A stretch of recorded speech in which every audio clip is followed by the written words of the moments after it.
El pleno ordinario, xoves 26 de marzo de 2026, ás 9:30 no Salón do Plenos. Empezamos. Punto primeiro da orde do día, a aprobación se procede do borrador da acta da sesión anterior, que foi a sesión plenaria ordinaria celebrado o día 26 de febrero de 2026. Procedemos á votación. Votos a favor?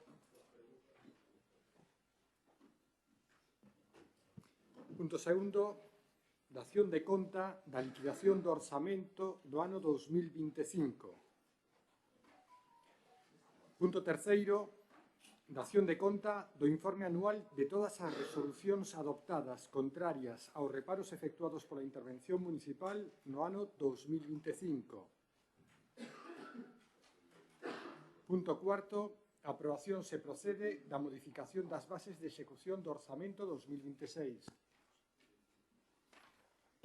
Intervencións. Bos días a todos e a todas. Neste punto 4 tráese unha modificación no orzamento relativa ás subvencións nominativas, debido ao cambio da finalidade desta subvención concedida neste caso á Asociación Reto de Arteixo. Nós non imos opoñernos a esta modificación, xa que cambiar o uso desta implica ter que levar a cabo dita modificación. Por iso, simplemente, nos imos abster. Gracias. Xurxo. Sí, bo día a todos e a todas. Pois nada, un pouco como dixo Noelia, obedece a un cambio de concepto este punto. O que pasa que está nas bases de execución do orzamento e, por tanto, hai que traelo a pleno para modificar ditas bases só nese concepto no que se quere cambiar. As cantidades non varían e, por tanto, bueno, pois tendo os informes favoráveis, votaremos a favor para que a asociación poda realizar as obras pertinentes. Pois, bos días a todos e a todas. Como ben explicou Noelia e Xurxo, pois nada que decir, está perfectamente comentado e, pola miña parte, nada máis. Agradecer o voto positivo. Bueno, yo simplemente agradecer el trabajo que está haciendo el Centro Retro aquí en Arteixo, que está implantado desde hace muchísimos años.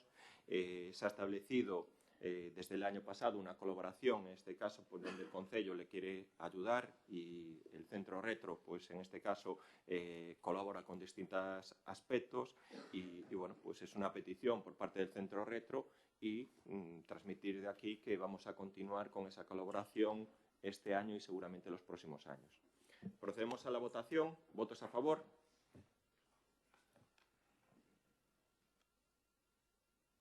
¿Abstenciones? Punto quinto, expediente de modificación de créditos 4/2026, créditos extraordinarios 1/2026. Noelia. Bueno, vaise dotar de crédito unhas partidas para levar a cabo unhas inversións necesarias e de aí esas modificacións de crédito. A cantidade establecida supón 610.000 euros, unha das partidas supoñerá 600.000 euros que se financiará co remanente de tesourería e que será utilizado para levar a cabo a obra de sustitución do tramo crítico da condución de abastecemento Depósito Penamoa Bombeo de Sobrado, que debido ao deterioro desta infraestructura é preciso realizar a súa sustitución de xeito urgente. E os 10.000 euros restantes é a modificación do uso da subvención nominativa de reto, que segue sendo o mesmo importe, pero o único que cambia é a finalidade.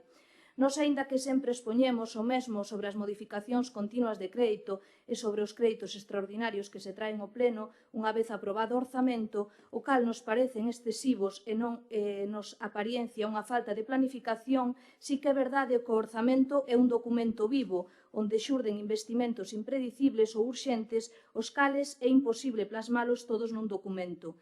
Aínda que este non é exactamente ese caso, xa que esta inversión do abastecemento de auga leva tempo así, non é de agora e podía estar planificado, son uns cartos que se van usar do remanente e nós non nos imos opoñer, o igual que a finalidade da subvención. Por iso, o meu voto vai ser o da abstención. Moitas gracias. Bo día a todos e a todas. Bueno, primeiro pediríamos que se nos explicara un par de cosas. En principio, os 2.000 euros é un cambio de partida, que se explique por qué, e logo en que consiste esa obra, que parece que é urgente e de execución, non? Non estaríamos en contra, pero bueno, que se comente un pouco de que é esa obra. E logo, con respecto á intervención, que fala de que debe informarse desfavorablemente. Entonces, tamén que se nos explique que pasa aquí, porque informa desfavorablemente a intervención e, bueno, en función de eso, votaremos. Gracias.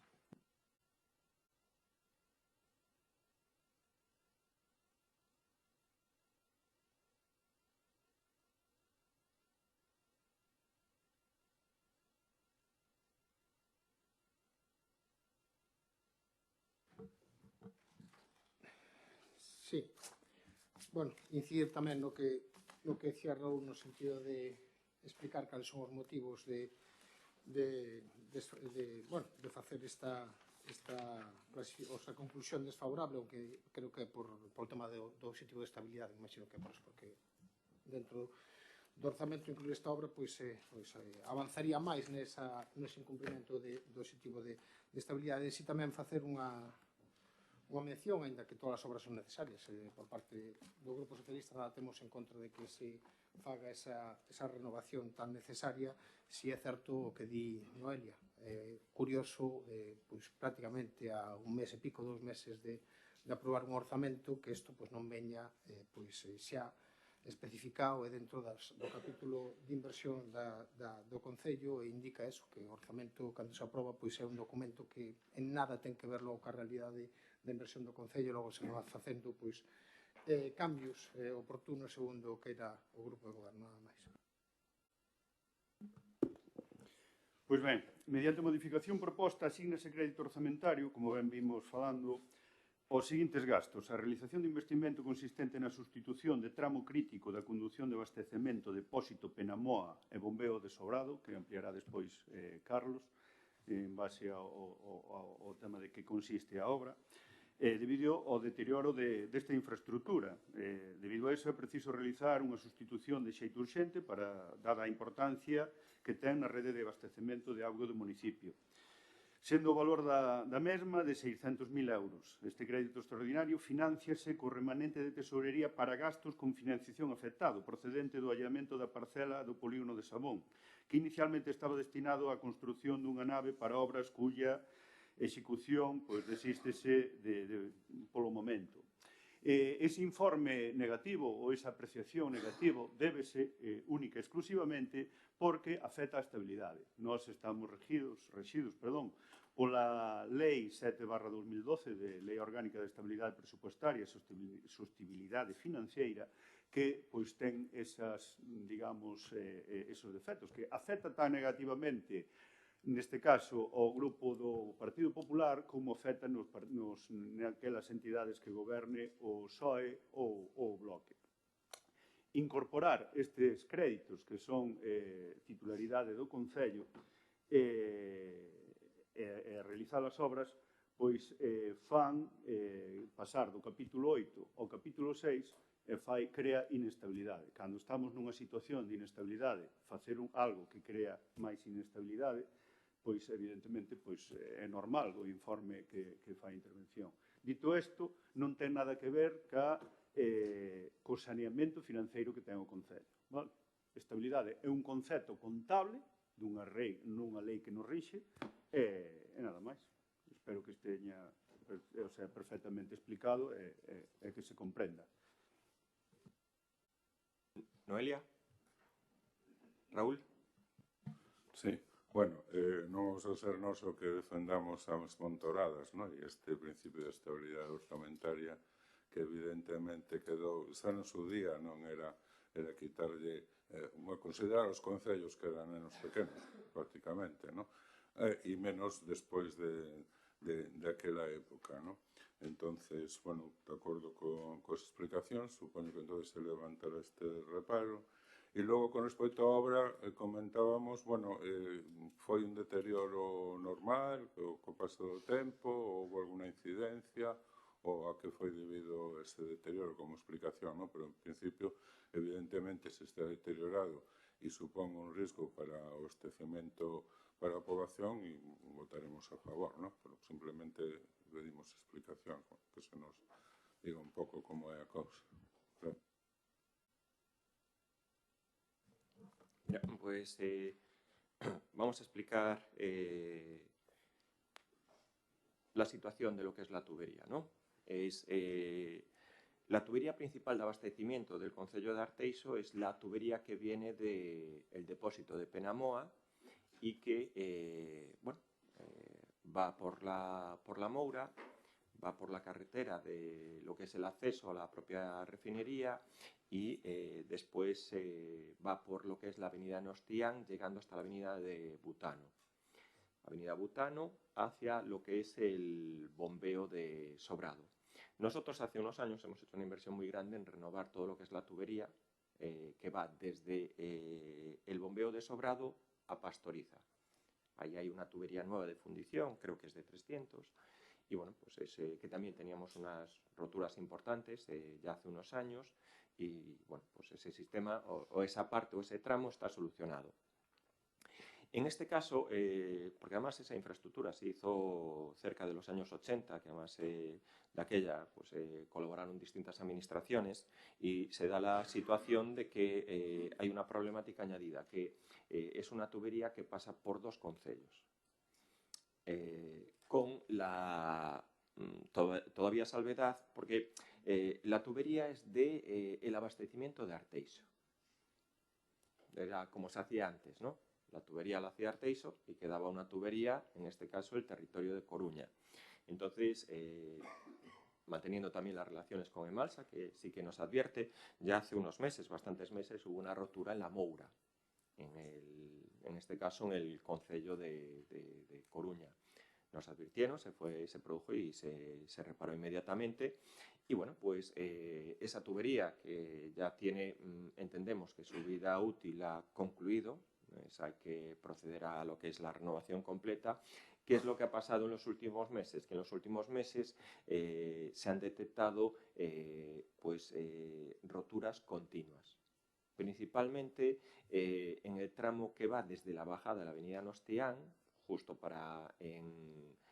cuando entronca con la avenida Butano, al ser una tubería de bajada es donde entra más en carga. Entonces allí hubo varias roturas. Y después justo, vamos a decir así, cuando ya arranca la subida, justo en la propia entrada de la refinería, también hubo dos roturas continuadas. Roturas de gravedad, ¿no? Vamos a decir así, que pueden poner en riesgo lo que es el suministro de abastecimiento, en este caso, del depósito de Pastoriza, que es el depósito principal. Hemos conseguido reducir lo que es el impacto del riesgo, no eliminarlo completamente, dado que ahora no cogemos tanta agua de Penamoa. Tiramos más del agua de Bío y bueno, pues el sistema está como más reforzado o intentando llegar también al objetivo de anillar, ¿no? En este caso, la situación de la tubería y en el tramo de Arteixo, pues se proceden a hacer esta modificación presupuestaria para dotar de crédito y cambiar esta tubería por una tubería de fundición, probablemente también de una sección superior a la actual. Probablemente pasemos también para equiparar con la otra tubería que sale hacia Pastoriza, 300-300, ¿no? ¿Qué pasa? Aquí hay una complejidad a mayores que se está coordinando y negociando para proceder. Nosotros vamos a cambiar el tramo de Arteixo, pero claro, hay que también, para concluir, hay que hacer también la renovación del tramo de Coruña. Vamos a decir así que es una de las obras más complejas que se pueden acometer. Intervenir o entrar en la renovación de la tubería en el tramo de Coruña va a ser muy dificultoso, muy complejo. Se está estudiando técnicamente cómo poder hacerlo, porque ¿qué es lo que pasa? Principalmente en la avenida Nostián, que es de titularidad del Ayuntamiento de La Coruña, pues mira, hay una tubería de abastecimiento de Coruña, una de Arteixo, hay redes de electricidad, hay redes de abastecimiento. Está como la sección viaria está como muy colapsada. Y proceder a hacer la renovación de esta tubería tiene que hacerse manteniéndola en funcionamiento. Es decir, si la tubería está en el centro hay que llevarla para un lado. Entonces, se han establecido ya los distintos mecanismos, principalmente porque entendemos que aquí va a tener que intervenir Aguas de Galicia, ¿no? Aguas de Galicia como un órgano superior que incluso puede pues, gestionar lo que puede ser la obra entre dos ayuntamientos por tener un carácter supramunicipal.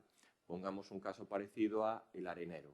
El Arenero de Suevos, hay una parte que está en el Ayuntamiento de Arteixo y otra parte que está en el Ayuntamiento de Coruña.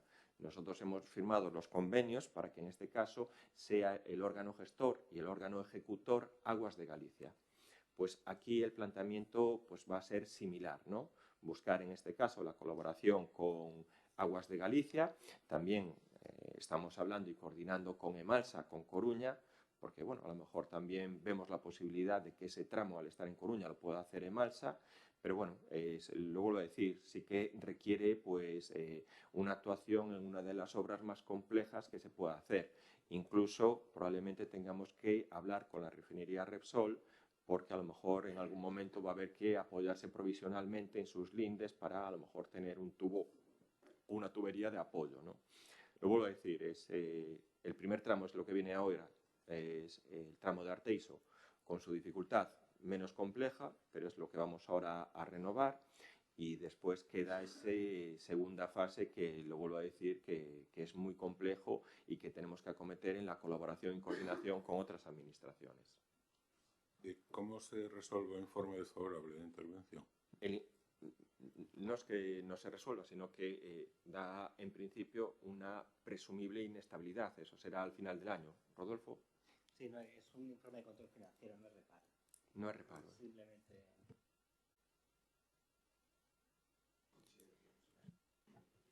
que es un informe de control financiero, no es un informe de fiscalización, no hay reparo, se indica una serie de conclusiones sobre el contenido del expediente. La estabilidad se verifica al final del ejercicio, es cuando se hacen los cálculos. De todas formas, toda modificación que requiere ingresos financieros pues puede generarla. Entonces se advierte de eso solo.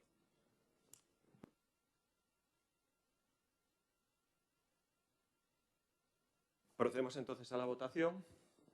¿Votos a favor? ¿Abstenciones?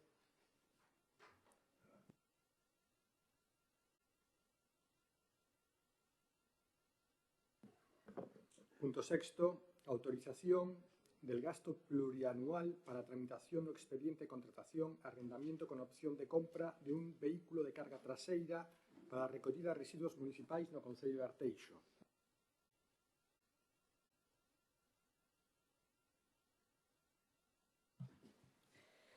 Bueno, é un convenio de colaboración coa empresa Inditex para o financiamento dun camión de residuos destinado á recolla selectiva de materia orgánica, onde eles asumen unha cantidade considerable e a outra parte a asume o Concello.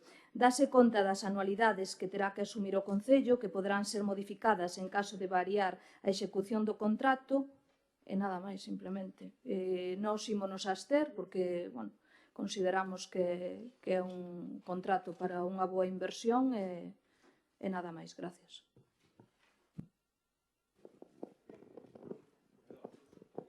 Sí, bo día de novo.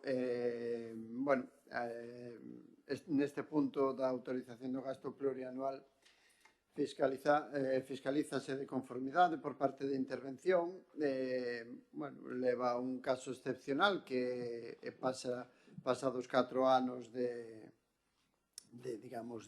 das anualidades e vai a un quinto ano, por eso ten este carácter especial, non?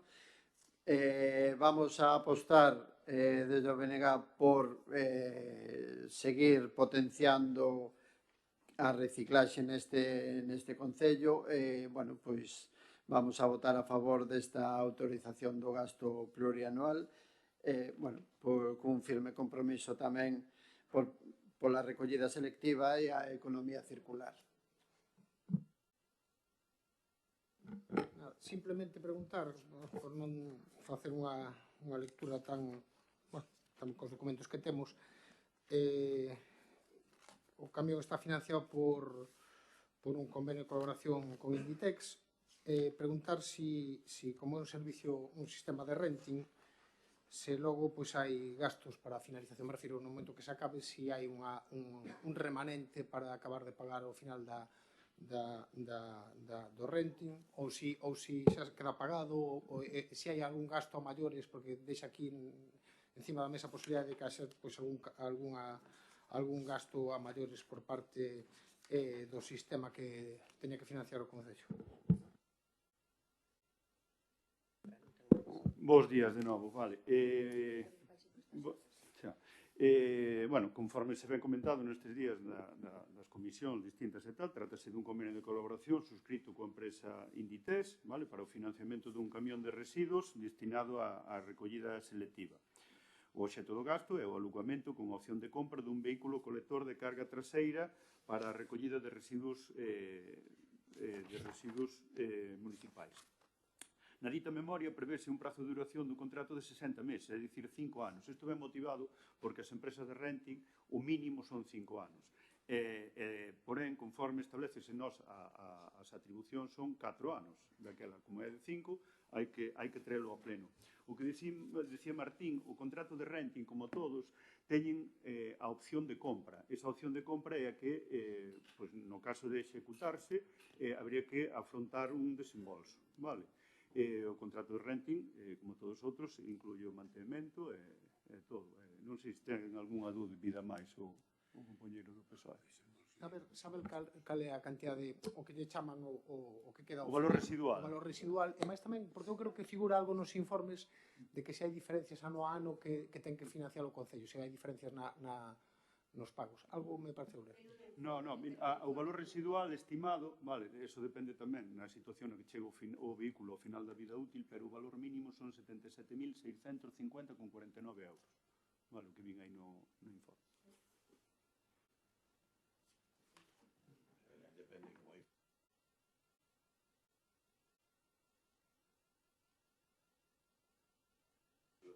A ver, perdón.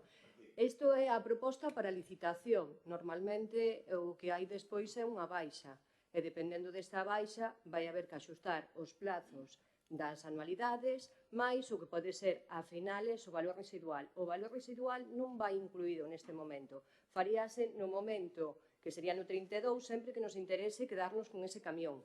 En caso de que non sea así, pois xa non teríamos que poñelo no presuposto, no orzamento. Aclarado así. Gracias.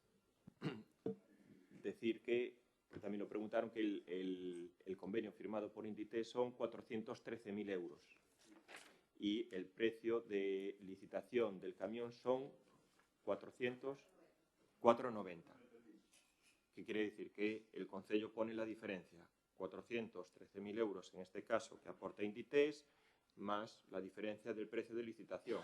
No quiere decir que después haya una baja. Y después la opción de compra del renting son 77.000 euros.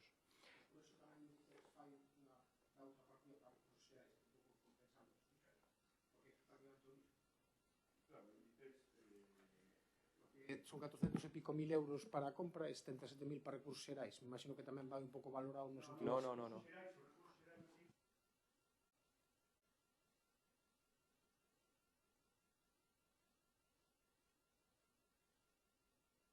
Bueno, como no quisiera en este caso aprovechar para agradecer a Inditex pues la colaboración con el Concello de Arteixo en la recogida de residuos, ¿no? En el momento que se le planteó esta posibilidad, ellos siempre vieron, fue muy factible y además tuvieron un ánimo muy colaborador. Es verdad que es muy importante que en este caso, y dentro del trabajo que está haciendo Inditex, dentro de sus propios comedores, alimentos de proximidad, la gestión, economía circular, los residuos, pues ellos son, bueno, es verdad que son los principales productores de residuo orgánico del Concello de Arteixo, principales, ¿no? En este caso en kilos, en toneladas. Y además el trabajo que hace Inditex, su residuo de orgánico está muy bien separado. Es decir, que es un orgánico puro, muy bien trabajado en lo que son la zona de los comedores. Entonces, con esta ayuda, con este camión, pues el Concello de Arteixo va a poder recoger el orgánico puro en este caso de Inditex, y el orgánico puro también de distintos productores de lo que es el concello, donde hay allí pues comedores, puede ser el caso también de los comedores escolares de Ponte dos Brozos, comedor escolar del CBIT de Arteixo, los grandes productores, incluso en lo que es hostelería. ¿Y esto qué es lo que nos supone? Pues estamos recogiendo aproximadamente cada semana 16.000 kilos de orgánico, 16 toneladas. De esas toneladas, sobre todo, en orgánico, no, pero de este orgánico bien tratado. El orgánico bien tratado, pues son 16 toneladas. Claro, tal como están ahora pues los precios de Sogama, claro, antes esas 16 toneladas iban directamente a resto.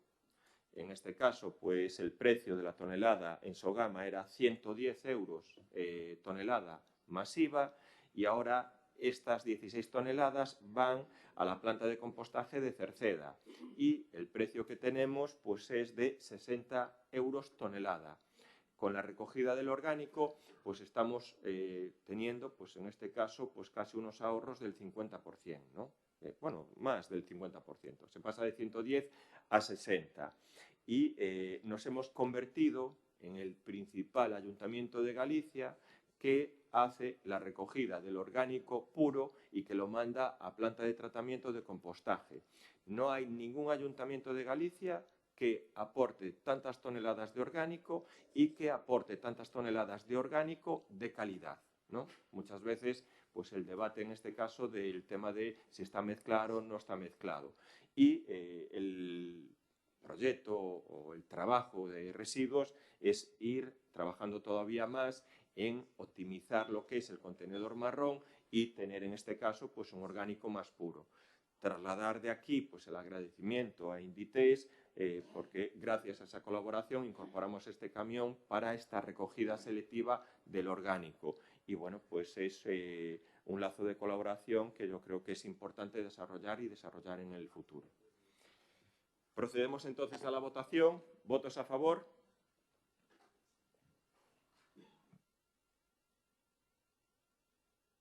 ¿Abstenciones? Punto séptimo da orde do día, modificación da finalidade do préstamo para o financiamento de investimentos formalizado coa entidade financiera Arquia Bank S.A.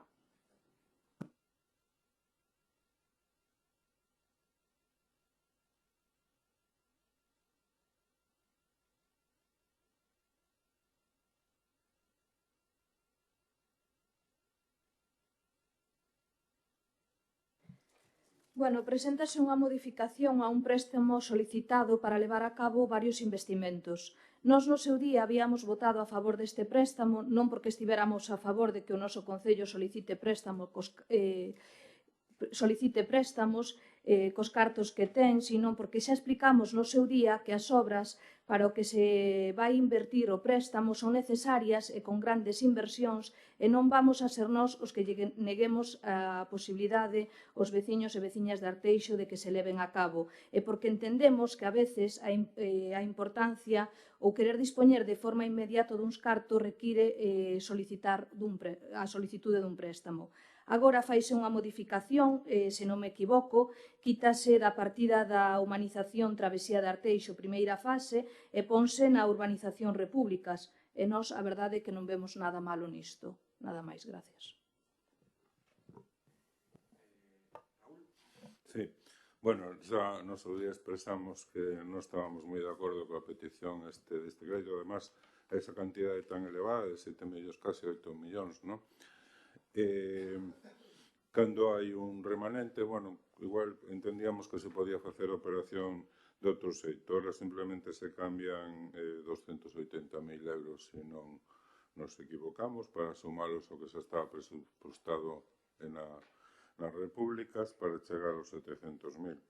Entonces non vamos a votar en contra, evidentemente, porque además é unha cuestión de se reciben unhos cartos, se pode utilizar deste xeito, pero nos imos a abster. Gracias.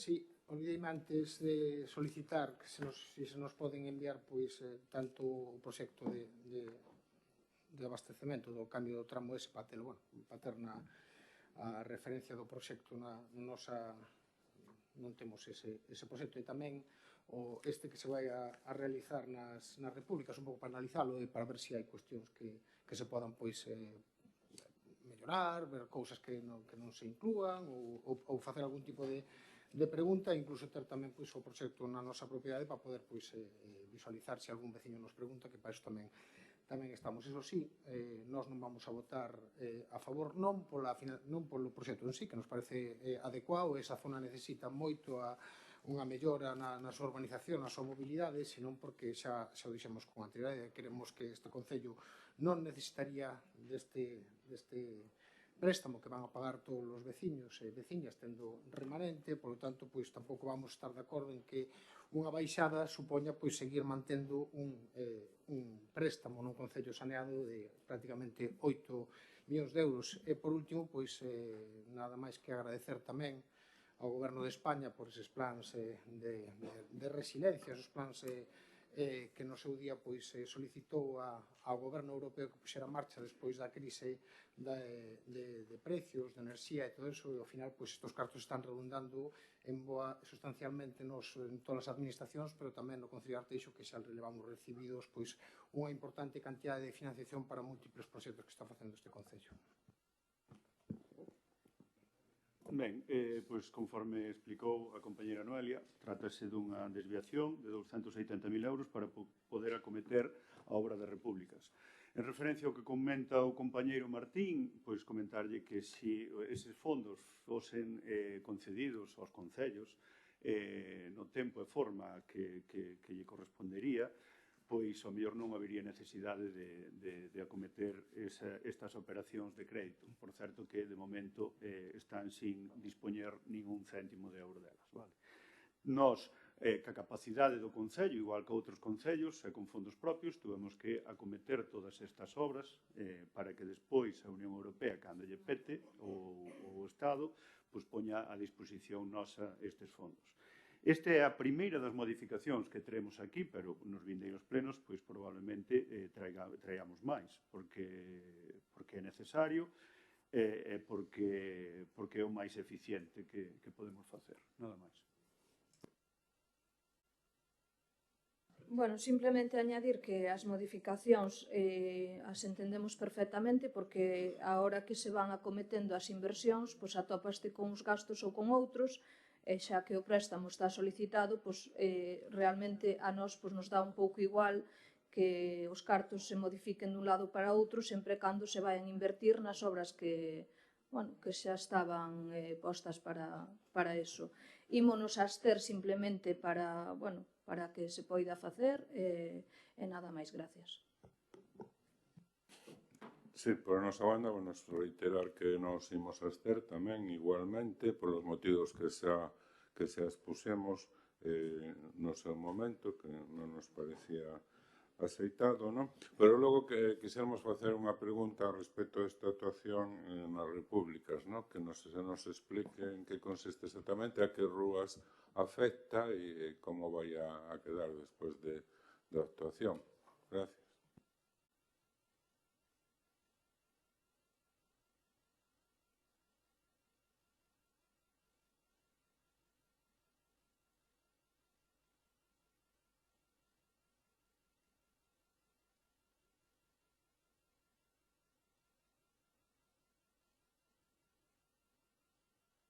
Raúl, afecta a 6 calles, ¿vale? Que es Rúa República de Salvador, Rúa Nicaragua, Rúa República de Cuba, Rúa Honduras... No apuntes, porque Martín pidió el proyecto, os pasamos el proyecto, ¿no? Sí, lo mejor es que tengáis el proyecto. Pero es República de Cuba, Rúa Honduras, Rúa Costa Rica y Rúa Ciudad de Montevideo. Y aquí, un poco lo que se va a hacer es la renovación. Bueno, creo que es mejor que el proyecto lo explique Camaño. ¿Quieres que le concrete algo más? No, hola, bons días a todos. Simplemente non temos inconveniente ningún en pasarvos ese proxecto para que teñades un coñecemento un poquinho máis amplio da actuación que se pretende acometer. Básicamente, citar que a afección ou a remodelación vai ser as calles que acaba de citar Carlos, é que o que se pretende é renovar todos os servicios públicos, é dicir, aproveitando que vamos facer a renovación de pavimentos e aceras, pois tamén vamos a velar porque os servicios públicos, como a traída de auga, alcantarillado, pluviales e alumeado público, pois tamén nas necesidades que ten esa zona, pois tratar de reformalos, remodelarlos e mellorar a zona tamén nese sentido. Básicamente é un proxecto de humanización que implica... Termino e despois, que implica eso? O sea, é a renovación dos servicios e despois tamén, para nós é moi importante o que son os criterios de accesibilidade. O sea, nesas rúas hai tramos inconexos de aceras, entonces pretendemos dar conexión a toda a zona e, sobre todo, garantir pois esa accesibilidade para que todo o mundo poida transitar por esas zonas, discurra dunha forma correcta, que todo o mundo, independentemente das súas circunstancias, poida facer uso desos espazos con seguridade, sobre todo, tamén, que tamén pretendemos dotar de seguridade a zona e velar porque os peóns teñan tamén garantizado esa seguridade e esa accesibilidade, a parte e amén da renovación dos servizos públicos. Xurxo, non sei se... Sí, 15 segundos só para comentar. A Rúa México, que a transversal ou en perpendicular, mellor dito, a Argentina, por exemplo, tamén necesitaría un amaño, tamén está deteriorada e tal, e, rogaríamos, xa sei que aínda non estamos nos rogos e tal, pero que se incluíra nesta amaño da Rúa México tamén. Sin ánimo de entrar en que as outras tamén merecen ser atendidas, evidentemente. Evidentemente, posiblemente, nós o que tratamos é de, dentro do que é a zona das repúblicas, ou coñecida como zona das repúblicas, pois iniciar un proxecto que creemos que é relativamente ambicioso e cunha magnitude económica importante, e sentar a través deses proxectos as bases para un desarrollo o desenvolvemento futuro tamén na zona e que se poida estender a outras calles para ir dando conexión. Evidentemente, temos este punto de partida e evidentemente non se pode facer todo á vez, temos que ir abarcando tal. Entonces, creemos que esta actuación vai dinamizar a zona, vai resolver en canto a accesibilidade e tamén a renovación dos servicios na zona, pois vai quedar resolta e a partir de aí, evidentemente, atendemos, recollemos con moito gusto ese rogo e de cara ao futuro pois estudiaremos tamén esas novas necesidades que poidan existir.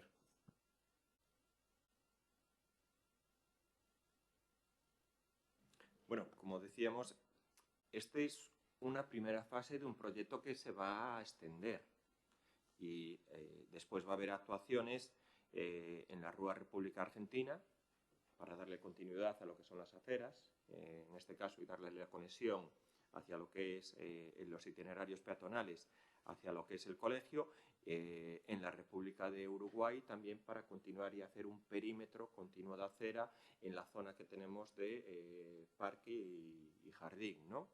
Lo que comentas de la Rúa México, ahí ya tiene una complejidad mayor porque hay entronca un problema, vamos a decir así, de tapón urbanístico, Alberto, un problema de tapón urbanístico y se une también al desarrollo de una unidad de actuación.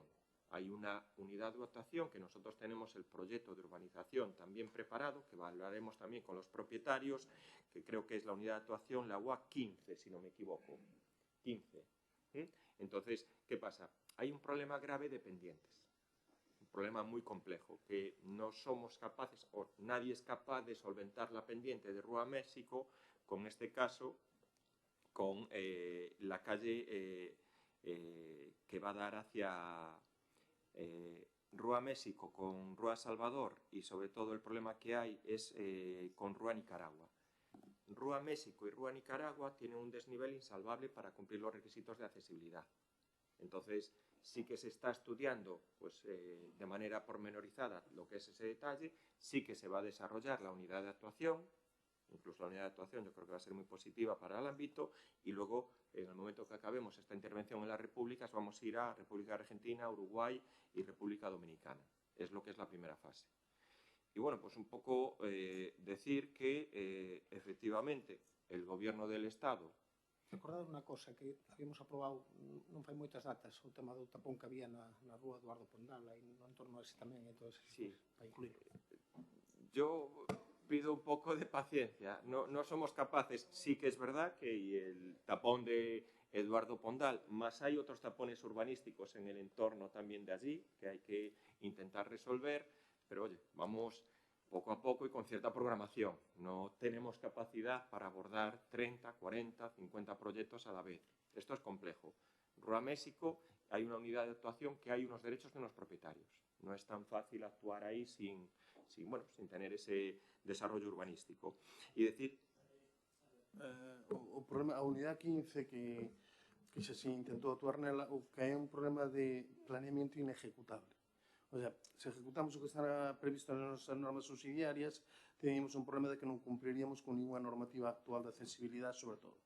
Pero máis, hasta incluso dotala de servicios urbanísticos como unha rede pluvial ou de saneamento, habría que ir a un sistema de pozos de resalte unha complejidade bastante alta. Entón, posiblemente o que haxa que estudiar é unha solución urbanística distinta a plantexada para resolver depois a urbanización.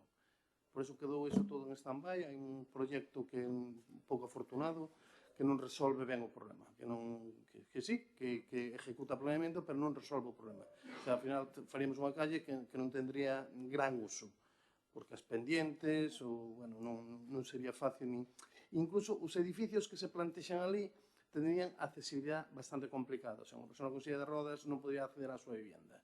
Entón, aí necesita unha pequena reflexión de que é o que se vai facer aí, se van calas, hai que mirar unha solución urbanística distinta a que está plantexada, que, bueno, que foi feita, hai que pensar que está feita cos medios dos anos 90 e, bueno, que poden estar esos errores. Por eso están os plans especiales de reforma interna para resolver ese tipo de contrariedades que a veces generan os plans.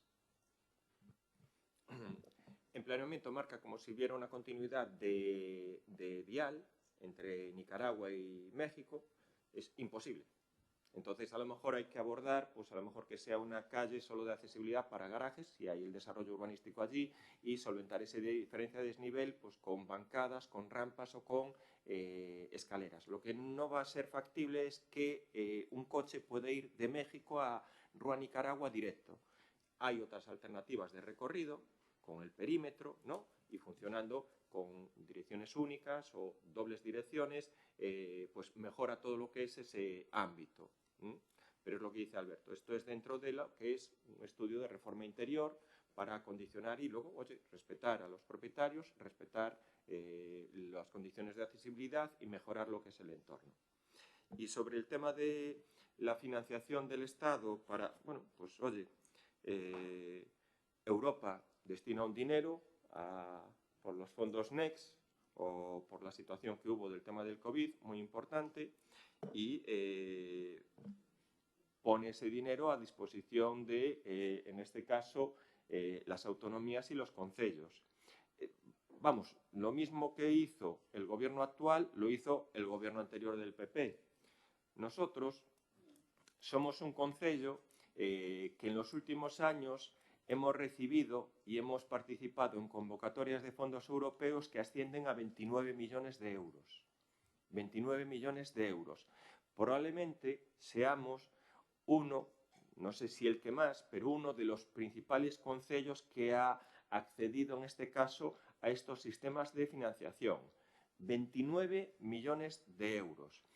Este dinero no lo regala el Estado. El dinero, casi todas las participaciones son por concurrencia competitiva. Es decir, el concello ha tenido que presentar proyectos, competir con otros ayuntamientos y en este caso pues ser seleccionado o ganadores de lo que son estos fondos. Aquí, en lo que estamos hablando en este punto, hemos concurrido a lo que es el Plan Edil. El Plan Edil, con una financiación muy importante, en este caso, pero bueno, el Plan Edil no te lo dan por nada, no. Hubo que desarrollar un proyecto, una agenda urbana, un proyecto continuo que hubo que elaborar y que hubo que presentar la candidatura. Y el Concello de Arteixo ha sido seleccionado a esa candidatura.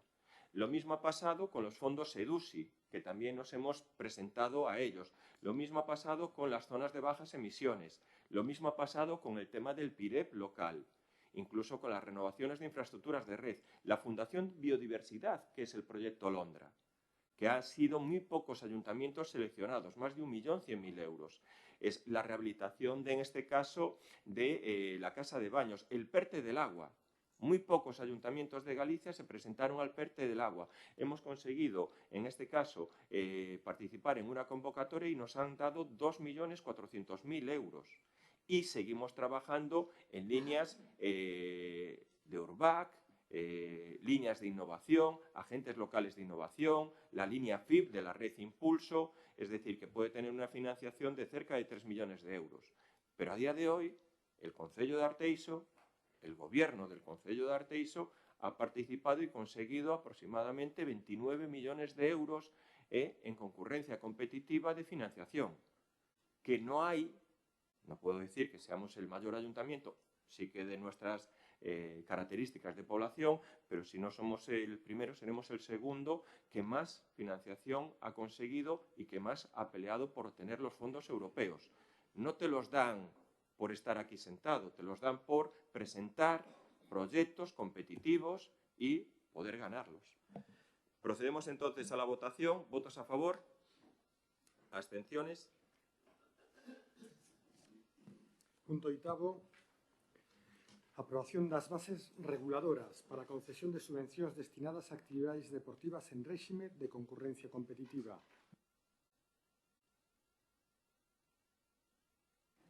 Bueno, simplemente se presentan, como sempre, as bases para poder optar a subvención destinadas a actividades deportivas en réxime de concorrencia competitiva. Débense cumprir os requisitos para poder optar a elas sin prácticamente variación ás que xa se presentaron o ano anterior.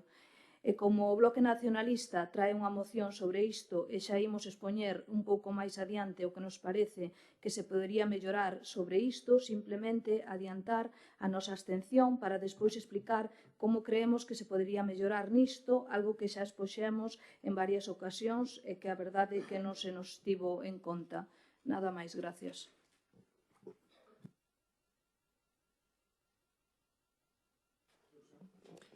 Sí. Pois ben, están aquí as bases reguladoras para a concesión de subvencións destinadas a actividades deportivas en réxime de concurrencia competitiva. Ben, vemos que prácticamente son as mesmas que o ano pasado. Evidentemente, poderíamos valorar tanto as baremacións, poderíamos valorar o conxunto das cantidades, etc., as porcentaxes, etc., etc., pero basicamente nos as vemos ben. Como di Noelia, falaremos, pero non é o mesmo as bases que digamos, as cantidades que se meten en cada bolsa para estas subvencións.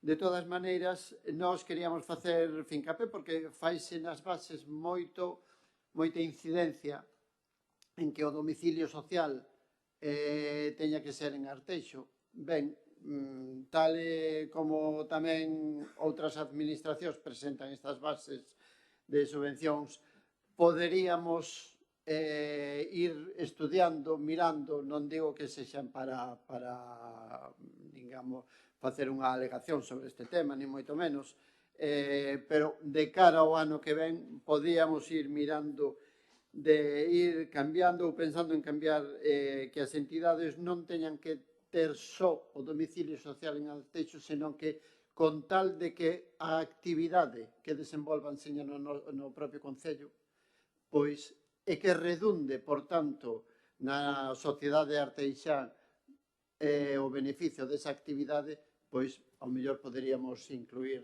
este tema. Xa digo, para estudialo con calma e sin problema ningún, de feito, pois nós temos pensado votar a favor estas bases.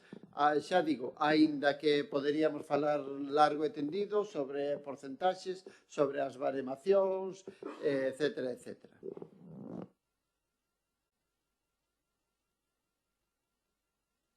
Sí, gracias. Ben, non deixa de ser unha continuidade coa anterior convocatoria do ano 2025.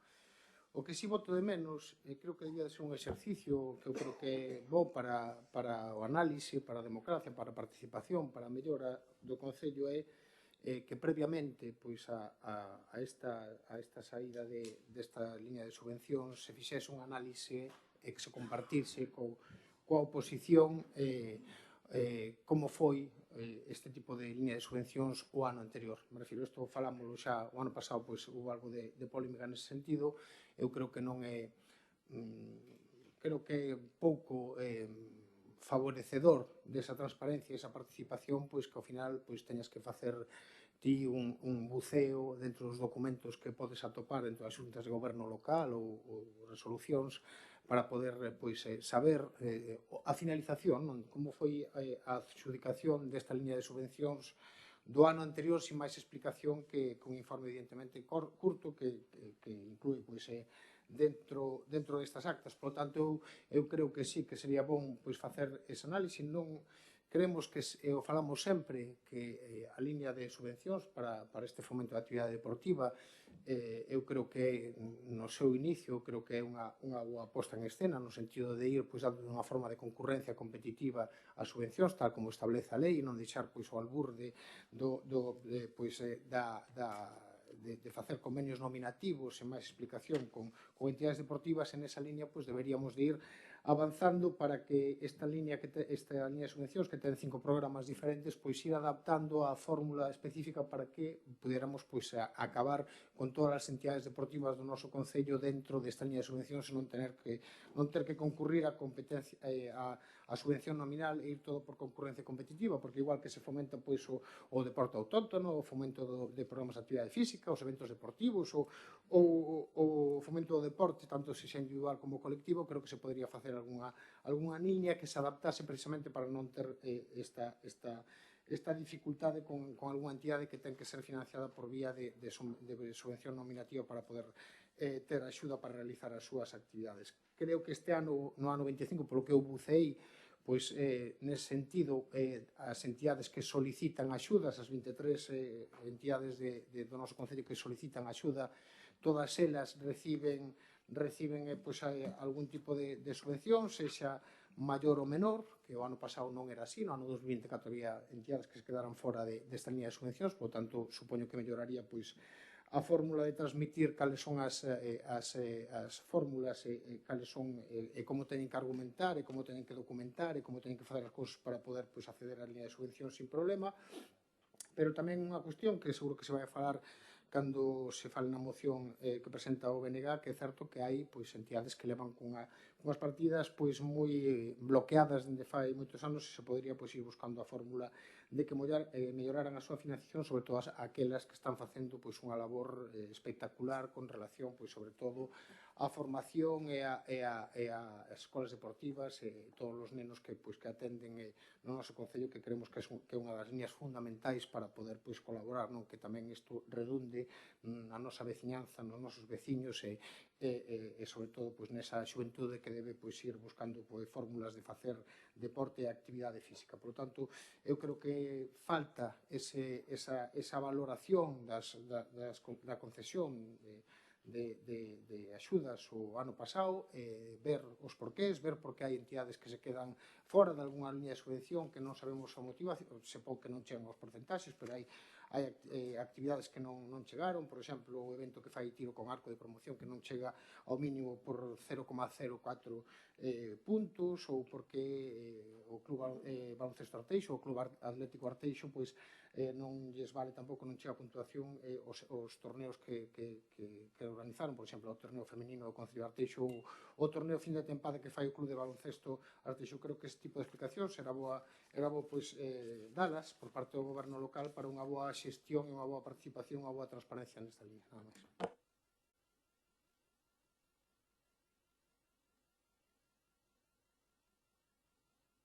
Ben, bos días a todas e a todos. Pois precisamente traemos aquí a proposta das bases reguladoras para a concesión de subvencións de actividades deportivas, que en este caso pois a finalidade pois é a promoción e o fomento do deporte, que están destinadas pois a apoiar as entidades locais sin ánimo de lucro na creación e no mantemento de actividades, do fomento do deporte base, o deporte para todos, organización de eventos deportivos, así como toda a dotación de equipamentos das programacións. E hai 5 liñas de financiación, que unha delas é o programa do fomento ao deporte federado, en deporte de equipo, como pode ser o fútbol, o balonmán, o baloncesto, o rugby, o hóquei. Logo temos o programa de fomento de deporte federado en deportes individuais, como pode ser a natación, salvamento, judo, patinaxe, tiro con arco, o programa de eventos deportivos, o programa de fomento de programas de actividades físicas saudables e tamén o programa de deportes autóctonos, non? As entidades pois poderán solicitar subvención para unha ou para varias liñas desa financiación sen límite de eventos nin de programas, non? Con un requisito mínimo que teñen que cumprir o 30% desa puntuación máxima establecida na convocatoria. Polo tanto, o que pretendemos con todo isto é mellorar as condicións de vida das persoas que residen no municipio de Arteixo. Mencionamos tamén en esta convocatoria o plan estratégico no que nos basamos, que foi en este caso prorrogado en decembro do ano 2025. Comentar que temos unha partida destinada para esta convocatoria de 262.000 euros, que é unha partida moi importante, e en canto aos requisitos que comentaba Xurxo das entidades, efectivamente as entidades non é restrictivo, sino que as entidades teñen que estar inscritas no Rexistro Municipal de Asociacións no momento da solicitude, xa está recollido así nas bases, e ademais que teñen que ter o domicilio no termo municipal de Arteixo. E tamén se lle recolle que o 50% dos deportistas deben de estar empadroados no municipio de Arteixo e teñen que desenvolver as actividades, que era o que comentabas, no ámbito territorial do Concello de Arteixo. Todo iso dentro dos requisitos xa está recollido. En canto a programa do liña 1 e 2 do fomento do deporte federado, tanto en equipo como tamén individuais, en este caso temos en conta o número de licencias federadas, as licencias deportivas, temos o ámbito deportivo tamén de competición nas que poden participar, que en este caso o ano pasado estaba en 20 puntos e en este ano súbese a 25 puntos.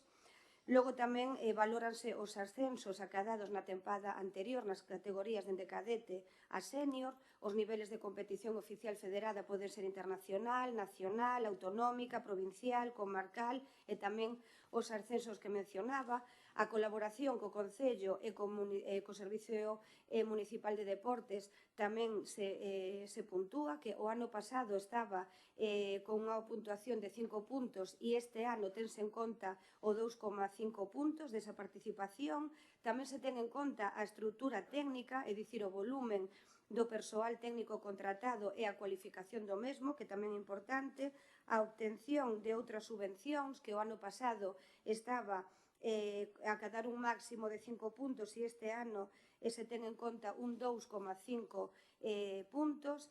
E logo xa no programa 3 a celebración de eventos deportivos, en este caso aí temos en conta modelos de eventos como pode ser o Campeonato Galego, Nacional ou Internacional de modalidades deportivas correspondentes, as fases finais de competicións federadas, os eventos de carácter formativo ou de especialización técnica, eventos nos torneos, eventos ou torneos nos que actúen un número elevado de participantes, eventos que poñen en valor tamén a riqueza natural do noso Concello de Arteixo. Aí si tense en conta o proxecto técnico da actividade programada, o número de participantes, a categoría, a duración do evento, tamén a trayectoria da actividade e o grado de consolidación do sistema deportivo, o orzamento e tamén o interese da actividade para o sistema deportivo local. E logo o programa 4, que é o fomento de programas de actividade físico saudable, en este caso realmente o obxectivo prioritario deste programa pois sí que crear esas condicións que a poboación goce dunha vida máis activa e que permita conservar realmente a saúde, tamén a autonomía persoal e gozar de maior benestar e calidade de vida, previndo así e reducindo a presencia de enfermidades relacionadas co sedentarismo, non? E isto traballámoslo sempre dende a infancia ata a vellez, como son as escolas deportivas que xa temos en marcha, os campos deportivos e os programas tamén deportivos. Aquí teñense en conta o proxecto técnico de actividades e a modificación en este programa tamén se simplificou a documentación requerida, como novidade en este ano. E xa por último, o programa de deporte autóctono, que en este caso temos en conta eses deportes tradicionais, non, como a chave, o birlos, a billarda, e aquí si se teñen en conta o número de partidos previstos no calendario oficial, que poden ser comarcal, provincial ou autonómico, e tamén o número de licencias. E logo continúo.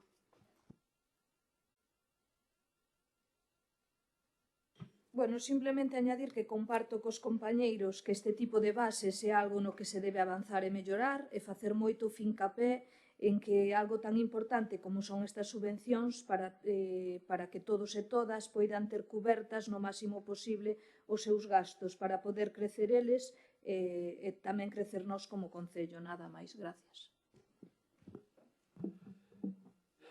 Sí. A ver, brevemente, no punto 2 deste documento que se nos entregou das bases, no punto 2, que se refire ás entidades beneficiarias, quedan expresamente excluídas desta convocatoria as entidades deportivas que non teñen o domicilio social no Concello de Arteixo. Por eso o digo. A ver, o BNG de Arteixo sempre se caracterizou por aportar, por achegar iniciativas, ideas, chámenlo como queiran, en positivo, pero bueno, aquí di que non poden as entidades que non teñen o domicilio social no Concello de Arteixo.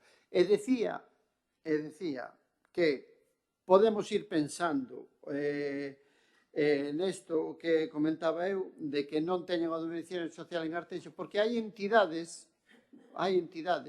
que enriquecen igual sin ter o domicilio social en Arteixo, pero que revirta a actividade en Arteixo de cara á sociedade nosa, que a sociedade arteixá seña a receptora desa actividade deportiva, decía, porque é enriquecedor, e é unha maneira tamén de achegar talento deportivo neste caso, e acabarán tendo domicilio social como xa hai máis de unha entidade que así foi, non? Sin ter que recurrir a subvencións nominativas iniciais e acabando, tendo o domicilio social en Arteixo. E xa digo, é sempre moi enriquecedor. Por eso, me refiro a que as bases poden ir dando unha volta, a que estas bases, poden ir modificándose sempre en plan positivo para sempre mellorar, non? Nada máis. Sí, sería bo establecer este tipo de debates. Eu non o teño tan claro que unha entidade deportiva que non teña base social en Arteixo teña que entrar dentro dunha línea de subvencións, porque sería logo moi complicado poder establecer cales sí e cales non. Pero bueno, estaríamos dispostos evidentemente a analizar todas as situacións, porque seguramente que será algún caso que podría igual ser oportuno.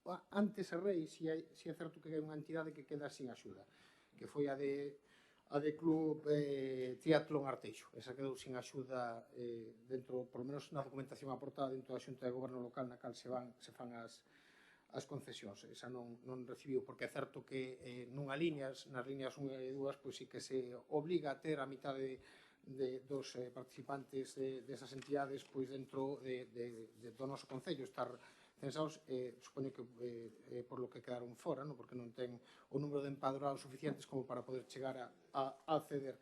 O resto é certo que consiguen todas as subvencións, volvo a repetir, algunha delas probablemente insuficiente, que habría que analizar, outra recibe unha cantidade un pouco máis elevada, pero volvo a repetir, creo que deberíamos buscar fórmulas, porque non ten sentido que hai entidades que se quedaron fora desta liña de subvencións e se dá unha subvención nominal para o seu funcionamento, que me parece moi ben, por non ter a mitad dos empadroados dentro de Arteixo, pero aquí, neste caso, por exemplo, outra ao final se queda sin subvención municipal por culpa de non ter esta cuestión. Creo que temos que buscar a fórmula de equilibrar estas cuestións e incluso tamén nos eventos, porque hai condicións que non se poden dar. Me refiro, un campeonato de España de fútbol femenino se pode celebrar en Arteixo porque hai instalacións adecuadas. De piscina non, por exemplo. Me refiro, é máis complicado. Hai certas condicións que non se cumplen.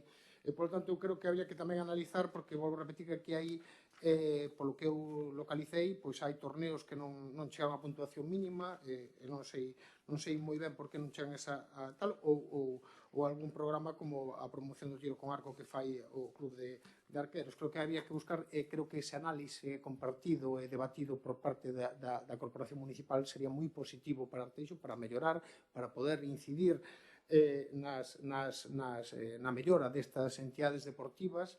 E volvo a repetir tamén en canto ás infraestructuras que non se debaten neste punto, pero que tamén son moi necesarias e que volvemos a repetir porque creo que é unha cuestión que está encima da mesa e creo que compartimos todos no seu espírito que Arteixo ora unha das cuestións que ten máis déficit é da capacidade de ter un polideportivo a disposición dos clubes, nos cuales teñen que facer a veces amaños de moito tiempo para poder ter as súas actividades, os seus entrenamentos, as súas escolas deportivas, porque creo que somos deficitarios dun novo polideportivo municipal, que falamos en moitas ocasións, que se aproban aquí mocións, pero que sigue sin aparecer nas futuras inversións que vai facer este Concello, nada máis.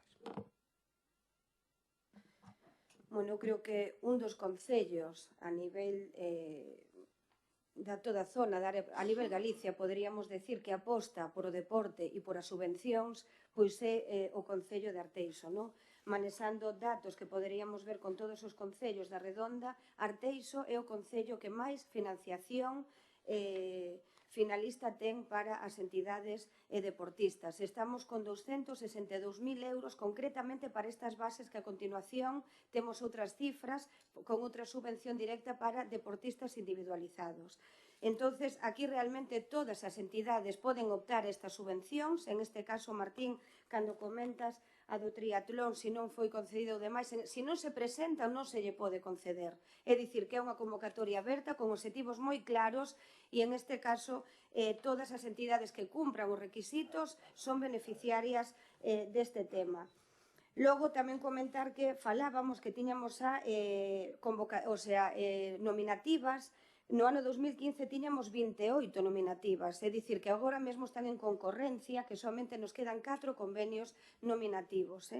E, en este caso, Surso, creo que temos que favorecer, sin dúbida alguna, as entidades que temos no noso Concello. Estamos abertos, de todas maneiras, que non estamos pechados, cada vez que nos chega calquera oferta, a valoralas. E, de feito, as canles de comunicación que temos, a Xunta de Portavoces, as comisións informativas, hoxe mesmo que estamos aquí sodes coñecedores, podedes facer aportacións e o Departamento de Deportes non se nega en absoluto a ter en conta todas as vosas consideracións.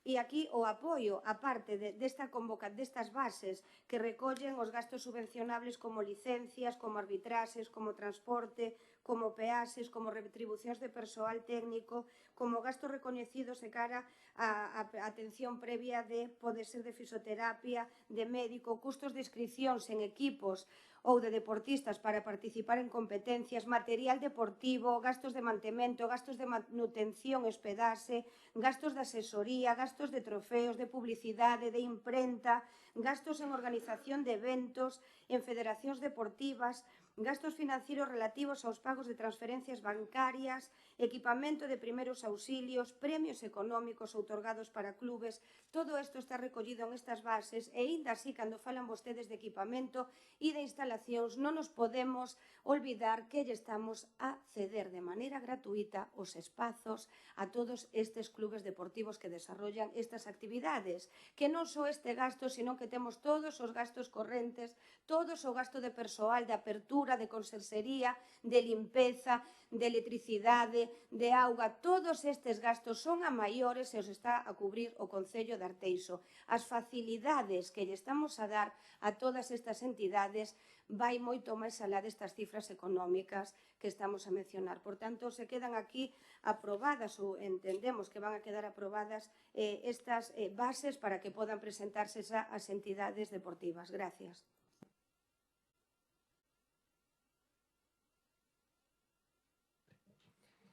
Bueno, tenemos un problema de intendencia con el tema de falla la surface de los tiempos. Voy a tener que empezar a controlarlos a mano, ¿vale? A ver si no hay mucha polémica. No, hombre, falla la surface, hay un fallo informático, entonces no está marcado lo que son los tiempos. Entonces, voy a proceder a controlar yo los tiempos manualmente, ¿vale? Y a autocontrolarme también.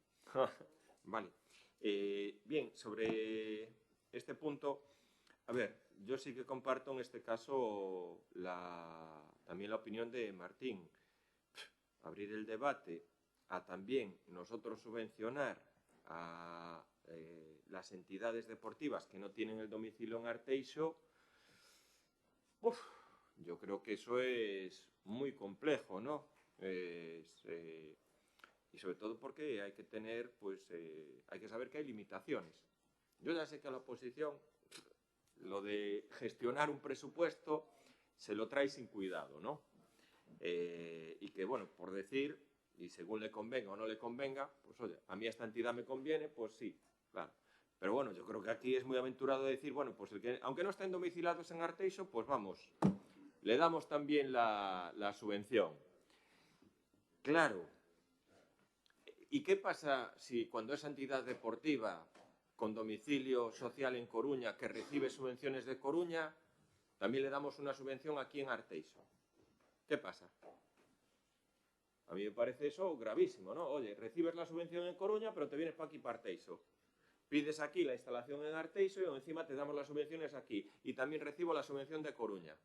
Joder, yo creo que me parece una falta de criterio y de rigor por decir... As subvencións van en función dunhas actividades, non sei se te das conta. Sí, pero claro, pero una entidad de Coruña, entiendo yo, que tendrá unas actividades en Coruña... Non vas a subvencionar as actividades da Coruña. No, tú estás proponiendo que subvencionemos una entidad de Coruña, que tiene domicilio en Coruña. Bueno, Coruña o de otros concellos, efectivamente. Bueno, pues vamos un poco... Explícalo o punto de eso. Sí, explícalo en el punto de... claro, si hacemos eso, yo creo que, pues oye, no por exagerar, pero el 50% de los clubes de fútbol de Coruña se vienen para aquí, para Arteixo. El 50% de los clubes de Coruña, fijo que vienen para aquí. Porque claro, no hay instalaciones deportivas de campos de fútbol en Coruña, no las hay, no tienen campos de fútbol suficiente. Entonces dicen, bueno, pues oye, nos vamos para Arteixo, desarrollamos por la actividad en Arteixo y aún encima le pedimos la subvención a Arteixo y utilizamos las instalaciones de Arteixo. Pero no tenemos el domicilio allí. No sé, yo creo que esto puede llevar un poco a Dios mío. A ver, pedir está bien, pero llega un momento que hay que hacerlo con un rigor, con un criterio, hay que saber cómo hacerlo y lo vuelvo a decir, somos el concello de nuestra, más o menos, de nuestra superficie. Es un bebé, ¿no? Sí. Somos el concello, seguramente, del área metropolitana de nuestra población y el concello, y uno de los principales de Galicia, que más dinero da en subvenciones a entidades deportivas, que más dinero da, que más ayuda. Y no solo es la ayuda económica, tú puedes dar una subvención a un club deportivo de Arteixo, 20.000 euros, pero también podemos asegurar que el coste a mayores que le supone al concello tener esa entidad, cederle los pabellones, los campos de fútbol, es lo doble. Entonces, yo creo que, oye, algún criterio, y lo voy a decir, esto no es la carta a los Reyes Magos. Yo creo que, sobre todo cuando hay una propuesta, sí hay que controlar los tiempos. Procedemos entonces a la votación. ¿Votos a favor? ¿Abstenciones? Vale. Mirad, en el siguiente punto y los sucesivos ya controlo yo el tiempo y os voy avisando, ¿vale?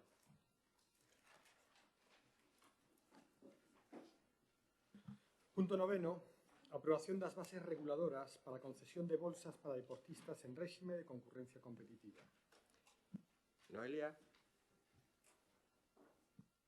Bueno, estas bases son un pouco do mismo que as anteriores, ca única diferenza de que estas bases son para deportistas de carácter individual. E a miña argumentación vai na mesma liña que o punto 8.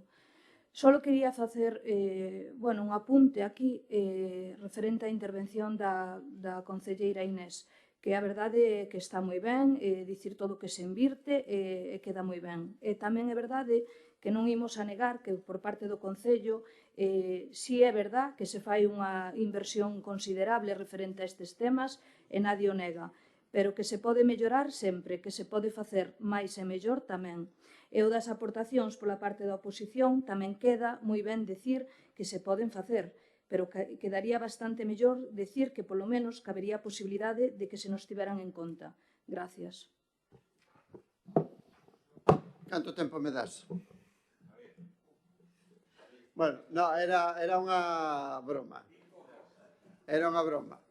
A ver, eu non me estou quitando cousas alegremente da manga. Eu non me estou quitando cousas alegremente da manga. E máis, dixen, non me acordo se na primeira ou na segunda intervención, no punto anterior, que estamos achegando ideas e iniciativas para que vostedes as valoren durante todo un ano, que teñen hasta a próxima, o próximo punto, que será o ano que ven, cando veñan a aprobación das bases do ano 27, que as estudien e valoren. Porque crean riqueza. Aquí chegaron entidades de fora que acabaron tendo domicilio social en Arteixo. Non houve unha hecatombe económica, como vostede di, porque a hecatombe económica se cura con unha baremación e se cura con uns cartos na bolsa das bases de subvencións. Nada desorbitado. E voulles dicir outra cousa. A administración provincial permite que entidades que non sexan da provincia da Coruña elaboren e fagan actividades dentro da provincia da Coruña e poden concurrir. Incluso en cultura. Incluso en cultura. Ben, dito isto, non estou lanzando as campanas aí ao que soe. Non. O BNG fala con coñecemento de causa. Ben, dito isto, e con respecto ao punto 9, decir tamén que son unhas bases reguladoras para deportistas. Estas sí que entendo que teñen que ser deportistas do Concello de Arteixo, e estamos de acordo con estas bases. Evidentemente, se poden discutir, como dixen antes, as baremacións, as porcentaxes, etc. Pero, basicamente, son unhas bases nas que temos que, como o seu nome indica, son unhas bases para poder progresar e, evidentemente, pois tamén os deportistas teñen que saber canto van recibir e canto antes o saiban, millor. E por eso falamos de que o BNG vai tamén votar a favor destas bases. Sí, coa mesma referencia que facía anteriormente, tamén sería bo pois facer o análise e ter o informe do goberno local conforme pois esta liña de subvencións, neste caso a bolsas, a becas para deportistas, pois como foi no ano 2025, se faláramos desto o ano pasado. Nós temos a referencia do que figura dentro daquilo que ten que estar exposto públicamente, que é pois as xuntas de goberno local, e vemos como as do ano pasado, pois unha vez máis, dos 29 solicitantes que acudiron a estas bolsas, só recibiron pois beca 20. Eso é unha realidade que figura no propio informe que vostedes levaron á Xunta de Goberno Local, e queremos, ademais, eu pon aquí, considerando o apartado de criterios de avaliación das bases reguladoras, a Comisión Avaliadora propón a desestimación das seguintes solicitudes por ser as persoas deportistas solicitantes con menos puntuación. É dicir, eu creo que había que buscar a fórmula de que a bolsa fora suficiente como para poder axudar en menor ou maior medida a todos os deportistas que fan que teñen pois unha certa excelencia na participación en algún deporte, pois como é este caso, e, por tanto, creemos que se o ano pasado se quedaban 7 fora e este ano se quedaban 9 fora, pois eu creo que teríamos que buscar a fórmula de buscar ou unha maior cantidade na bolsa existente, non sei canto vai a ser este ano, eso non ven na documentación, non sei cal é a partida que tampouco me puxen a bucear no orzamento xusto e tal, non se ten tempo a todo, pero creemos que o ano que ven é unha das cuestións a mellorar, intentar chegar a todos nunha parte posible, porque ao final tampouco é tan elevado, me refiro, a xente ten que saber que un rapaz que participa en un campeonato galego recibe 250 euros, tampouco recibe, non lle van a solucionar a vida, supoño que sí que lle solucionan a capacidade de poder ir a entrenar, se ten dificultades, porque igual xa tal algún desplazamento que non lle pode facer dentro do club, estas cousas, e ao final acaban recibindo eso, 250 euros, no caso de campeonatos de España 900 euros, e no caso de xa, por exemplo, o caso dun deportista de élite que temos aquí no noso concello, como é o caso do Unai Cereijo, pois si recibe unha cantidade moito máis elevada, que está nunha cuantía xa importante, pero tamén un home que é un rapaz que participa en campeonatos do mundo. En ese sentido, volvo a repetir o mismo, non é lexítimo, nin é creo que equilibrado que un deportista individual dunha entidade dun deporte se lle dé unha subvención nominal de 50.000 euros polo dedazo do grupo de goberno do Partido Popular e haxa rapaces que se queden con 0 euros. Eso é unha realidade. Aquí hai un deportista que vai a un campeonato do mundo, tamén vai Unai Cereijo e recibe 5.000. Pois hai un deportista que non participa nestas que recibe 50.000 euros do Concello de Arteixo. E creo que non é lexítimo, nin é xusto, nin é equilibrado, porque creo que deberíamos de repartir esos 50.000 euros tamén con el, pero co resto dos participantes para que non quede ninguén fora. E logo, falábamos outro día, vendo un pouquiño a elaboración das bases, sí que é certo que dice Xurxo, ten que ser xente empadronada en Arteixo, pero igual teníamos que tamén facerlle e tocar un pouco o tema das idades, porque creo que establece como máximo 30 anos e hoxe en día xa hai deportistas que fan deporte a un certo nivel que poden chegar a ter 40 anos, me refiro, un deportista que faga, pois imaginemos, algún deporte tipo atletismo ou algún outro tipo de deporte, pois pode estar con idades superiores aos 30 anos, e, por tanto, creo que é unha das correccións que se podía levar a cabo, ainda hai tempo, non? Que se podría presentar algún tipo de alegación e se podría analizar conxuntamente este tipo de cousas, nada máis. Ben, máis transparente as bases non pode ser que as temos hoxe aquí, as está descoñecendo e se van a aprobar, entonces están en igualdade de condicións todas as entidades. Martín, cando comentas que queda algunha entidade fora, será porque realmente non cumplen cos requisitos que están establecidos nestas bases ou non justifican correctamente, porque a veces hai entidades que solicitan pero logo non teñen a capacidade de justificar e, polo tanto, non lle pode ser concedida o que é a subvención, non?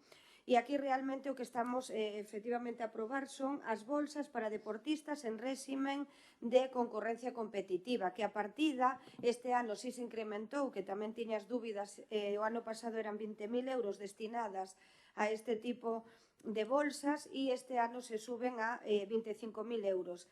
E a finalidade é apoiar estas actividades realizadas no Concello de Arteixo por os deportistas que practican deporte con carácter individual, non? é certo e somos conscientes pois, que das dificultades que teñen pois, moitos deportistas pois, para de levar a cabo pois, os seus adestramentos, as competicións, o elevado custo que supoñen eses desplazamentos, tamén as licencias federativas, o equipamento, e, polo tanto, este tipo de deportes como é a natación, o pádel, o salvamento, o triatlón, o judo, todo este tipo de deportes pois, tamén os queremos fomentar e apoiar, non? E temos 4 tipos de bolsas en función do ámbito deportivo, que son as bolsas para deportistas individuales con opción a participar en campeonatos mundiais, tamén en campeonatos europeos ou competicións de ámbito europeo, que sería a segunda liña, tamén os campeonatos nacionais de España ou as competicións nacionais, que é a terceira liña, e tamén as bolsas para deportistas individuais medallistas en campeonatos autonómicos. Son esas 4 liñas, realmente hai que acreditar unha calidade inicial e unha especial dedicación á actividade deportista, non que auguran pois, realmente que xa unha proxección futura para o deporte de alta competición. Non? Un pouco o ideal é consolidar a progresión do rendemento destes deportistas. Non? Sí que poden solicitar unha única liña e sí que teñen que estar empadroados non? Aquí no Concello. Valórase o historial deportivo tamén das 2 tempadas anteriores, teñense en conta, e tamén o grado de representatividade no municipio. Polo tanto, son os criterios que hoxe van a quedar aquí aprobados e se terán en conta de futuro calquer outra aportación que vostedes podan facer. Gracias. Bueno, simplemente vou añadir que eu estou totalmente de acordo co que mencionou o portavoz do Partido Socialista en referencia ás subvencións que reciben algúns deportistas individuales con cantidades enormes. Como ben dicía el, outros non reciben nada ou cantidades irrisorias. Respetando, por suposto, todos os deportes e, sobre todo, a todos os deportistas, pero nós non estamos de acordo con estas cifras tan exageradas e outros que se teñan que financiar eles casi na súa totalidade. Nada máis, gracias. Sí, ben, evidentemente poderíamos, como xa dixen, poderíamos entrar a valorar as baremacións ou as porcentaxes, neste caso, como xa dixen nos puntos anteriores e neste, non? Evidentemente, eu diferenciaría, e aí se pode criticar ao goberno local, pero eu diferenciaría o que son as subvencións de concurrencia competitiva coas que son nominativas, non? Evidentemente, as que son a dedo e as que poñen as cantidades o goberno local ou a solicitude, digamos, do deportista en sí, evidentemente hai que, o goberno local ten que saber valorar que esas cantidades poden ser desmesuradas. Pero sempre estamos a valorar agora as subvencións de concurrencia competitiva e as bolsas, non? Que van tamén nese mesmo tipo de concurrencia. Por tanto, bueno, pois sí que hai que darlle unha volta ás nominativas, sí que hai que darlle tamén unha volta, como xa digo, que podíamos darlle moito debate ao tema das porcentaxes, etcétera, pero e dos baremos, pero, bueno, nós vamos a votar positivo ás bases de concurrencia para bolsas, precisamente porque, bueno, entendemos que canto antes se quiten adiante, pero isto non quita que o debate se teña que dar xa. Nada máis. Sí, unha cousa é as entidades deportivas e outra cousa é unhas becas, que isto son unhas becas a deportistas individuais. Isto é o que estamos a falar e, por tanto, hai unha bolsa que me alegra que siga que subira, que se pase de 20 a 25.000 euros, porque, volvo a repetir, así como no ano 2024 pois quedaran 7 deportistas fora, ahora quedan 9. Isto é documentación que vostedes dan. Eu pon aquí, considerando o apartado de criterios de avaliación das bases reguladoras, a Comisión Avaliadora propón a desestimación das seguintes solicitudes por ser as persoas deportistas solicitantes con menor puntuación, co cual hai xente que queda fora, supoño que polo reparto dos cartos.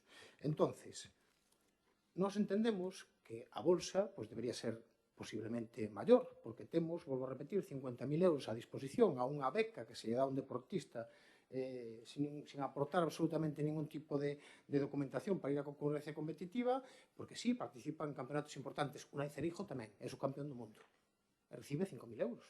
Nesta línea de concurrencia, ten que acreditalo, ven aquí, e recibe 5.000 e pico euros por facer ben o seu deporte. E queremos, ademais, que está ben, porque é fomentar precisamente a excelencia, para que os nenos se impliquen no deporte, para que Arteixo sexa referente dentro da nosa sociedade, de que se fai unha labor importante dentro dos clubes e tamén nos deportistas individuales. Por lo tanto, vou repetir, nós creemos que se debería meter esos 50.000 euros nesta línea de subvencións, en vez de 25.000, teríamos 75.000, repartindo entre todos para dar unha maior cobertura, para non deixar nadie de fora, e para que os rapaces que están avanzando, que poden ir a un campeonato galego, en vez de ter 250 euros, igual podían ter 500, ou 300, ou 400.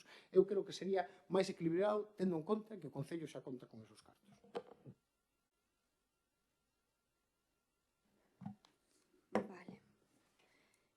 Logo teremos outro, pero quería deixalo claro, temos tres figuras no Departamento de Deportes, que son as subvencións nominativas, son as subvencións destinadas á actividade deportiva, que foi o punto anterior, e as bolsas para deportistas, que son este novo punto. Por tanto, como dicía antes, somos o Concello da área metropolitana de Galicia que máis apostamos por a liña do deporte, é dicir, con datos concretos. No ano 2011, xusto despois de que gobernaran vostedes o Partido Socialista, había unha cantidade destinada de 134.000 euros e a día de hoxe están destinados 372.000 euros. É dicir, que dende o ano 2011 prodúzose un incremento progresivo no programa de apoio ao deporte federado nun 177,61%. E cando falen de nominativas, temos que dicir que, como lles dicía, no ano 2015 tiñamos 28 nominativas no Departamento de Deportes. A día de hoxe temos 4 nominativas, que unha é o Club Deportivo Larín con 10.000 euros, o Real Club Suevos con outros 10.000 euros, a Esperanza de Meicende con 15.000 euros e Roberto Blat Núñez con 50.000 euros, que é o que comenta vostede, Martín. Polo tanto, todo isto é con plena transparencia, xa que estas 4 nominativas van nas bases de execución do noso presuposto, están recollidas, e todo isto con tanto rigor que teñen que justificalas. En caso de que todo isto non sea justificado, terían que non se lle podría abonar estas cantidades de diñeiro. Polo tanto, cabe dicir que hai que poñer en valor o esforzo que fai o Concello de Arteixo por subvencionar todo este tipo de entidades, e se en algún momento algunha entidade queda excluída, precisamente porque non cumple os criterios e os requisitos establecidos en estas bases. Moitas gracias.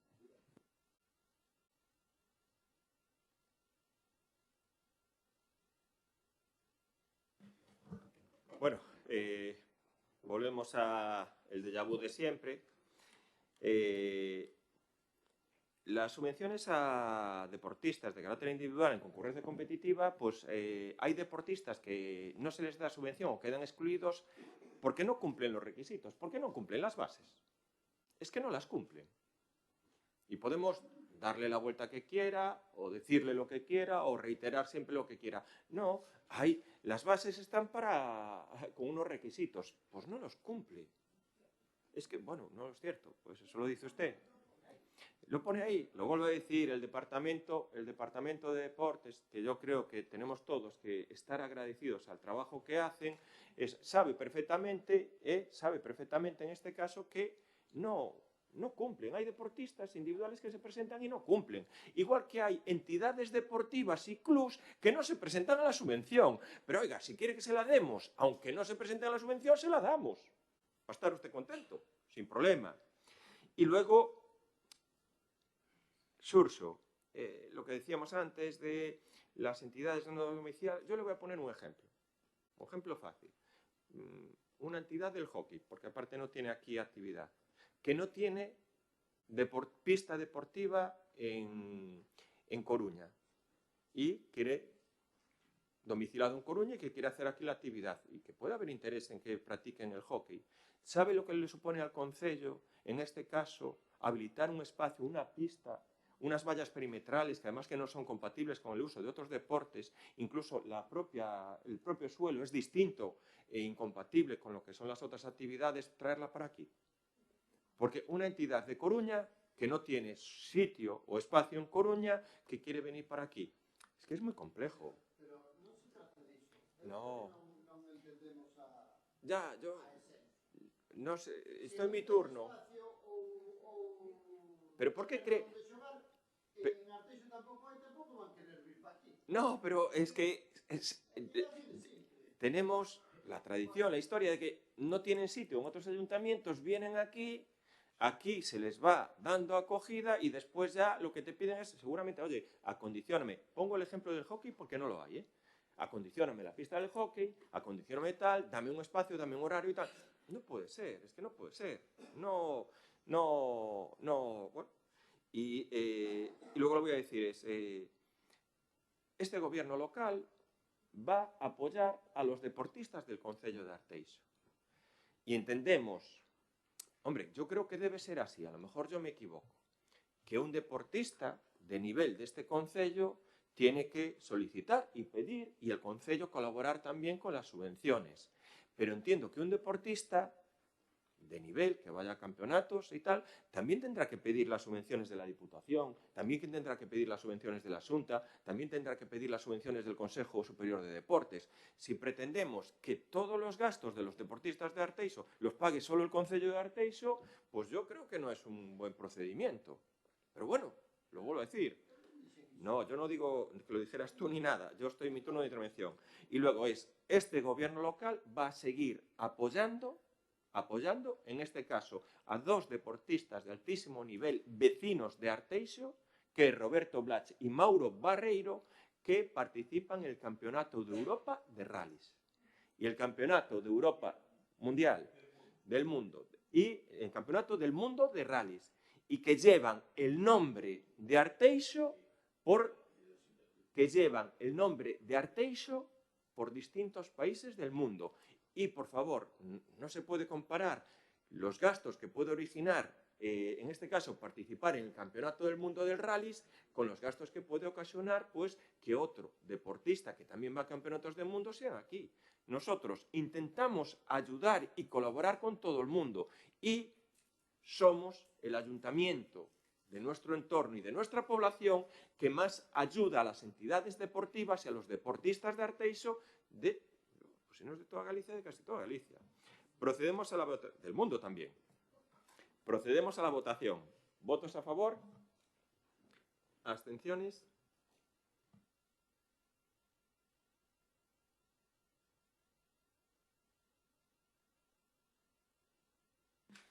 Punto 10º da orde do día, aprobación das bases reguladoras de subvencións para festas parroquiais de Arteixo.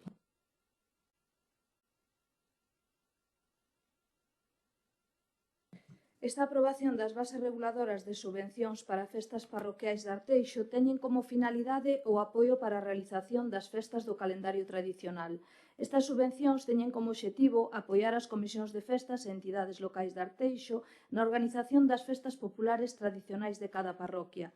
Hai diferentes subvencións dependendo do tipo de celebración, basándose nuns baremos que determinan a cantidade que lle correspondería a cada un. É unha continuidade tamén dos anos anteriores e creo que sí que é verdade que se debería avanzar e tamén mellorar.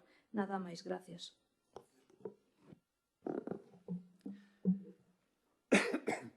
Perdón. Ben, pois sí, son as bases reguladoras das subvencións para festas parroquiais que temos todos os anos nas distintas parroquias.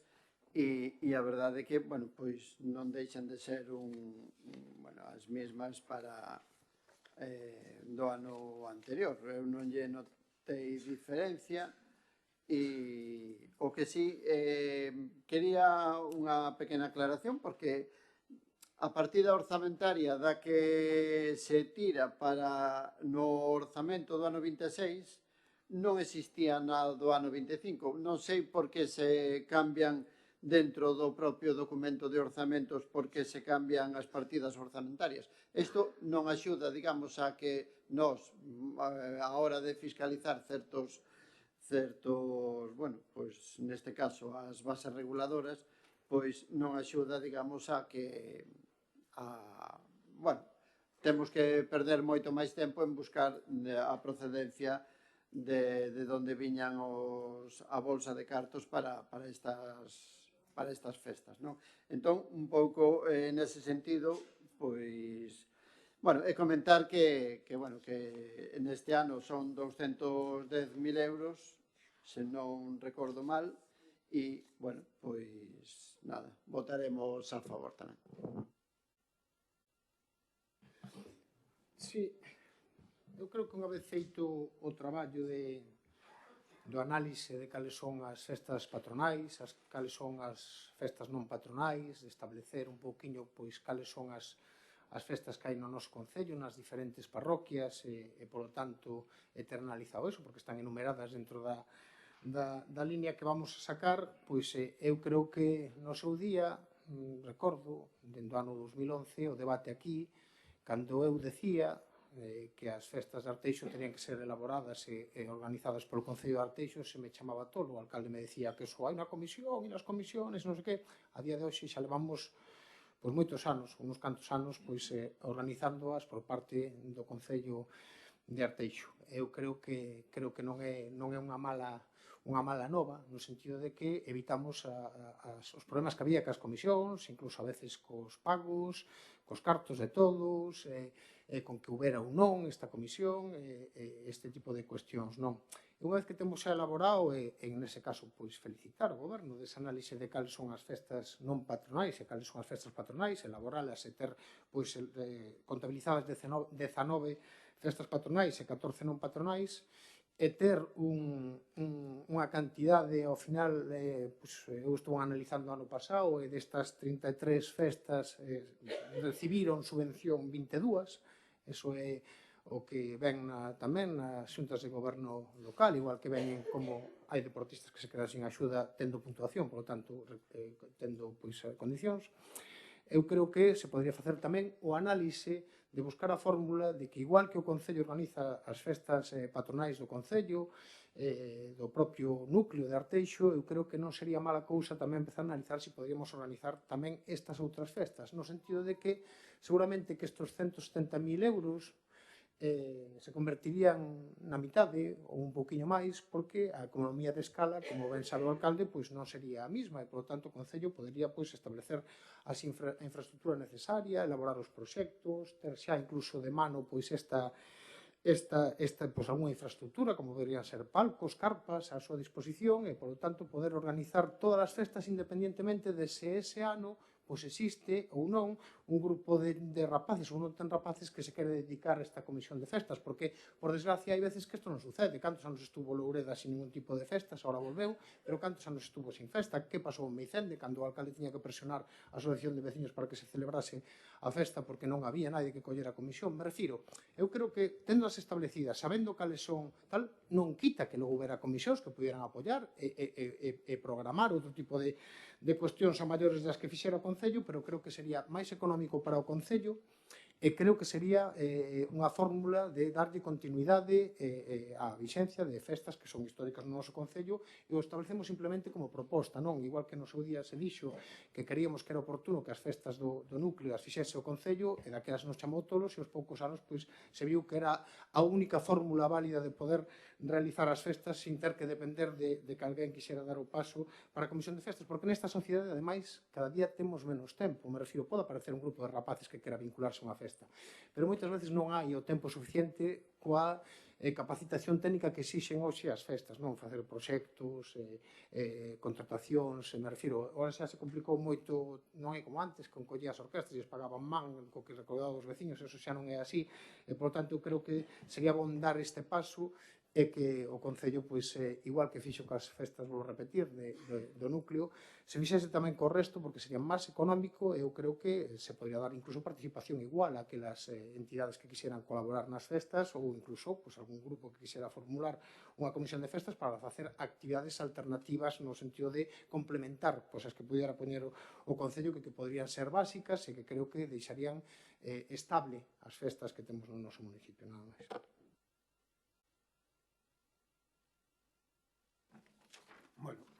Buenos días.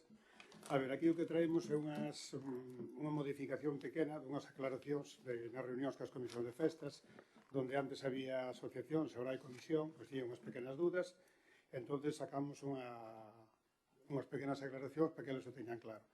Referente aos movimentos das bases, pois aclarar tamén que en caso de aumentar as comisións, a forma en que se podía facer o reparto de capital, as puntuacións que habría tal. Esa é a novedade toda que ten as bases estas novas. Son prácticamente iguales que a 2023, só que simplemente levan esa aclaración. No tema das subvencións, pois sigue sendo o mismo, serían 4.500 euros por día para cada comisión, en festas patronais e 2.000 euros por día para cada unha tal. Temos un presupuesto de 210.000 euros. Nada máis, agradecervos a todos o voto a favor. Listo.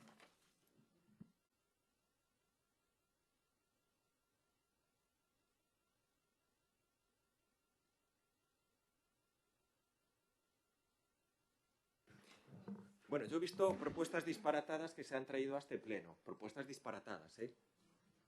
Ahora, la propuesta de que no haya comisiones de fiestas y que todas las fiestas parroquiales las organiza el concello, tiene traca. Tiene tela. Sí, efectivamente. Hala, volvamos a la época de Aznar o Franco o lo que sea. Bien. Lo vuelvo a decir es, aquí en Arteixo, en el concello de Arteixo, donde hay una tradición de organizar fiestas, pues oye, se acaba la tradición y es el concello quien organiza las fiestas, ¿no? Entonces, y aún encima puede ser más económico. Terrible, ¿no? Porque yo creo que una subvención, por ejemplo, que se le puede dar a la comisión de fiestas de Suevos, que entre las fiestas que hacen puede rondar 17.000 euros, creo que el coste total de la fiesta asciende a más de 50.000. Más de 50.000. Larín, que también pueden tener también una subvención de 15.000, 16.000 euros, la organización de la fiesta, de toda la fiesta, asciende a más de 60.000. ¿Quién lo va a asumir? ¿Lo va a asumir también el concello? ¿Quién lo va a hacer? ¿Cómo vamos a hacer? Usted dice, ya, y tener aquí una infraestructura de palcos, carpas. ¿Cómo gestionamos la infraestructura de palcos, de carpas, lo que es el tendido de las luces? ¿Cómo hacemos después con el tema de las subvenciones o las aportaciones que hacen en este caso los comerciantes y los vecinos? ¿Cómo hacemos? ¿Va el concello después a pedir a los vecinos o después no piden los vecinos?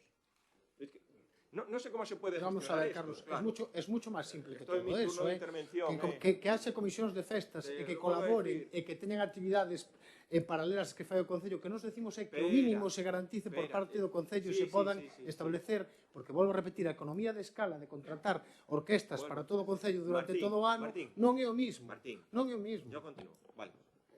Vostede decía moitas cousas tamén, Sí. E vostede era un dos que defendía esta opinión fai moitos anos, Igual que vostede decía que non coñecíamos Arteixo porque en Arteixo non se celebraba o San Juan. Era tradicionalísimo celebrar o San Juan, como ben saben os veciños de Arteixo, pero tamén o decía aquí. Vostede pode ir cambiando, igual que cambiou na interpretación que decía da Comisión de Festas de Arteixo, pode cambiar tamén nesta situación. ¿Podemos seguir? Vale. Mira, ¿qué es lo que ha cambiado? Efectivamente, cuando gobernaba el Partido Socialista, había una subvención a las comisiones de fiestas de 1 euro por habitante. ¿Qué quiere decir eso? Que Suevos llevaba 500 euros que le daba el Partido Socialista y que nunca planteó organizar las fiestas. Nunca lo planteó, Nunca lo planteó. O Partido Socialista non reparte subvencións, serán os cartos de todos. Lo voy a decir. Nunca planteó de que se encargaran de organizar lo que son las fiestas. Partido Socialista gobernando en este concello, subvención en este caso, las fiestas parroquiales, 1 euro por habitante. 500 euros para Suevos. Partido Popular gobernando, subvención a la parroquia de Suevos, 17.000 euros. Larín, 17.000 euros. Lañas, también, un poco menos porque no hacen los días. Es decir, Villarrodriz, más de 17.000 euros. Hombre, lo vuelvo a decir. Claro. Sí. En o 2011 había 20 millóns de presupuesto nos 70 tamén, Yo lo vuelvo a decir, Jova, pero no vamos a interrumpir, que si no vamos a torcer seguido. Lo vuelvo a decir, es la diferencia, el cambio es que efectivamente es la ayuda y la aportación económica que hace este concello garantiza que cualquier comisión de fiestas pueda realizar sus fiestas en sus parroquias, porque se le da 4.500 euros al día.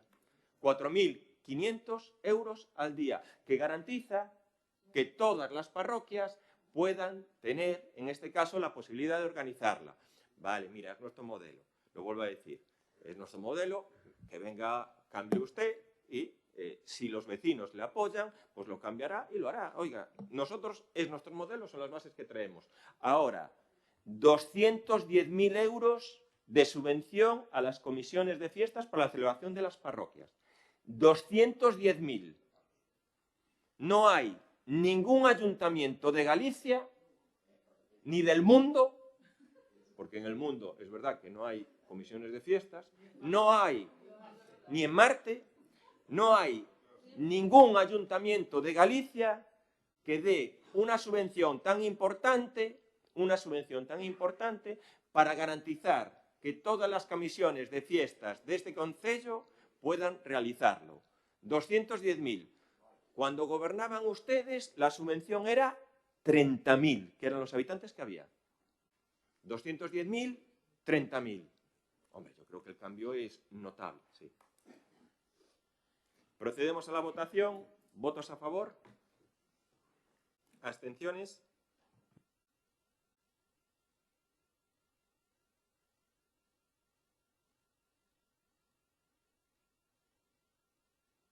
Punto 11º.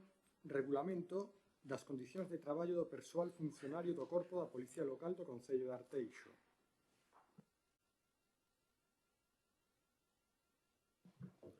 Bueno, a nós parecenos moi axeitado que se elabore un reglamento que teña establecido as condicións de traballo do persoal funcionario do Corpo da Policía Local do noso Concello. Pensamos que era necesario porque o que había era moi antigo, era polo que se estaba regulando as condicións de traballo. Eu, aínda que quedan cousas nas que se podería avanzar e deixa no reglamento algún futurible, como pode ser o Programa Especial de Produtividade que non entraría en vigor ata que se aprobe o sistema de avaliación do desempeño aplicable á totalidade do persoal municipal, pensamos que este reglamento será máis xusto e equitativo para todos os membros do Corpo da Policía Local. Nada máis, gracias. Sí. Bueno, primeiro que efectivamente é fundamental e moi necesaria a elaboración deste regulamento das condicións de traballo para a Policía Local. Segundo, que evidentemente ten que ser negociado por las partes implicadas, chegando a ese acordo entre que non se favorezca excesivamente para que se lesionen os dereitos dos demais veciños, pero que ten unhas condicións laborais efectivamente razonables, ¿no? Entonces, para ello se crea esa comisión técnica en la que forman parte todas as partes implicadas, todos os actores, ¿no? Y nos presentan este regulamento. Como efectivamente son os interesados as dúas partes, parte do Concello e parte dos traballadores, non temos que opoñernos en principio a súa redacción, como é lógico, pues atender a razóns de cada unha das partes que habrá negociado. A única dúda é que despois de que esa comisión técnica elabore este regulamento que se nos presenta hoxe no pleno, ten que ser sometida á mesa xeral de negociación, que dentro da documentación, por lo menos eu non fui capaz de leer pero para que se me explique ahora, non fui capaz de leer se reunir esa mesa xeral e se dera o seu visto bo. Bueno, dependendo desa contestación, porque se non, é fundamental que sepamos se esa mesa xeral de negociación se reuniu, se vai a reunir, ou se no pleno damos a paso previo para que despois o ratifique a mesa. Esa sería a nosa pregunta, estando de acordo con que se elabore este regulamento e que efectivamente fora relacionado por todos os agentes implicados. Gracias. Sí, eu quería poñer en valor precisamente esta forma de traballar, porque estamos vivindo momentos moi oscuros en canto á xestión do persoal no Concello de Arteixo e creo que este documento precisamente fija como se pode traballar conxuntamente coa propia Policía Local, que me consta que tiveron os seus representantes traballando na elaboración deste regulamento, que foron eles os que fixeron o grueso do traballo como debe de ser, e que hubo búsqueda de acordos para chegar ao final un regulamento no cual pois tanto a administración como os propios traballadores chegan a acordos e establecen un regulamento que creo que se eles mesmos o consideran oportuno, se os nosos dirixentes tamén o consideran oportuno, tamén dende o punto de vista xurídico, pois creo que é a fórmula idónea de traballar a nivel de persoal, na búsqueda de acordos, que a veces se conseguirán e a veces non se conseguirán, pero polo menos se establecen as canles para que os traballadores podan traballar dun xeito correcto, mellor, coordinado, e, polo tanto, tamén o Concello teña a súa disposición os traballadores nunha boa situación para poder realizar o seu traballo. Por tanto, eu quería felicitar a aqueles que participaron nesta elaboración, tanto os policías locais como tamén os membros do Concello que chegaron a este acordo. Sei que na mesa xeral hubo unanimidade para aprobar este regulamento e volvo a repetir, eu creo que esta é a fórmula de traballar. Outra cousa, porque a veces se confunde certas cuestións que poden vir ao caso, unha cousa é que un poda estar de acordo en que temos unha policía que os seus traballadores están implicados no seu traballo e son profesionais, e outra cousa logo xa é a dirección que se leva a cabo por parte dos políticos ou da jefatura oportuna, e aí poderíamos ter diferencias. Non vou a decir que se fagan as cousas mal ou ben, simplemente digo que se poden ter diferencias, porque nós seguramente nos gustaría outro tipo de dirección e de estrategia de cara á utilización da policía local. O decimos sempre, eu creo que a policía local debería de ser unha policía moito máis dedicada a estar no tú a tú coa cidadanía de Arteixo, máis axudante, máis presente na sociedade arteixá e menos dedicada á parte coercitiva. Creemos que é unha cuestión que, dende o noso punto de vista, eso ten que ver coa dirección, non con os profesionais que fan o traballo que se lles indican. Nós creemos que se podría utilizar mellor nese sentido, pero vou a repetir, creo que isto que non ten nada que ver co que estaba dicindo, que é a forma de regulamentar buscada con acordos cos traballadores, é oportuna. O noso grupo volve a felicitar e votar a favor. Ben, pois este presente documento ten a orixe xa no Regulamento de Condicións Específicas de Traballo da Policía Local, o cal fora aprobado por o Pleno do 29 de abril do 2010 e como adenda do Acordo de Condicións de Traballo do Persoal Funcionario de Arteixo de 1998, cuya aprobación definitiva non foi efectivamente publicada no BOP da Coruña. Entón, ante esta circunstancia, tras a celebración das últimas eleccións sindicais, que foi en xullo de 2023, decídese na mesa xeral proceder á elaboración dun anexo que recolla o regulamento das especiais condicións de traballo deste corpo, non? E así se constitúe unha comisión técnica para a preparación do borrador do regulamento. E en este caso, Xurxo, cando comentabas o das mesas de negociación, Raúl, tivemos a mesa de negociación o 29 de abril xa do ano 2025 e outra segunda mesa o 10 de marzo deste ano, no que sí que foi aprobado xa por unanimidade. Por eso o traemos hoxe aquí, non? E en ese caso, dentro dun marco legal estatal e autonómico de aplicación, establecendo, como sempre, as bases da distribución xeral das xornadas e tamén as condicións de traballo, a nortucidade, a turnicidade, o establecemento de cuadrantes de servicios. E aquí tamén se tivo en conta o sistema de traballo e tamén a regulación de vacacións, os cambios de servicio de carácter obligatorio, e aquí o que se intenta realmente é un sistema de traballo da policía, unha estrutura organizativa do mesmo, que realmente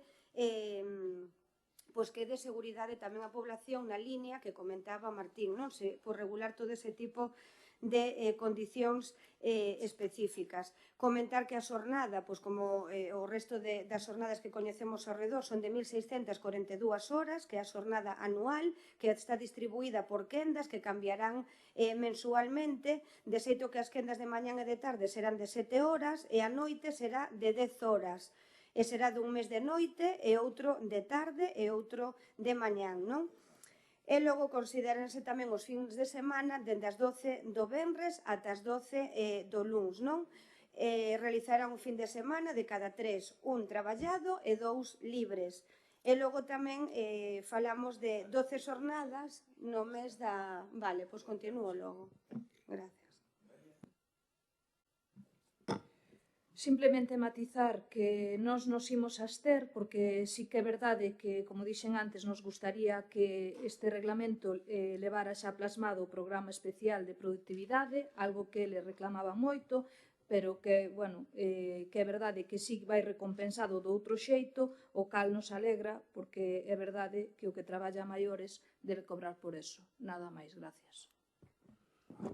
Sí, bueno, parabenizarnos polo procedimento efectuado, tamén que haxa que se nos confirma ahora, despois da reunión deste propio mes de marzo da mesa xeral, un acordo por unanimidade. Entonces, si esa redacción conxunta de todos os asentes implicados, parabenizándonos, insisto, en que se chega a ese acordo e se nos presenta este documento, entonces, efectivamente, nos, obviamente, imos votar a favor cando todos os asentes implicados foron quen de elaborar este documento e chegar a ese acordo. Nada máis. Sí, reiterar unha vez máis que esta é a metodoloxía de traballar. Eu recordo que no plan de ordenación de recursos humanos que se fixo no Concello do ano 2025-28 se establecían pois unha serie de cuestións para traballar cos traballadores do Concello. Unha delas era este plan de establecer a fórmula, o procedimento para traballar a policía. Por lo tanto, creo que esta é a metodoloxía. Outra cousa é o tema todo do que decía Noelia, que debería de estar pois negociado tamén e pactado a nivel con todos os representantes dos traballadores para establecer cal é a productividade non só da policía, que tamén, sino de todos os traballadores do Concello, que tamén se podería buscar e chegar a acordos. E digo isto do plan de ordenación porque precisamente eu creo que isto que debería de rexir e de ser o espírito de seguimento por parte do goberno local cando firma un documento e despois pola porta de atrás, cando se establecen aí e se fala dos servicios e que se vai a facer con eles e como se vai a negociar e o espírito de negociación cos sindicatos para que non se produzcan saídas traumáticas dos traballadores, non casa ver neste caso a elaboración consensuada deste plan para a policía ou deste procedimento para a policía e despois ver como se privatizan outros servicios ás espaldas dos traballadores mandándoos a empresa privada sin negociar cos sindicatos. Eu creo que este tipo de cuestións hai que poñelas encima da mesa. Sigamos a línea que establecen vostedes aquí e non sigan na línea de despidos, de amenazas e de mandar traballadores a privada única e exclusivamente porque non lle gusten ao grupo de goberno. E xa non quero falar, que xa falaremos posteriormente de como entra a xente no noso Concello. Pois agradecer os votos favorables e por comentar un pouco máis o regulamento para acabar dicir que se regulan ademais os cuadrantes das quendas, que estarán no taboeiro habilitado para nas dependencias policiais e tamén expostos recibirán nos seus correos electrónicos. Tamén dicir que tamén teramos en conta o tema das permutas do servicio, que son permutas, isto o farán de forma voluntaria, e tamén os cambios de servicio, que aí sí que serían con carácter obligatorio, e logo tamén as vacacións e as licencias que se terán en conta dende o mes de xuño a setembro, e en este caso tamén veránse desfrutando períodos mínimos de 5 días consecutivos ou outros 5 días a desfrutar de forma individual ao longo de todo o ano, e será de maneira rotatorio entre todo o persoal en esas quendas.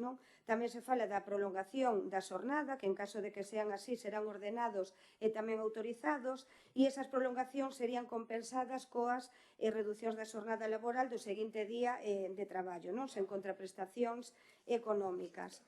E logo tamén se fala dos servicios extraordinarios e que eso é un sistema baseado en puntos, e despois tamén o que comentaban vostedes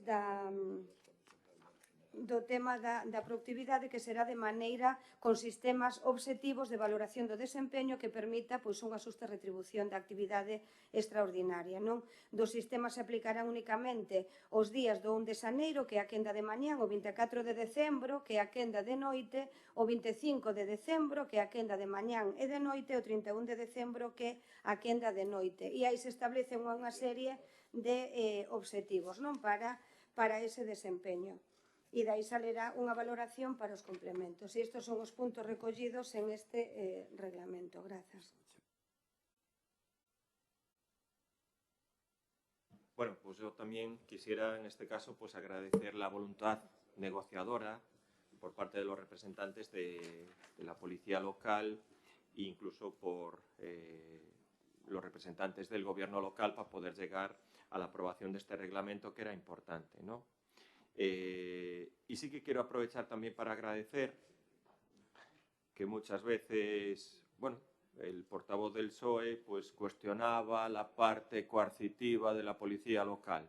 Bueno, yo sí que quiero agradecer el trabajo que está realizando la policía local de Arteixo, porque lo estamos viviendo y lo estamos viviendo casi todos los días.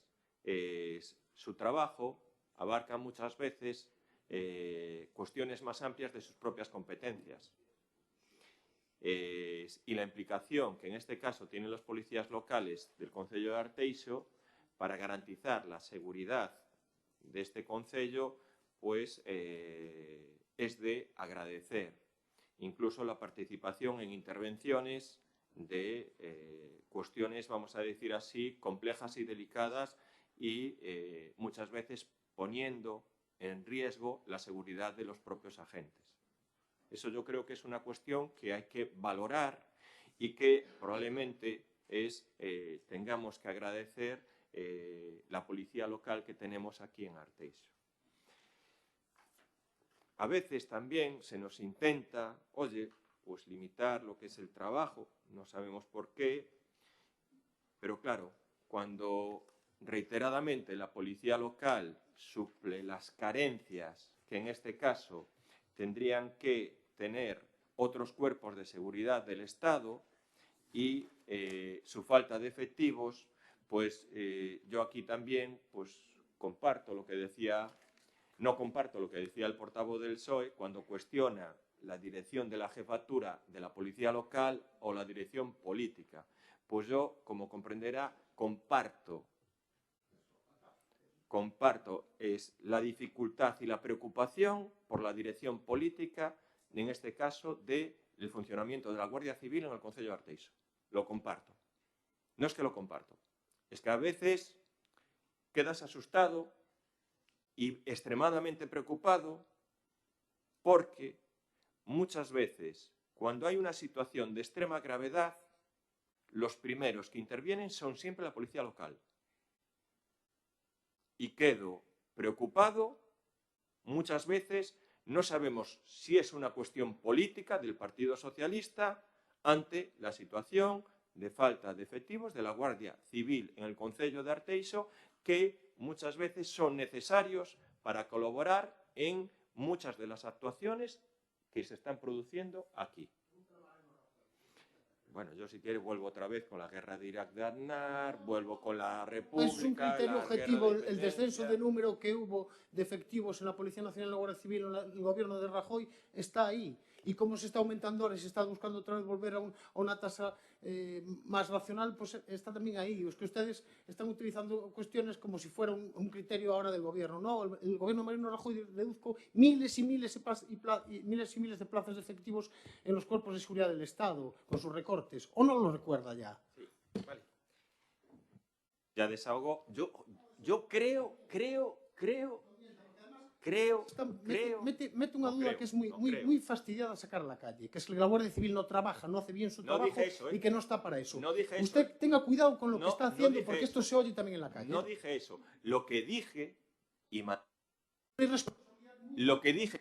Usted tiene una junta local Lo de que seguridad dije- en la cual participa y lo la que cual dije- puede establecer con la Policía Nacional y con la Guardia Civil aquellas Lo que cuestiones dije que y sean mantengo- oportunas. Ahora, decirlo aquí en público y estar digo aquí dejando en el aire públicamente. que la Policía Nacional y la Guardia Civil no hace su trabajo en Arteixo En primer y lugar, estar la Policía animando a lo Nacional mejor aquí no está. a que alguna persona piense que aquí no se trabaja y no se da la seguridad es muy, muy, muy irresponsable por su parte. Pero usted sabrá lo que hace. Bien. Claro. En primer lugar...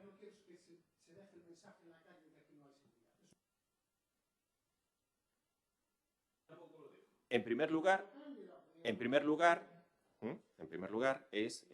lo vuelvo a decir, yo no cuestiono el trabajo de la Guardia Civil, no lo cuestiono. Cuando están, hacen buen trabajo. Lo que cuestiono, pero sí que se lo pueden decir los compañeros de la policía local. No es que sea más responsable, es que si hay veces, hay muchísimos días que hay una intervención y es que están ellos solos. Es que se lo pueden decir ellos. Una de las intervenciones más importantes que hubo aquí en las últimas semanas en este concello, que además no era una competencia de la policía local, intervino la policía local. ¿Por qué? Porque hay que cuestionar muchas veces que no hay los efectivos que tendría que haber aquí en este concello. Y si quiere le hablo de la Junta de Seguridad. Y si quiere le hablo de la Junta de Seguridad. Y si quiere le hablo de lo que hablamos allí en la Junta de Seguridad. Y si quiere le digo que hemos solicitado, me han interrumpido, que hemos solicitado poder ayudar en ciertos temas que son muy conflictivos aquí en este ayuntamiento y se nos ha denegado. Y se nos deniega poder ayudar y se nos deniega después que puedan actuar. A mí nunca nadie me va a escuchar que diga que la Guardia Civil de Arteixo de aquí no hace su trabajo. Mentira. Lo que sí, y lo diré reiteradamente, es que pedimos que haya más efectivos de la Guardia Civil. ¿Para qué? Para que la policía local muchas veces no tenga que actuar sola. Y para que la policía local no tenga que poner en riesgo muchas veces su integridad física. Y no me venga con el tema de Rajoy porque el gobierno socialista lleva 8 años gobernando. 8 años gobernando. Y lo que hay, 8 años gobernando. En 8 años gobernando con la situación ¿qué pasa? A lo mejor hay una intención, una dirección política por parte del Partido Socialista de desmantelar la Guardia Civil. Dígalo abiertamente. Vuelvo a repetir que usted puede coger y analizar los datos sin problema ninguno. Analice los datos de los recortes, de los miles de profesionales que se quedaron sin trabajo y cómo fue evolucionando en estos 8 años, que no es inmediato. Usted no va a la calle y dice, aquel señor es Guardia Civil. Eso necesita una programación, necesita unas convocatorias, necesita una formación. Estamos en mi turno de intervención. Lo vuelvo a decir, los malos es Rajoy y el Partido Socialista. Son unos santos. Oye, tienen una seguridad brutal aquí en este país. Hay un montón de guardias civiles, yo no sé dónde están en Arteixo, y lo que sí que reivindicamos, lo volvemos a decir. Pero el punto era sobre la Guardia Civil o sobre la policía local. Sobre la policía local. Lo volvemos a decir. Es agradecer, en este caso, la aprobación del reglamento por la voluntad negociadora que hay y agradecer el trabajo que hacen la policía local. Y si alguien cuestiona el tema coercitivo, es que se enteren realmente del trabajo y las intervenciones que hacéis. Que a lo mejor alguno se queda asustado del trabajo y la gran cantidad de intervenciones que vosotros hacéis. Procedemos entonces a la votación. ¿Votos a favor? ¿Abstenciones? Vale. Punto 12º. Aprobación definitiva do Plan Especial de Infraestructuras e Dotacións de Casas Novas.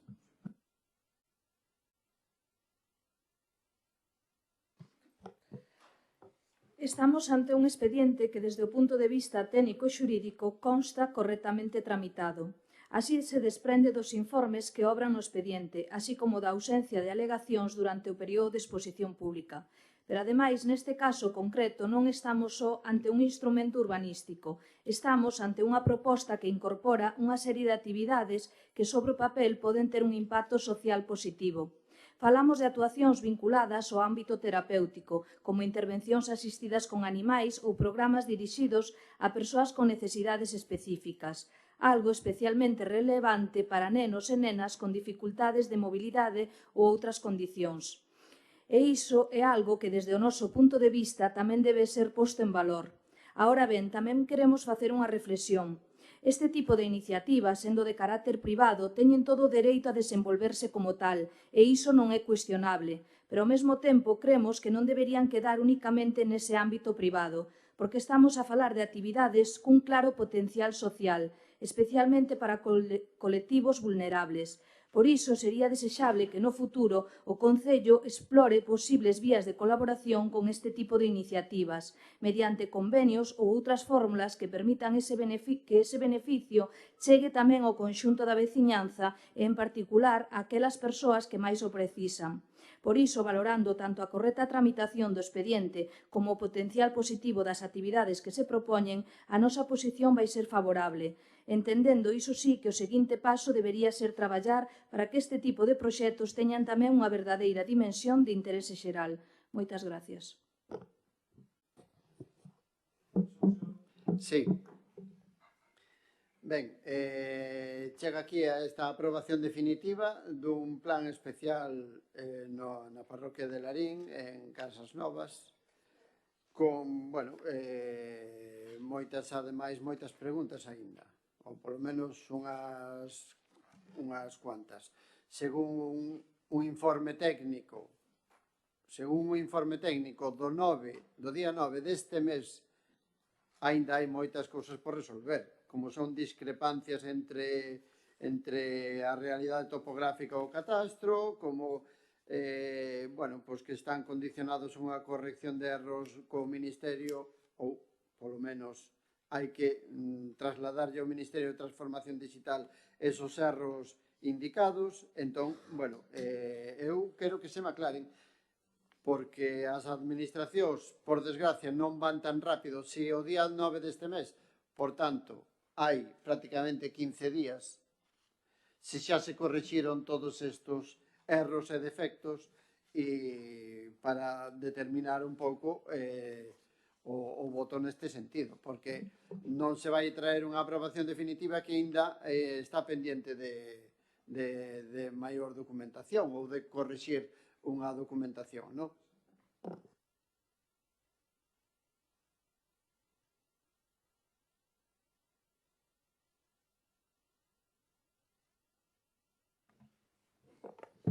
Ola, bos días. A ver, este é un documento finalista xa foi aquí traído 3 veces antes.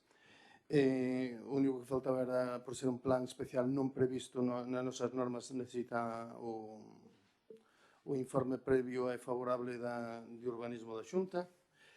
Respecto aos erros, a ver, a maneira de tramitar un documento urbanístico cando o informe non é desfavorable, son de corrección de erros, o que emiten as administracións é o informe favorable solicitando que se corrixan os erros detectados. Para poder mandar este documento á Xunta de Galicia para que faga o informe previo vinculante, pois claro que vai todo corrixido. Despois agora o que sai é que dar traslado.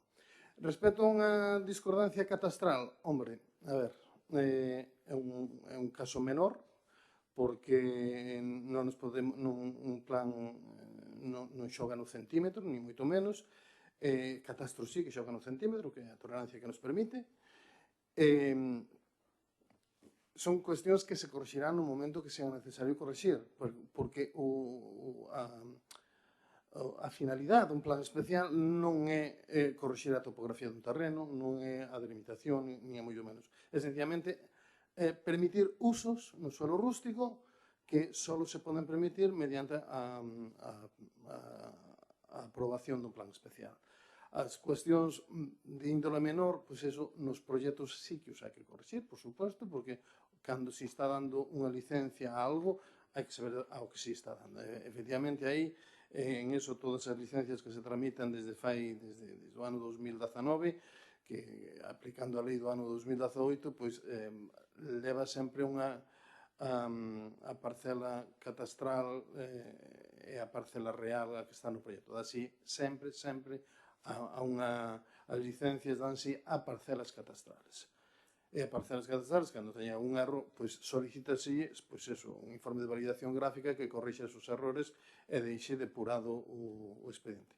Sencillamente porque despois, algúns que así non se fixeron, porque non conocíamos tampouco a envergadura de toda esta, a magnitude que tiña toda esta normativa, é que chegan ao registro de propiedade, eso non é registrado. Por esas discrepancias que había entre o documento administrativo e a cartografía catastral. Por eso que son os proxectos, cada un, cando se vayan desarrollando, en base a ese plan, os que irán correxindo esos pequenos defectos que está ben que te advertencia, porque quedalle xa aos promotores do plan esa notiña aí de aviso, ollo, aviso a navegantes, pero nada máis. Moitas gracias por apoiarlo.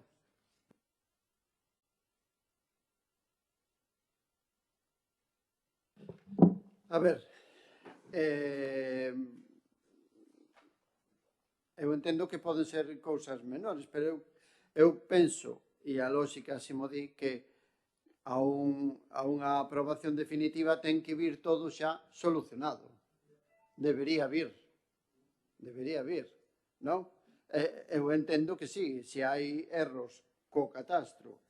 Nós podemos aprobar un plan especial, donde aí poda Ponte Gadea e facer cousas, un proxecto que teñen. Pero, a ver, nós para aprobar isto debería ter unha documentación definitivamente clara, non? E que pasa se o Ministerio di que as condicións que se lle entregan, o informe que se lle entrega, non é válido? E nós aprobamos definitivamente este plan especial. Que pasaría aí nese caso? Hombre, é un supuesto, pois, para min, un pouco utópico, porque estamos aquí cuestionando a capacidade de equipo redactor e técnicos que supervisan iso. E incluso poñendo tamén outro organismo que non está presente nesta festa, que é a Xunta de Galicia, que é o que emite un informe previo e favorable para chegar a esta aprobación definitiva. Que a todos se lles escapou? Pode ser.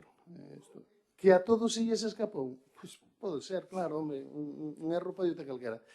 O que está claro é que se corrixen, porque, de feito, os informes son favorables. Sempre, cando se mandan corrixir, son cuestións menores, cuestións, ao mellor, de que algo está, que se utilizou unha normativa que non era, que, a ver, a corrixística é moi grande. Non son cousas sustanciales, non impiden a aprobación do documento. Pero, a ver, que presupoñer eso, claro que podemos presupoñer moitas cousas, non? Pero ten que haber un voto de confianza sempre. E se o Ministerio se solucionan as cousas do catastro e do Ministerio, ten que volver a vir a votarse? Non, a ver. Se houbera un erro sustancial no tema de corrixir eso, que na corrixón... No, a mellor estas preguntas que me fago eu, a mellor as debería contestar o secretario, pero se ten que vir de novo a votación aquí. Eu entendo que non, pero, bueno, podo contestar despois. Respecto ao catastro, mirade, cando se aproba un plan xeral, as parcelas catastrales non todas están depuradas, vale? Hai moitos erros. Por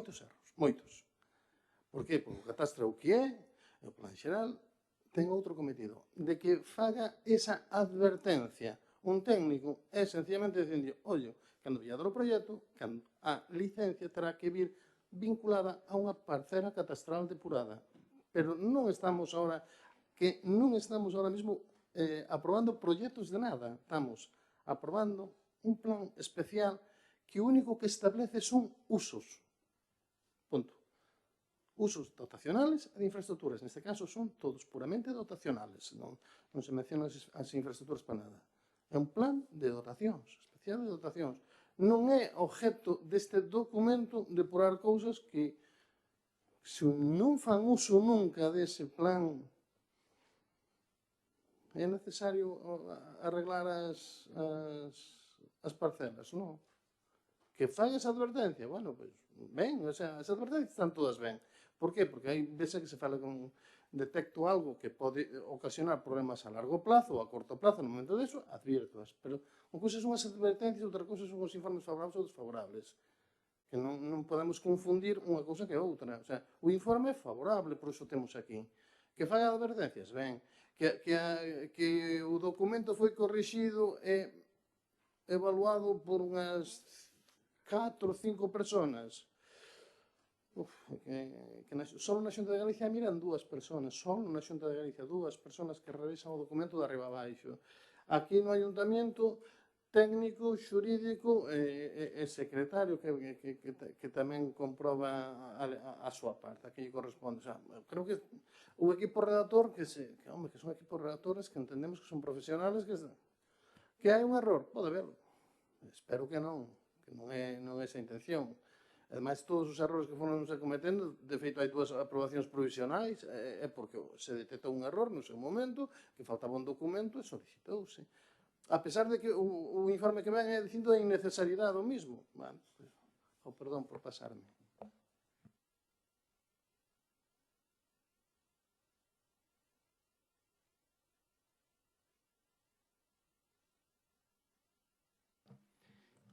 Procedemos entonces a la votación.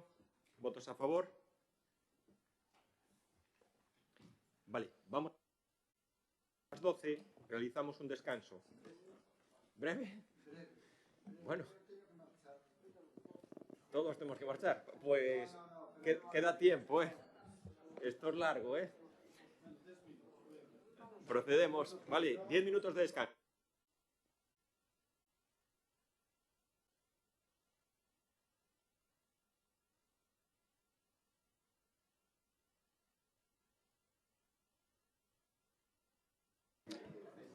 Continuamos.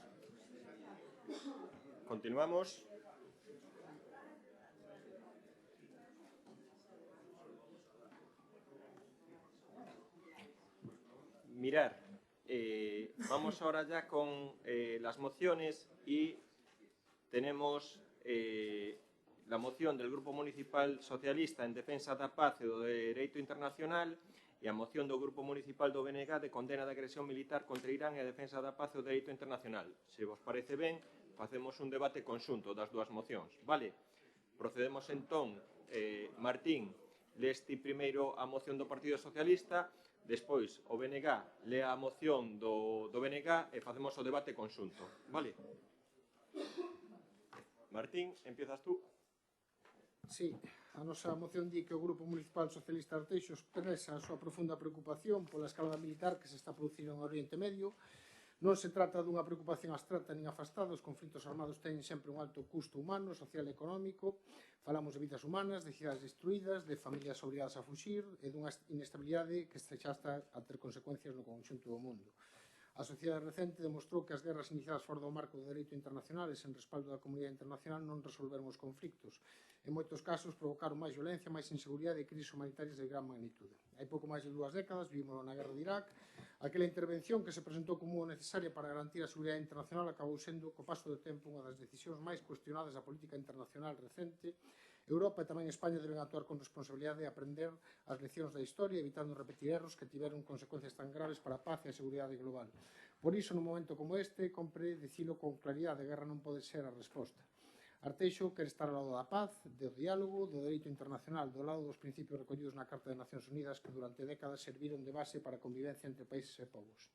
Arteixo repudia ao réxime de Irán, responsable da represión e de vulneración dos dereitos fundamentais da súa propia cidadanía, especialmente das mulleres, pero ao mesmo tempo rexeita este conflicto, entende que a única saída posible debe ser a diplomacia e a política, porque cando se rompe a legalidade internacional, quen máis sofre sempre son os mesmos, a poboación civil, e porque ademais do drama humano, os conflitos tamén traerán consecuencias económicas que acaban chegando á vida diaria da xente, precios da enerxía máis altos, incerteza económica e máis dificultades para moitas familias. Por tanto, proponemos que se aproben os seguintes acordos: reclamar aos Estados Unidos, a Israel e a Irán o cesamento inmediato das hostilidades antes de que o conflicto alcance dimensións aínda máis graves, repudiar o réxime de Irán pola represión e vulneración dos dereitos fundamentais da súa cidadanía, especialmente das mulleres, defender que a única saída posible a este conflito debe ser a diplomática e política, condenando cualquera vulneración do dereito internacional e reafirmando o compromiso cos principios que sustentan a convivencia entre nacións, o respeto á Carta de Nacións Unidas e a resolución pacífica dos conflitos, bases da seguridade colectiva e da estabilidade mundial. Afirmar con claridade un principio que forma parte da conciencia democrática da nosa sociedade, non a guerra, a expresar a solidariedade do pobo galego coas vítimas civis e con todas as persoas que están a sufrir as consecuencias da violencia, apoiar a posición do Goberno de España e os seus esforzos diplomáticos, así como os da comunidade internacional e da Unión Europea para lograr unha desescalada do conflito e abrir camiños de negociación, apoiar o envío da fragata española a Chipre para contribuir á defensa e a seguridade na rexión tras os ataques registrados e dar traslado esta moción ao Goberno de España, a Xunta de Galicia, a Federación Galega de Municipios e Provincias e aos grupos parlamentarios do Parlamento de Galicia e ao Congreso dos Diputados. Raúl. Vale.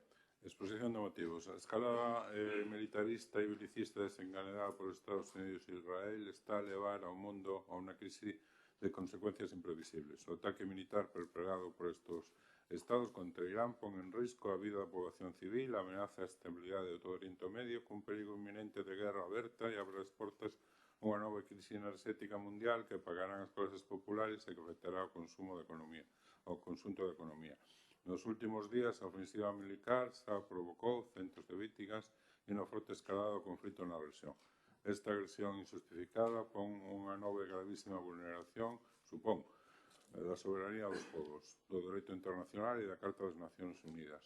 Pretende legitimar a lei do máis forte e dinamita calquera posibilidade de diálogo e de solución negociada dos conflitos. A historia repítese, os mesmos que nos venderon a guerra de Irak coas falsas armas de destrucción masiva son os que agora inventan novas amenazas para justificar os seus bombardeos. Esta agresión militar non é un feito illado, senón que se marca nun patrón de actuacións reiterado das grandes potencias militares. As intervencións armadas e bombardeos preventivos converteronse nun instrumento habitual. A estrategia da guerra permanente busca o control dos recursos estratégicos e a imposición de intereses geopolíticos pola forza, despreciando a soberanía das nacións e o dereito dos povos a decidir libremente. A sociedade galega está maioritariamente comprometida coa paz, co multilateralismo, coa legitimidade internacional e coa soberanía dos povos.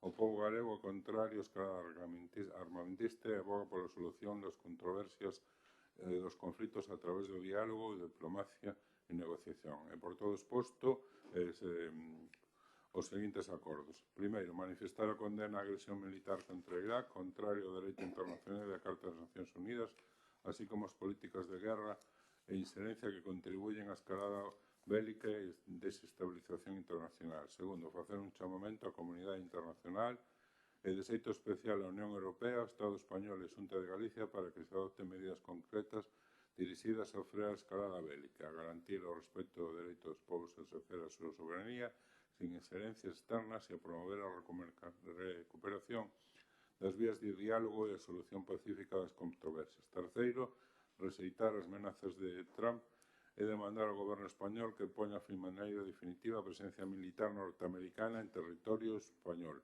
a utilización do territorio galego como base de infraestructuras e actividades da OTAN e reclamar a saída do Estado español de último. E último, poñerse en envío por parte do goberno español de medios e material de guerra á zona de conflito. Gracias.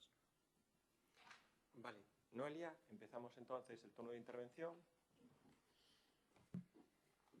Como non podía ser de outro xeito, nós vamos a aprobar as dúas mocións e imos facer unha reflexión conxunta sobre o repudio á guerra de Irán.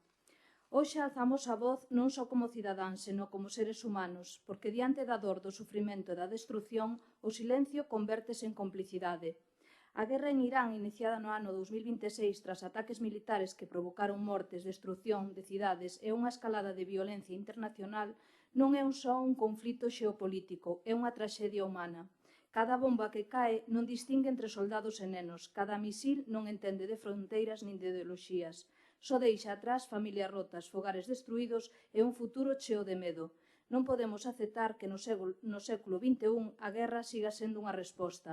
Non podemos normalizar que os intereses políticos ou económicos se impoñan sobre a vida das persoas, porque cando a humanidade perde valor, todos perdemos. A guerra non trae paz, trae odio, vinganza e máis violencia, e o máis grave arrastra povos enteiros a unha espiral da que é moi difícil saír. Mesmo países afastados sofren as consecuencias con crisis económicas, subidas de precios e inestabilidade global. Por iso dicimos alto e claro non á guerra en Irán, non á destrucción e non á morte innecesaria.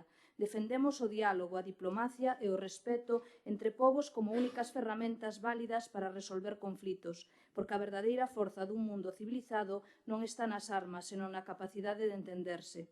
Que esta sexa un chamamento á conciencia, que non miremos cara a outro lado, que sixamos paz, xustiza e humanidade, porque cada vida importa e porque ningún conflito xustifica a perda de tantas vidas inocentes. Gracias.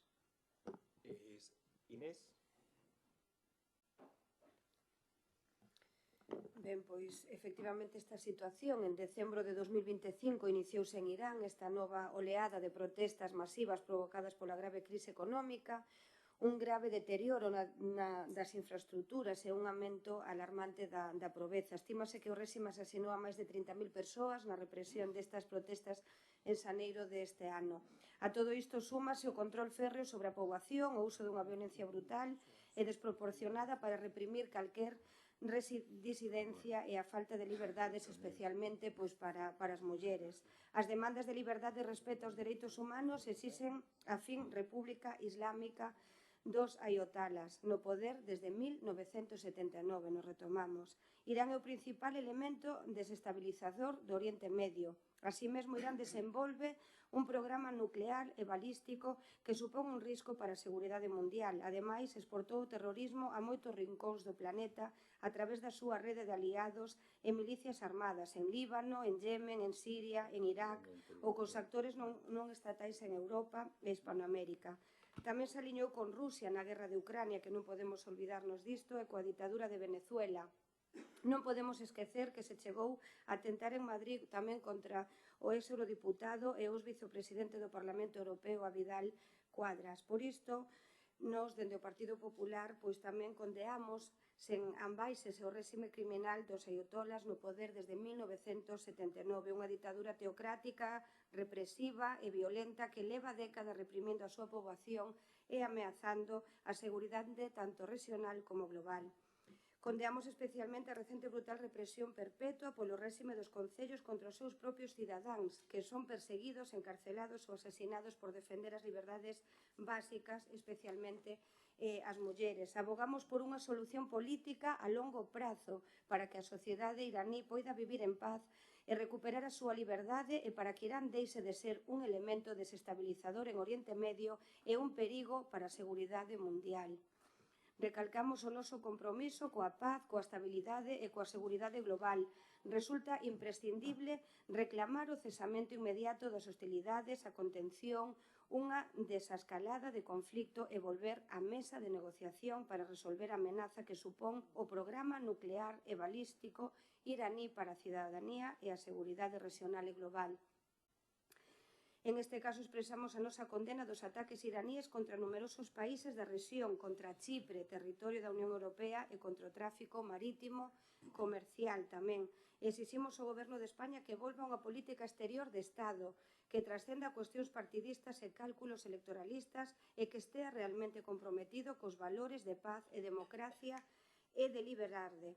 E rexeitamos, por suposto, esas felicitacións dos grupos terroristas como Hamas, como los hutíes, así como a propia ditadura iraní ao goberno de Pedro Sánchez. E solicitamos adopcións a todas as medidas posibles para protexer a familias e empresas das consecuencias económicas indesexadas da guerra, así como o seu impacto enerxético, especialmente a través da adopción de diminución da fiscalidade. Entón, agora, hai un segundo turno, non sei se vamos a votar primeiro unha e despois a outra para... Quería facer os matices, pero espero senón o segundo turno de intervención. Gracias. La votación va a ser por separado. Entonces, porque, bueno, son distintas. Vale, Martín. ¿Leíste esto primero y el segundo? A mí me da igual. Vale. Raúl. Como? Vale. Vale, bueno, escoitando a intervención da voceira do Partido Popular, parece que está excusando ou ponéndose a favor de que se tiren, se empece a lanzar bombazos á poboación civil en Irak. O efectivamente, todos estamos de acordo co xenocidio, pero no que nos podemos é justificar que se lancen bombazos, como tampouco que os lance Irán. Entonces, as cosas son como son, porque o primeiro dereito fundamental do ser humano é o dereito á vida, non? E parece increíble que un ser inteligente, supostamente, como o ser humano, derive na lei do máis forte, tente impor vontades a bombazos e máxime coa poboación civil, como é o que está ocurrindo, non se pode justificar, é injustificable de todo punto, non? Independientemente de que son uns moi malos, outros medio malos, outros máis malos todavía, con ese lenguaxe infantil que utiliza Trump, non? Que, bueno, para alucinar. Bueno, é de todo mundo de todo punto inconcebible que se gasten tantos cartos insentes en armamento para beneficio duns poucos, porque ao final os que salen ganando destas guerras son unos poucos e salimos perxudicados todos os demais. Os máis vulnerables máis aínda, non? Pero por todos en xerais, para que se enriquezan uns poucos por fabricar bombas, tanques, etc. O sea, eses cartos que fan moita falta na atención social xenérica da poboación. Bueno, hai mocións e mocións, pero que creemos que esta moción na defensa da vida e da convivencia é quizáis a máis fundamental de todas, porque sin o dereito á vida todas as demás cousas, sendo importantes, pois pasan a un segundo plano. Pero, bueno, comparando as dúas mocións, notamos unha discrepancia que as fai excluintes, non? Porque o PSOE no punto 7 fala de apoiar o envío da fragata española a Chipre. De acordo que será para a defensa de aliados, etc. Pero contribuye á elevación do conflito. Nós no punto 4 falamos de oponerse ao envío por parte do goberno español de medios e materiais de guerra á zona do conflito. O sea, son contrapostas, son excluintes. Así que votaremos que non á moción do PSOE, porque se contrapón ao que estamos dicindo nós, a non ser que se quite ese punto 7. Realmente, nós estamos sempre defendendo a saída da OTAN. O sea, eu ainda me acordo daquelo de OTAN de principio non, non? E que ao final, despois de a xente que votou a PSOE daquela pensando que iba a ser non a OTAN, ao final fixe unha campaña desaforada a favor de sí e así entramos na OTAN, non? Nós non queremos estar na OTAN. Galicia non quere estar na OTAN, non? Entonces, calquera medio que se manda a zona de conflito nos parece que non. Entonces son excluintes. Entonces, insisto, votaremos que non a moción do PSOE si permanece ese punto 7. Gracias. Martín, espera, que te doy ahora el tiempo. Sí, pero es porque también va un poco en relación a nuestra posición de voto. Nosotros, el punto 4 vuestro del BNG, no, si podemos votar por puntos vuestra moción. Sería el punto 3, Raúl. No, es el 3.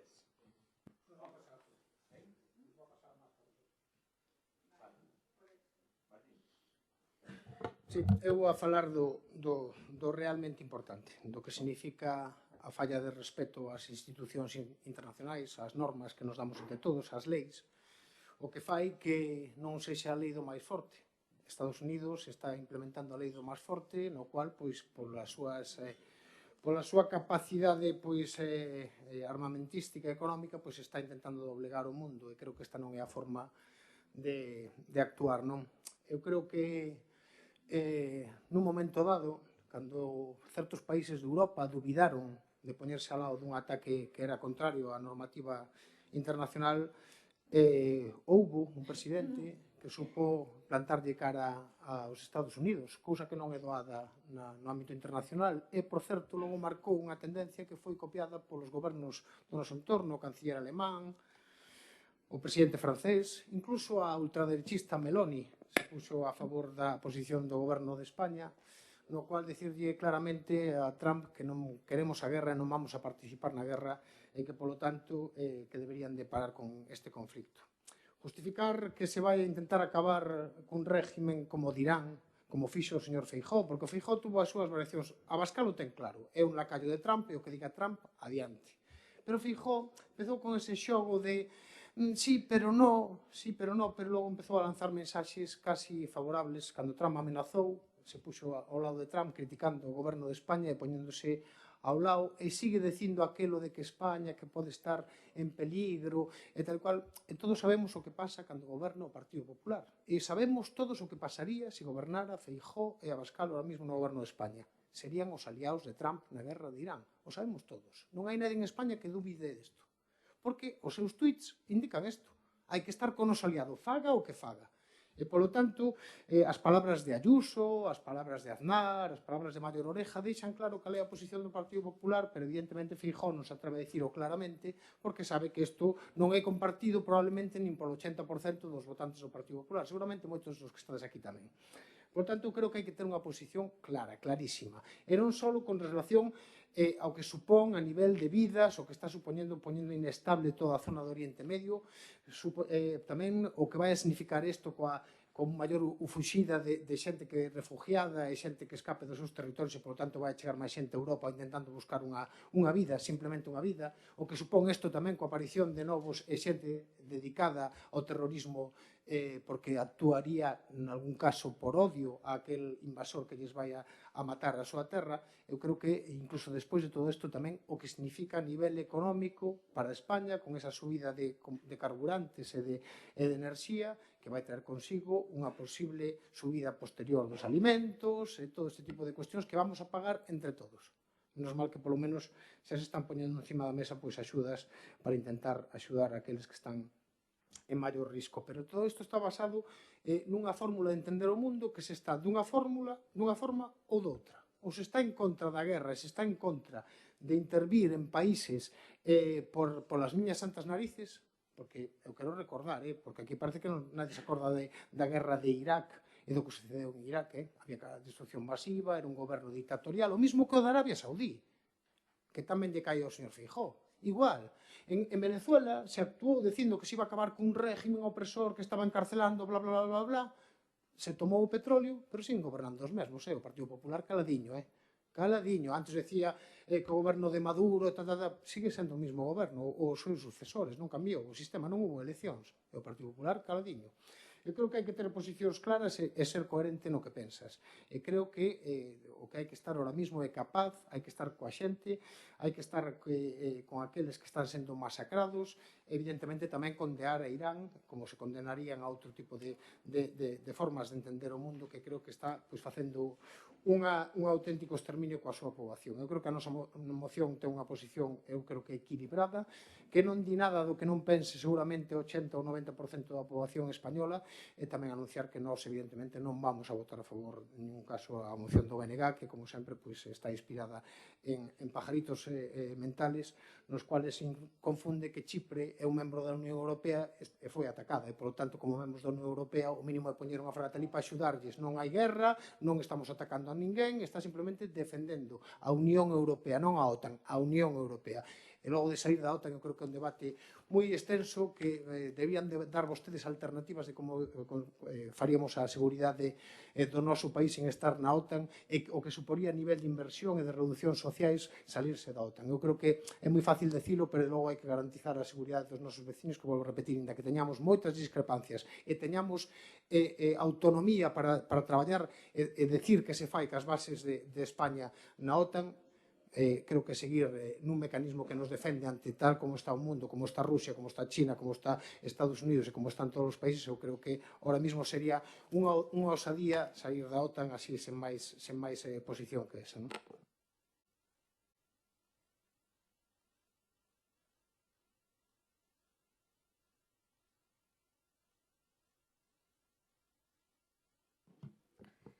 Bueno, está claro que o mundo atravesa momentos extremadamente graves. As guerras volven golpear distintas rexións do planeta e, como case sempre ocorre, quen paga o prezo máis alto non son quen toman as decisións desde os despachos nin quen xogan a xeopolítica a miles de kilómetros de distancia. Quen paga o precio máis alto son os mesmos, os civís. Familias que perden os seus fogares, nenos e nenas que morren baixo as bombas e povos enteiros que ven destruído o seu futuro por conflitos que nunca decidiron. Os problemas do mundo non se arreglan nin se transforman a base de guerras. A historia demóstrao unha e outra vez. As guerras só deixan destrución, morte e xeracións enteiras marcadas pola dor. Ante unha traxedia de semellante magnitude, cabería esperar responsabilidade política, altura institucional e respeto polo sufrimento de millóns de persoas. Acabo dicindo que as guerras non son propaganda. Utilizar o sufrimento do mundo para buscar titulares é unha indicencia política. Gracias.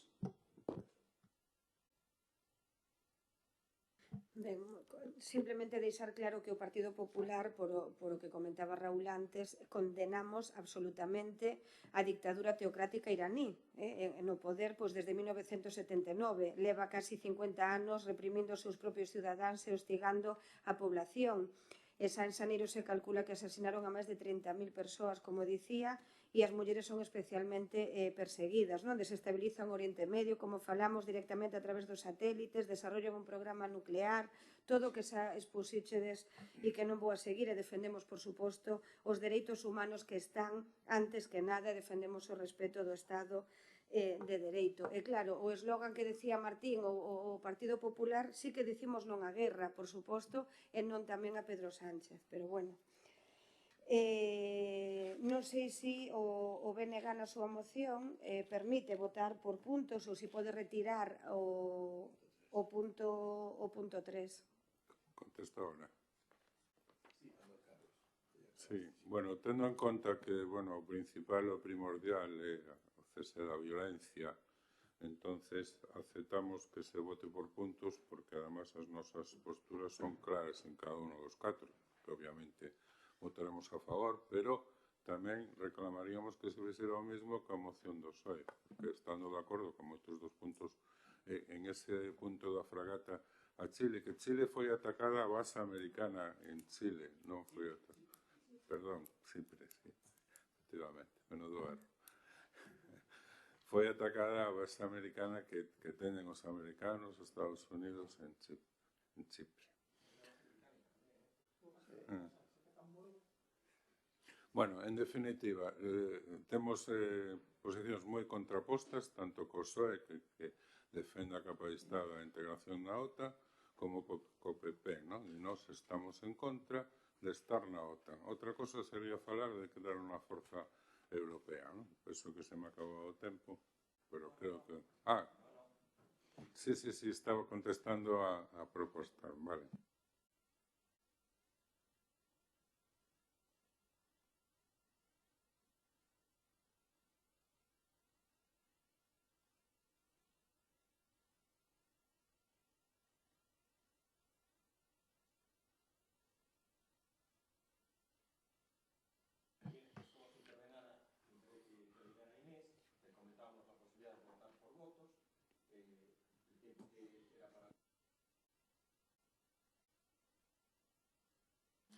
Vale, eu insisto, en que se vote ou non por puntos, o sea, o fundamental é que todos creo que nos opoñemos a guerra sin justificar, porque 30.000 mortos polo régimen iraní, efectivamente, son 30.000 mortos, non se poden minimizar esos datos, pero cantos mortos civiles de xente inocente leva Estados Unidos e Israel provocando con seus bombardeos? Hai que poñerse en contra de tantos de uns como de outros. O sea, aquí ninguén está defendendo o régimen iraní, nin dicindo que como son tan malos, entonces o que hai que facer é tirarles bombazos ao chou. A ver, se acertamos, ben, e se non acertamos, pois matamos non sei cuántas nenas en un colexio, non sei cuántos eran, 180, que non pode ser, o sea, non se poden solucionar as cousas a bombazos de ningún dos xeitos. O sea, non hai justificación alguna, non?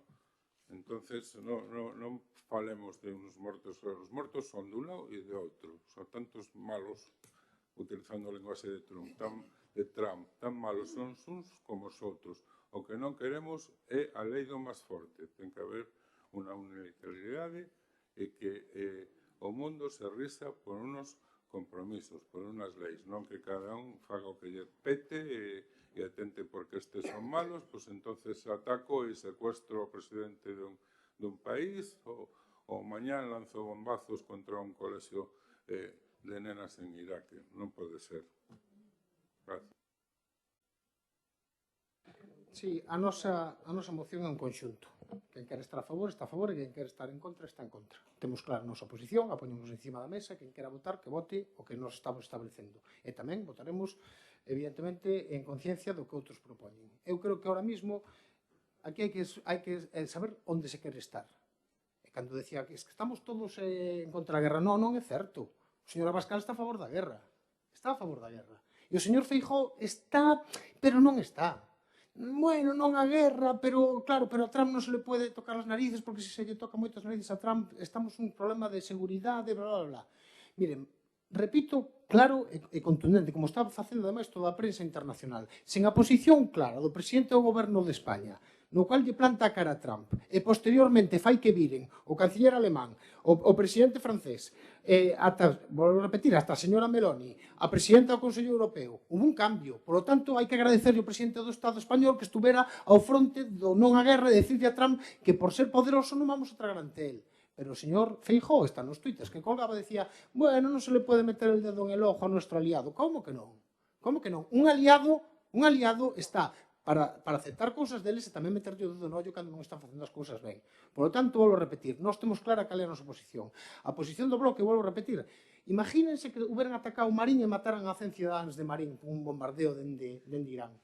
Vostede non lle gustaría que a Unión Europea viñera a apoiar a España e estar todos os membros da Unión Europea defendendo o noso territorio? Pois é o que se fixo con Chipre, porque inda que se ataca unha base militar que é de Estados Unidos, se ataca o país, igual que se atacaran Morón ou se atacaran outro tipo de cuestión. Por lo tanto, non entendemos como o Bloque Nacionalista Galego está en contra de que nunha misión defensiva única e exclusivamente para ahuyentar que sigan atacando un membro da Unión Europea estemos ali. E vou repetir, salir da OTAN pode hasta estudiarse, non digo que non, pero hai que ver a alternativa, e canto costa a alternativa, e como se fai a alternativa. Ou cree vostede que a seguridade que ten que ver todo xeoestratégica, de vixiancia e todo eso se pode facer dun día para outro sin unha inversión de cartos que se xa bestial, moito máis do 5% que se negou Pedro Sánchez, moitísimo máis. Por lo tanto, a mí me parece ben que nun mundo que está ahora mismo en conflito mundial completo, con Putin atacando os bordes da Unión Europea, que nos saíamos da OTAN. Cando ves que países que incluso foron sempre neutrais, como Suecia, Noruega e tal, están pedindo a entrada na OTAN. Por qué? Porque se queren defender, caramba. E o principal dun país e dos seus políticos é defender os seus cidadáns. E iso non significa que se vaya a doblegar un ante o que quere Trump, porque se lle dixo, non, ni Morón ni Rota se van a utilizar para atacar ningún tipo de instalación de ningún outro país. Para iso non se vai utilizar. Por lo tanto, eu creo que caben as dúas cuestións e se quere buscar a saída da OTAN, se pode estudiar. Igual o mundo nos vai a levar ali. Pero, ollo, vai a significar crear un exército único europeo e dotalo dunha cantidade económica que logo, evidentemente, haberá que sacar de algún sitio. Entonces, Martín, la votación de vuestra moción es conjunta, no aceptas la votación por puntos. Raúl, vuestra votación es por puntos. Vale, bien.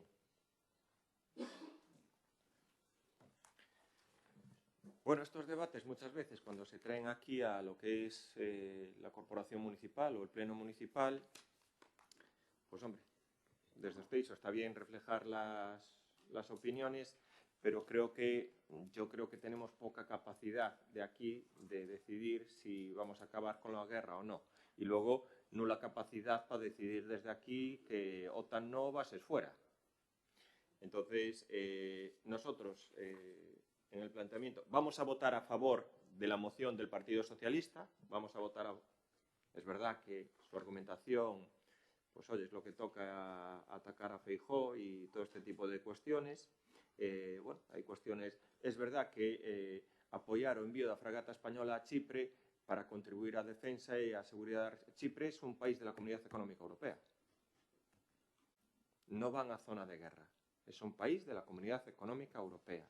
Como si... Es más, a día de hoy, vamos a decirlo así entre comillas, es el ejército español ya ha participado en la zona de conflicto. ¿Por qué? Porque las tropas desplegadas en Turquía, en Turquía hay una lanzadera de misiles Patriot de defensa de los ataques. Y las tropas españolas ya han participado en anular los misiles de Irán hacia Turquía. Entonces, ¿qué pasa? Con los compromisos que tiene España con Turquía, porque ser Turquía también un estado de la OTAN. ¿Romper relaciones con Estados Unidos? A ver, cuando el 60% de la tecnología militar de este país depende de Estados Unidos, a mí me parece pues un poco difícil, heavy, bueno, e irreal, las cosas como son. Las fragatas españolas, las nuevas fragatas que se están haciendo y las actuales, las F-100 más las F-110, que son una vanguardia en el tema de la industria... Non se fala de romper relaciones con Estados Unidos, ¿dónde? Pero es que, bueno, pues le vas a decir, OTAN no, bases americanas fuera, no, te van a decir los americanos, no, pues te damos la tecnología y te damos las armas. Se o propio Trump é o que di que a OTAN non vale para nada. Pero no es eso, es que, de verdad, los F-18 son americanos, los repuestos de los F-18 son americanos, los misiles Patriot son americanos. Es que España, Europa y la OTAN depende de la tecnología militar de Estados Unidos. Quieran creerlo o no quieran creerlo. Entonces, tú no puedes decir fuera de la OTAN, y yo comparto en este caso, como dice Martín, no sé quién nos va a defender después. Está muy bien fuera de la OTAN y la postura del Bloque Nacionalista Galega, incluso reducir el gasto en defensa en este país. Entonces, un día sí que nos vamos a encontrar con un problema grave. Sí que hay que participar e ir a una tendencia de que haya un ejército común europeo, que no lo está haciendo Europa bien, Europa no lo está haciendo bien, porque, como siempre, cada uno va por libre, pero en este caso sí que es muy compleja. Nosotros, dentro de la moción del Bloque Nacionalista Galego, estaríamos dispuestos a apoyarlo, pero ese punto no. Vamos a proceder entonces en la votación. Primero vamos a votar la moción presentada por el Partido Socialista. ¿Votos a favor de la moción del Partido Socialista? ¿Abstenciones? ¿En contra? Y procedemos entonces a la votación por puntos de la moción del Bloque Nacionalista Galego. Y entonces vamos a votar el punto número 1. ¿Votos a favor? Vamos a votar el punto número 2. ¿Votos a favor? ¿Vale? Y aquí vamos a votar el punto número 3, que es rexeitar as amenazas de Trump e demandar ao goberno español que poña fin de maneira definitiva a presencia militar norteamericana en territorio español, a utilización do territorio galego como base de infraestructuras e actividades da OTAN e reclamar a saída do Estado español da OTAN. Procedemos á votación. Votos a favor? En contra? Perdón, abstencións? A ver, que se fala de máis dunha cousa de parte da salida da OTAN aí. Fala de que rexeitas as ameazas de Trump bueno, é igual. Pero el punto es el punto. Xa, pero bueno, que estás en contra de que rexeiten as ameazas de Trump. No, lo que pasa es que yo estoy en contra de votar a favor de que nos vayamos de la OTAN, porque yo no tengo capacidad para decir eso. Eu non estou a favor de que nos vayamos da OTAN, pero sí que estou a favor de rexeitar as ameazas de Trump. Bueno, como es verdad? Sí, pero el punto es el punto. Claro. ¿Nos aceptas la división, aparte de votar por puntos, la división del punto número 4? Sí, entonces tamén la división del punto número 3. No, del punto número 3. Venga, seguimos. Y procedemos entonces a votar... No, queda el punto número 4, que es opoñerse ao envío do goberno español de medios e material de guerra á zona de conflicto. Procedemos a votación. Votos a favor, abstencións. A ver, procedemos a votos a favor. El punto número 4. Vale. Continuamos. Punto 15. Moción do Grupo Municipal Socialista sobre a necesidade de tomar medidas urxentes para facilitar vivenda accesible á cidadanía.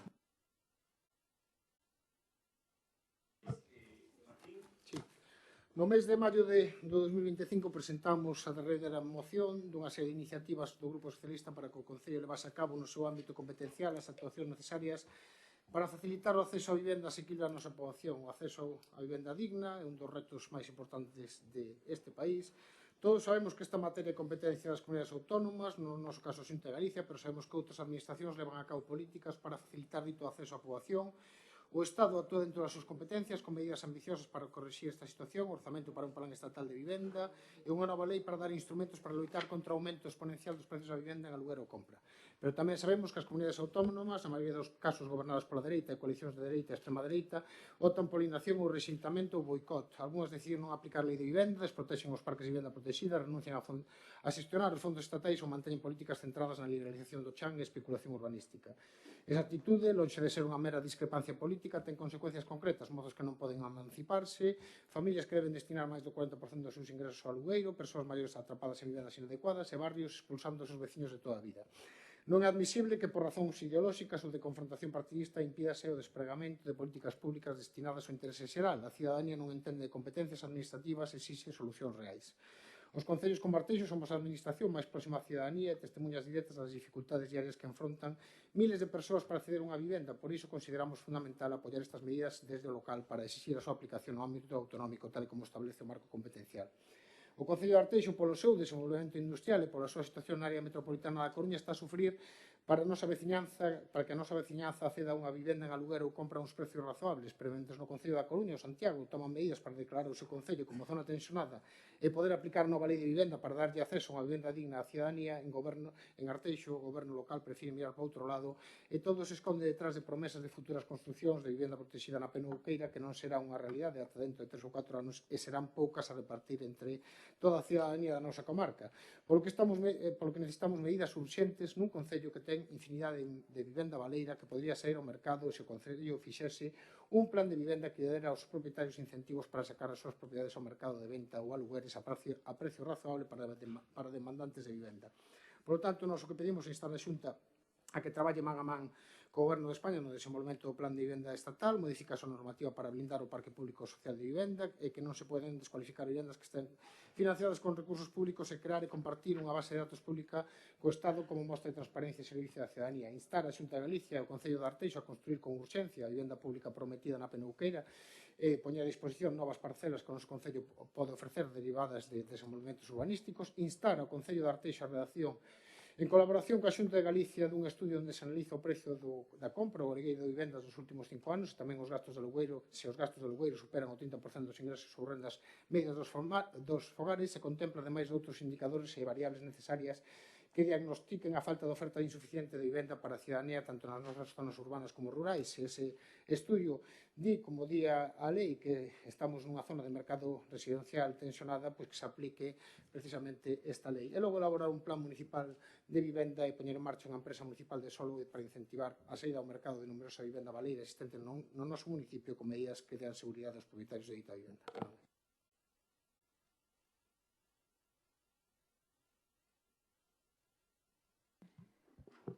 Bueno, clarísimo está que o acceso á vivenda é posiblemente un dos principales problemas ao que nos enfrentamos como sociedade.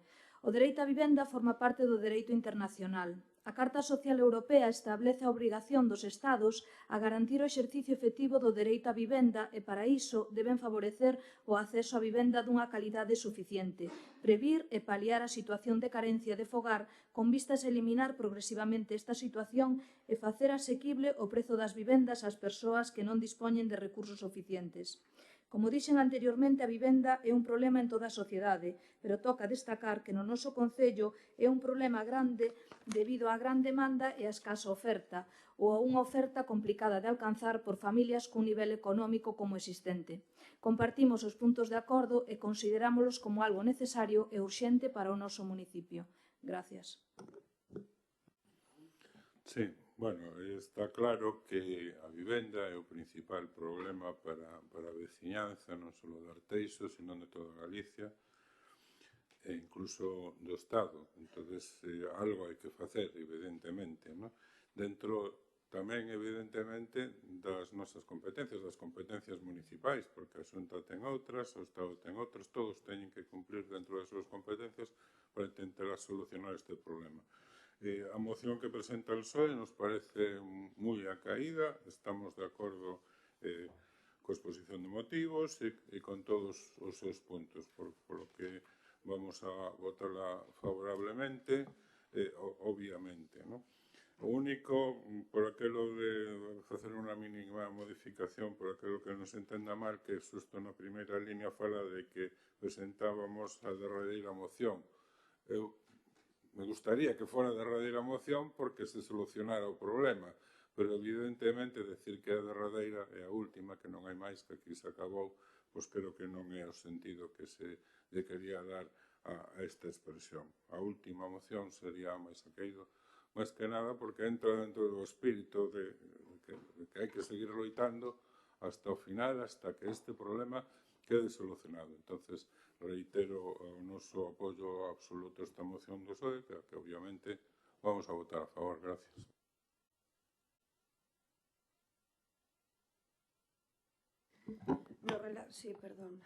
No relativo á colaboración co Estado que mencionaban e o desenvolvemento do Plan Estatal de Vivenda, pois compre lembrar que o Goberno de España é quen ten a competencia para aprobar o plan e para fixar o marco económico, porque sempre estamos aquí asumindo competencias que non son propias, non? E isto hai que remarcalo. De feito, Galicia ten remitido propostas desde 2024 e amosou disposición a participar, pero o atraso do Goberno de España na aprobación dese novo plan e o minguneo permanente ao que está a someter as comunidades, pois está a impedir que se poidan convocar os programas de axudas, polo que non se pode responsabilizar a Xunta de Galicia dunha demora que é allea a súa bondade, non? A colaboración co Estado pois resulta moi rechamante que se inste novamente a parte resolutiva da Xunta de Galicia que colabore co Estado cando o Plan Estatal de Vivenda 2630 o anterior venceu xa no ano 2025. Así que o retraso que leva o Goberno de España na elaboración dese novo plan pon en perigo pois a súa execución e pon en claro risco que as comunidades de Galicia poidan convocar as axudas antes de que remate o ano. Para poñer en contexto, o Goberno de España ten competencias en materia de vivenda, principalmente para establecer a planificación xeral, aprobar o Plan Estatal de Vivenda e fixar o marco económico e as axudas públicas. O Plan Estatal de Vivenda é un instrumento de planificación co que o Estado define os programas de axuda e da aprobación do Plan Estatal pois dependen as convocatorias de axudas financiadas no marco do mesmo que a día de hoxe non poden convocar pois hasta que o último semestre do ano o Estado poida resolvelas, non? En este caso, tamén quero dicir que Galicia non renuncia a acceder a esos fondos do plan estatal, a pesares da boa disposición da Xunta de Galicia a participar nesa financiación, é dicir que tuvo e quere manter contacto constante co goberno de Pedro Sánchez, pero ao final non hai feitos, non? Os feitos son cero e iso retrasa absolutamente todo. Tamén mencionan a cualificación permanente da vivenda e hai que dicir que desde o pasado 1 de xaneiro do 25 implantou a cualificación indefinida protexida das vivendas a Xunta de Galicia ou daquelas que reciban protección pública. Entón, dende aí, con isto preténdese garantir que o parque público de vivenda se conserve como un recurso social estable e que siga destinado ás persoas con máis dificultades de acceso á vivenda. En este caso, hai que mencionar, cando din a vivenda, que na Penouqueira. Saben que o proxecto de interés autonómico que está promovido pola Xunta de Galicia, aquí no ámbito da Baiuca, na Penouqueira, pois busca desenvolver ese solo urbanizable destinado a un 80% a vivenda protexita. Trátase, como xa coñecen vostedes e que xa foi publicado, de 7,8 hectáreas situado aí na ladeira do Monte da Penouqueira, cusa delimitación foi publicada xa o pasado 13 de outubro do ano 2025, co fin de iniciar un proceso de transformación urbanística que permite atender a demanda residencial do municipio con 276 demandantes que temos agora mesmo de vivenda pública a día de hoxe no Concello de Arteixo. A previsión é que neste solo se poidan construir alrededor de 160 vivendas, coa previsión de que polo menos o 80% se destine a réxime de protección pública e o 20% quedaría para vivenda libre. Tamén temos que falar, en este caso, das 14 vivendas públicas en solo cedido, que o pasado 21 de novembro levouse a cabo a sinatura do convenio para a cesión gratuita dunha parcela e anunciar a licitación para a construción de 14 vivendas no Concello de Arteixo, que está na rúa Aguceira, cunha superficie de 380 metros cuadrados, non? Que está ali na zona de Vila Rodís. E tamén temos que falar da área de rehabilitación, que en este caso 13 de xaneiro xa do ano pasado tomouse a razón da declaración da área de rehabilitación integral do Emeicende, o Petón en Arteixo, e a súa publicación foi publicada xa o 25 de febreiro do 2025. En este caso que se pretende é potenciar a rehabilitación de vivendas e obras de urbanización, reurbanización e humanización, repercutindo sobre as condicións de vida dos veciños. Falamos un número total de vivenda de 343 e o número total de edificios é de 154 edificios, dos cales 96 son de vivenda unifamiliar de tipo tradicional anterior aos 50 anos. A superficie total do ámbito son 63.091 metros cadrados en este caso. E logo continuamos. Sí. Ben, eu creo que non entendeu, Raúl, o que iniciamos dicindo que no mes de maio de 2025 presentamos a última iniciativa que tomou o Partido Socialista para falar de vivenda, a última moción. É un encabezado dicindo que no mes de maio de 2025 presentamos unha moción e agora reiteramos... Derradeira significa que non hai máis, que se acabou. Bueno, vale, sí, Raúl. Derradeira é a última que hubo, claro. Foi a última. Non. Mira no dicionario. Ai, Dios mío, querido. Vale, moi ben. Decía o alcalde, gracias por ser lingüista, Raúl, decía o señor alcalde que, por exemplo, na moción anterior non valía de nada o que fixéramos aquí. Eu creo que vale de moito a posición política que se dá nos ayuntamientos, nas diputacións, nos parlamentos, en todos os ámbitos, porque ao final a única forma de parar coas guerras é a opinión pública. Me refiro á guerra de Irak, rematouse ao final por unha serie de opinión pública en todos os países do mundo, no cual se fixo fervor en que se estaban facendo as cousas mal e iso fixo que Estados Unidos empezase a recular. E, por tanto, iso onde ten que vir, evidentemente, dende as formacións políticas e dende todas as entidades que fan que cambie o mundo a base de pequenas areniñas que todas xuntas forman unha auténtica praia, non? Con relación a este tema da vivenda, sin entrar xa, me apetece máis meterme no tema local que no tema no ámbito competencial autonómico estatal, non? Porque sí que hai encima da mesa un plan estatal de vivenda do 2026 ao 2030 que se supón que vai a salir, se está intentando pactar cas autonomías porque non están poñendo facilidades, as autonomías do Partido Popular non poñen facilidades para facer este plan de vivenda, pero sí é certo que se achegaron unha serie de recursos importantes por parte do Goberno do Estado da Xunta de Galicia para poder desenrolar unha política de vivenda que non fixo durante todo o Goberno de Feijóo e o inicio de Rueda. Prácticamente son 4 vivendiñas por ali as que se fixeron en todo este mandato do señor Feijóo, pero bueno, a mí o que me preocupa, creo que ademais a solución de Arteixo non vai a vir que non digo que esteña mal, a solución de Arteixo da vivenda non vai a ser por a creación dese parque de vivendas na Penouqueira nin esas 14 en Vilarrodís, e vostedes o saben, porque ao final van a ser partes solo protegidas, partes se van a dar tamén a cidadáns que non son de Arteixo, porque evidentemente iso va dentro dun plan que van a dirixir dentro da dirección provincial, e creo que a única solución, e creo que onde podemos poñer nós un pouco o noso grau de area con maior problema que ten a poboación de Arteixo. Estaba antes mirando aquí, porque é moi chamativo, simplemente a verse unha páxina inmobiliaria, empezas a ver unha clásica, as vivendas que hai en Arteixo a aluguer, e pon 590 euros ao mes unha habitación, nunha zona non moi boa de Arteixo, 750 euros ao mes, 3 habitacións, 800 euros ao mes en Fermín Bouza Brei, 2.600 euros un chalet, todo así. Rúa Victoria de Los Ángeles en Suevos, 600 euros ao mes, 750, 700, 1.200, 700... Me refiro, hai un problema grave. É probablemente o maior problema que teña a poboación arteixá hoxe en día. É máis a xente que ten que independizarse ou que chega aquí a traballar, é xente que ten a veces uns recursos moi limitados, non? Porque moita xente gana o salario mínimo profesional que son 1.200 euros. E, por tanto, ter que afrontar un alquiler de 700, por vostedes me dirán como fan. E nós o que decimos, dentro de todas as políticas que non son da nosa competencia, que fai a Xunta e que o Estado colaborará na medida que vexa oportuno, dice, hai medidas que nós poderíamos realizar. E unha delas é, sobre todo, mobilizar toda esa vivenda baleira que hai en Arteixo, que todos a coñecemos. Hai infinidade, miles de pisos en Arteixo que non se están utilizando, que están parados, de xente que os ten a súa disposición, que son seus, é a súa propiedade privada, e non os está utilizando. E nós poderíamos habilitar fórmulas para que esta vivenda saíse ao mercado? Eu creo que sí.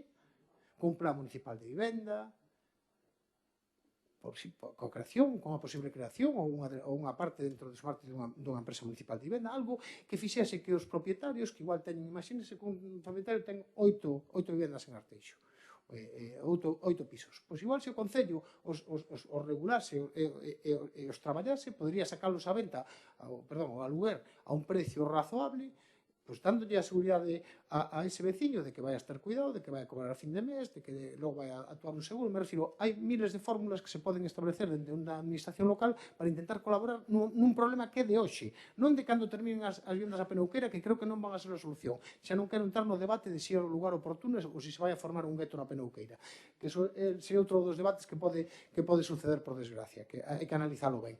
Pero me refiro, estou falando de vivenda ahora, hoxe, mañán, dentro de un mes. E non temos solucións reais vendo como en Arteixo e en moitas das zonas urbanas do noso concello hai moitas vivendas vacías. Eu creo que aí se podrían facer cosas. Eu, evidentemente, logo pedir que se faga un informe para pedir se Arteixo está en unha situación de zona tensionada para intentar limitar os precios dos alugueres, eu creo que debería de entrar dentro da conciencia dos concelleiros do Partido Popular, porque conseguiríamos que se pudieran topar os precios da vivenda en Arteixo do aluguer, que é unha auténtica barbaridade. Como se pode estar cobrando 900 euros por un piso de 2-3 habitacións en Arteixo? Non creen vostedes que estaría mellor que se o estudio dixese que somos unha zona tensionada e se limitase a un precio razoable? Eu creo que vostedes, moitos de vostedes, no fondo deberían de estar a favor. Nada máis.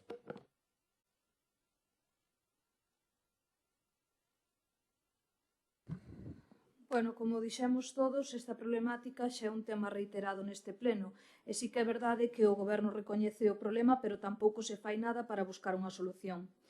Somos coñecedores da publicación promocionando que se vai facer vivenda social no Monte da Penouqueira, ou igual que as que se publicaron de Vilarrodís, o cal nos parece maravilloso, pero dende o noso grupo queremos realidades, crendo que tampouco será a solución, aínda que cabe decir que é mellor algo que nada. Somos tamén todos coñecedores deste problema e do abuso que se está a cometer a hora do aluguer e, bueno, xa non falemos das compras a día de hoxe neste concello porque xa todos sabemos como vai iso. Poda que esta moción este dirixida a nivel estatal, pero nós como administración local temos a obriga de buscar solucións a algo tan importante como é a vivenda, que é un dereito que temos todos. Hai que solicitar, hai que instar a quen ten as competencias. Por ese motivo, nos vamos a votar tanto a favor dos puntos como da moción ao completo. Gracias. Sí, bueno, fuxindo das anécdotas e centrándonos no fundamental, reiteramos o noso voto afirmativo para unha moción coa que estamos absolutamente de acordo. O único facer algunhas consideracións á intervención da vocera do Partido Popular. Falaba fachendeando de 160 vivendas na Peruqueira, alégranos, pero digamos que nos alegra nun 80%, nun 20% non nos alegra, tanto de un proxecto que se presentou como vivenda pública na súa totalidade que ao final se quedou en ese 80%.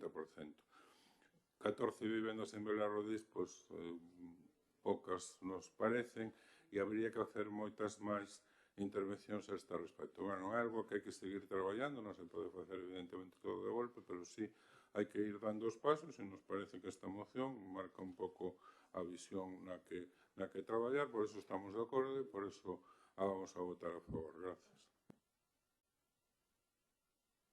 Ben, ao final seguimos cos populismos e a demagoxia, non? Que me gusta a min tanto utilizar e que tiña que mencionala hoxe aquí.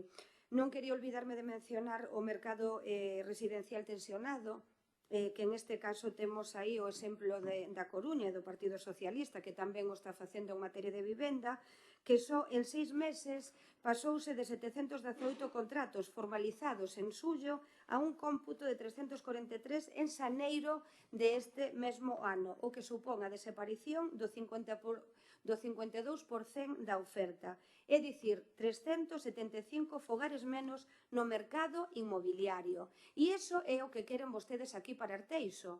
Polo tanto, non estamos en absoluto de acordo con este tipo de políticas de vivenda. Que hai dificultades de acceso á vivenda é un problema real que todos compartimos? Por suposto que sí, pero realmente non ofrecemos solucións erradas nin simplistas, senón nin profundamente ideolóxicas como pretende o portavoz do Partido Socialista, sino que realmente este debate requere rigor e tamén requere claridade. Como dicía, colaboramos coa Xunta de Galicia, facilitando os desenvolvementos urbanísticos e apoiando proxectos reais como son as 160 vivendas previstas na Peunuqueira, sí, e esas 14, porque ao final estos son realidades. Non vimos aquí a hacer demagoxias, non vimos aquí a decir mentiras e non vimos aquí a crear expectativas falsas. Porque o problema da vivenda non se resolve con máis titulares, nin con máis intervencións, nin con máis burocracias, como pretenden vostedes con esa empresa pública que mencionan na súa moción, senón que se resolven con políticas serias que aumentan a oferta e non que a restrinxan. Porque aí estamos vendo, por exemplo, o Concello da Coruña que goberna o Partido Socialista. Non se poden crear falsas expectativas, como dicía. Polo tanto, e xa para rematar, decir que o Plan Municipal e a Empresa Pública do Solo, máis administracións, non é mellor solución. Crear novas estructuras, como dicía anteriormente, supón máis gasto, máis burocracia e duplicar funcións. E o que queremos é xerar confianza, seguridade xurídica, estabilidade e non máis intervencións. E acabo dicindo que, sen seguridade xurídica, non hai investimento. Sin investimento non hai unha oferta e sen oferta non hai acceso á vivenda.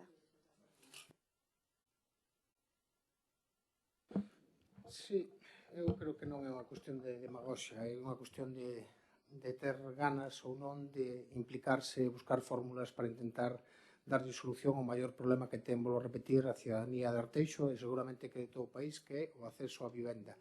Por tanto, un pode estar en línea de colaborar, vou repetir que a solución que é unha das partes, porque isto ten moitas patas. Dice, unha das partes está a construcción de vivenda pública, que está ben, dice, pero outra das cuestións é como buscar a forma de mobilizar vivenda que hai no noso concello. Non é demagoxia, é unha realidade, hai concellos que o fan e creo que aquí poderíamos buscar fórmulas porque daríamos solución a un problema grande, moi grande. E a zona tensionada a vostede igual lle molesta, non sei se lle molestará. En Coruña se paralizaron a subida dos precios. Esa é unha realidade, está nos datos. Os acaban todos os datos tal. Foi a única capital de Galicia que mantivo un descenso dos seus precios dende a posta en marcha da zona tensionada. Vostede dice que descendeu o número de vivendas de alquiler. Sí, certo. En Coruña, en Vigo, en Lugo, en todos os lados. Non foi a cidade galega sendo zona tensionada que tuvo menos alugueres no ano 2025. En Pontevedra baixou un 20%, en Coruña baixou un 17%. Creo que vostede queren ocultar detrás desa defensa que fai o Partido Popular da liberdade absoluta do suelo e defendendo aos grandes tenedores e aqueles propietarios, vostedes non queren actuar nunha cuestión que é básica para toda a cidadanía. Eu vou repetir, incluso en Arteixo creo que sería incluso beneficiosa para a xente que ten pisos e que ten varios pisos en Arteixo. Se o Concello de Arteixo de axudase a sacar esos pisos ao aluguer e se fixese responsable con axudas para certas cuestións, creo que sería hasta beneficioso, porque solamente que moitos cidadáns se verían agradados e coa seguridade suficiente como para sacarse o mercado a venta. O que nós decimos é, coño, tomen algunha iniciativa que se poda facer a nivel local, tanto no tema da zona tensionada como en iniciativas propias do Concello de Arteixo que se poden facer e moitas, e creo que é unha das políticas que máis nos debería preocupar ahora mismo.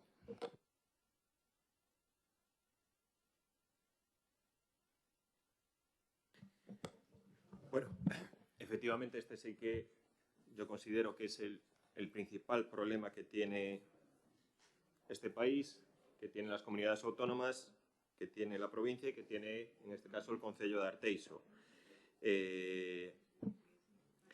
Claro, traspasar la competencia de las políticas de vivienda al Concello ya es lo que nos faltaba. Partimos un plan estatal de vivienda totalmente retrasado e inexistente. El Estado, que tiene la competencia, no hace nada, no aporta el dinero económico y tampoco agiliza nada. La Xunta sí que está apostando, en este caso, por la vivienda de protección o de promoción pública. Hombre, yo que 160 viviendas, el otro día hablando con, en este caso, la conselleira, van a ser el 100% de promoción pública, 100%. las 160 viviendas van a ser de promoción pública. El Concello de Arteixo, en este caso, sí que va a actuar de manera que va a facilitar todavía más suelo, en este caso, a la Consellería. Estamos con los desarrollos de las unidades de actuación, la UA 38, la UA 49, la UA 8, la UA 3, la 16.1, 16.3, 17.1, 17.3. Entonces, creemos que en esos desarrollos urbanísticos repartido por todas las parroquias del concello, pues vamos a poder ofrecer suelo a la Xunta de Galicia para hacer otras 100 viviendas de promoción pública. Y sobre todo con el matiz de que 14 viviendas en Villarrodriz, pueden ser 16 en Meicende, pueden ser 18 en Pastoriza, pueden ser 21 aquí en Arteixo, pueden ser sobre unas 16, es decir, que van a estar como muy repartidas, ¿no? No comparto, pues, el debate de lo que dicen ustedes del gueto de la Penuqueira, no lo comparto, me parece erróneo, me parece que no ayuda a nada, porque a las viviendas de la Penuqueira van a poder acceder personas, vecinos, que necesiten vivienda, que cobran 700 euros al mes, y en igualdad de condiciones van a poder acceder personas o la pareja que cobra más de 2.200 euros al mes. Así es como se formaliza lo que es el funcionamiento de la vivienda de promoción pública. Y además esto no va por baremo, va puro y duro a sorteo. Cuanto más gente quiera presentarse, más opciones habrá. Pero lo que digo es, no es ninguna planificación, porque entonces todo lo que se está construyendo en Coruña, todo lo que va a ser el Montemero, todas las viviendas de promoción pública que va a hacer la Xunta, yo creo que hay que buscar y comparar una imagen que no debemos dar aquí. Y sobre todo, lo vuelvo a decir, tiene la misma posibilidad una persona que cobre 700 euros al mes que una pareja que cobre 2.200 para tener un acceso a la vivienda. El Partido Socialista incide mucho en el tema del aluguer, pero también hay que incidir en el tema del derecho a que la gente pueda comprar, que los jóvenes puedan comprar. Y en este caso sí que lo está haciendo la Xunta de Galicia promocionando. Vamos a ser capaces de poner en este concello 275 viviendas a disposición de los vecinos de Arteixo para vivienda de promoción pública. Esto no lo hace nadie tampoco, ¿eh? Yo no veo en Carballo, gobernado por el Bloque, 275 viviendas de protección pública. Y creo que en Carballo tienen el mismo problema que nosotros. En Culleredo, gobernado por el Partido Socialista, no veo que hay 275 viviendas que se van a poner a disposición de los vecinos de Culleredo. No lo veo. No lo veo tampoco en Cambre, no lo veo. Sabiendo que el problema de la vivienda, el alquiler, lo que leyó en este caso el portavoz de una agencia inmobiliaria, si usted va a la página de Cambre va a pasar lo mismo. Si usted va a la página de Culleredo va a pasar lo mismo. Si usted va a la página de Carral, Laracha, Carballo, pasa lo mismo. Si va a la página de Coruña, se alarma todavía más. Está muy bien ver el vaso medio lleno y medio vacío. Hay que reconocerlo, que cada uno lo ve como quiere. Es la declaración de zona tensionada en Coruña, para mí y para la opinión nuestra, es un desastre. Porque, oye, si había una oferta de 700 viviendas y esa oferta dejarla en la mitad, en 350, pues yo creo que es un flaco favor que hay, ¿eh? Y creo que en este caso es esa misma. No veo tampoco al alcalde de Culleredo declarar zona tensionada a Culleredo. No veo al alcalde de Carballo declarar zona tensionada a Carballo.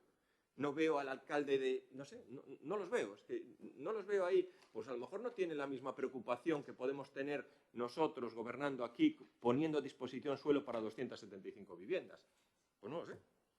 El problema... Termino, y el debate esto no es. El problema grave es un problema estructural. Se construyen en España 160.000 viviendas al año. La necesidad o la demanda está por encima de las 600.000. Es un problema gravísimo. ¿Por qué? Porque aunque se quiera acelerar todo lo posible la construcción, este país no tiene capacidad actual para construir 600.000 viviendas al año. No la hay. No hay capacidad. Ni económicamente, ni de mano de obra, ni no hay. Es un problema grave y reiterado que va a haber. Procedemos entonces a lo que es la votación. ¿Votos a favor de la moción? ¿En contra?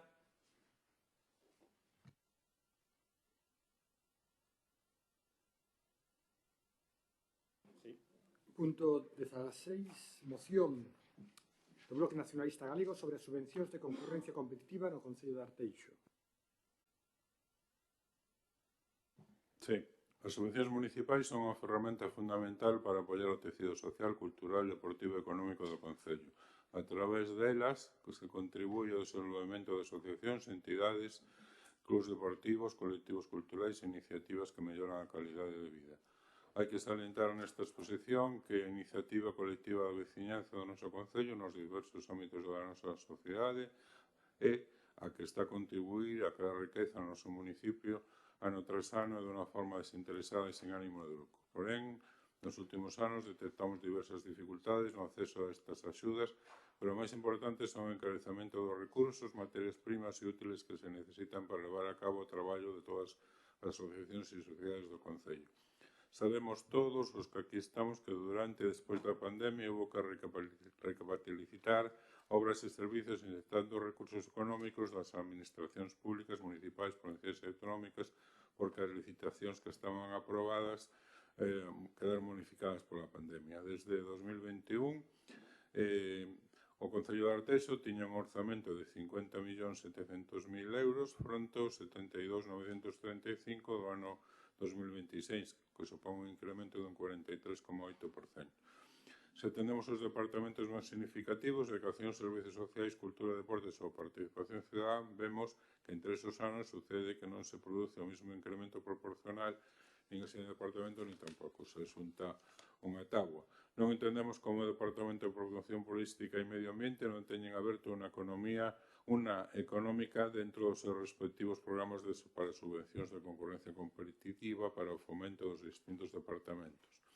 Son moitos os miles de persoas que traballan en distintas entidades e asociacións do Concello, meses a traballando sin ánimo de lucro ou participando, fomentando actividades que conlevan valores e principios culturais, sociais, deportivos, etc., que rebundan e revirten na nosa sociedade artesá, tanto nas actividades para as nosas crianzas como en adultos.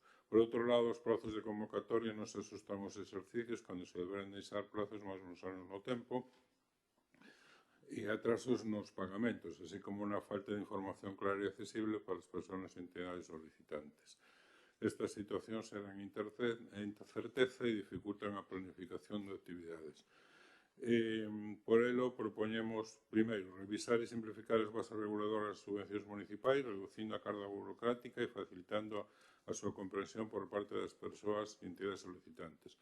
Segundo, establecer un calendario anual público de convocatorias e subvencións con fin de permitir unha mellor planificación das actividades, incorporando turismo e medio ambiente. Terceiro, agilizar os plazos de resolución do pagamento, garantindo que as entidades beneficiarias reciban as axudas por adiantado nunha porcentaxe que poderá chegar ao 75%. Cuarto, incrementar progresivamente as partidas destinadas a este programa de subvencións de concurrencia en 3 puntos por encima do IPC anual nos próximos 5 anos. E último, e quinto, avaliar periódicamente o impacto das subvencións concedidas co objetivo de mellorar a súa eficacia e adecuación ás necesidades dos tempos do municipio. Gracias.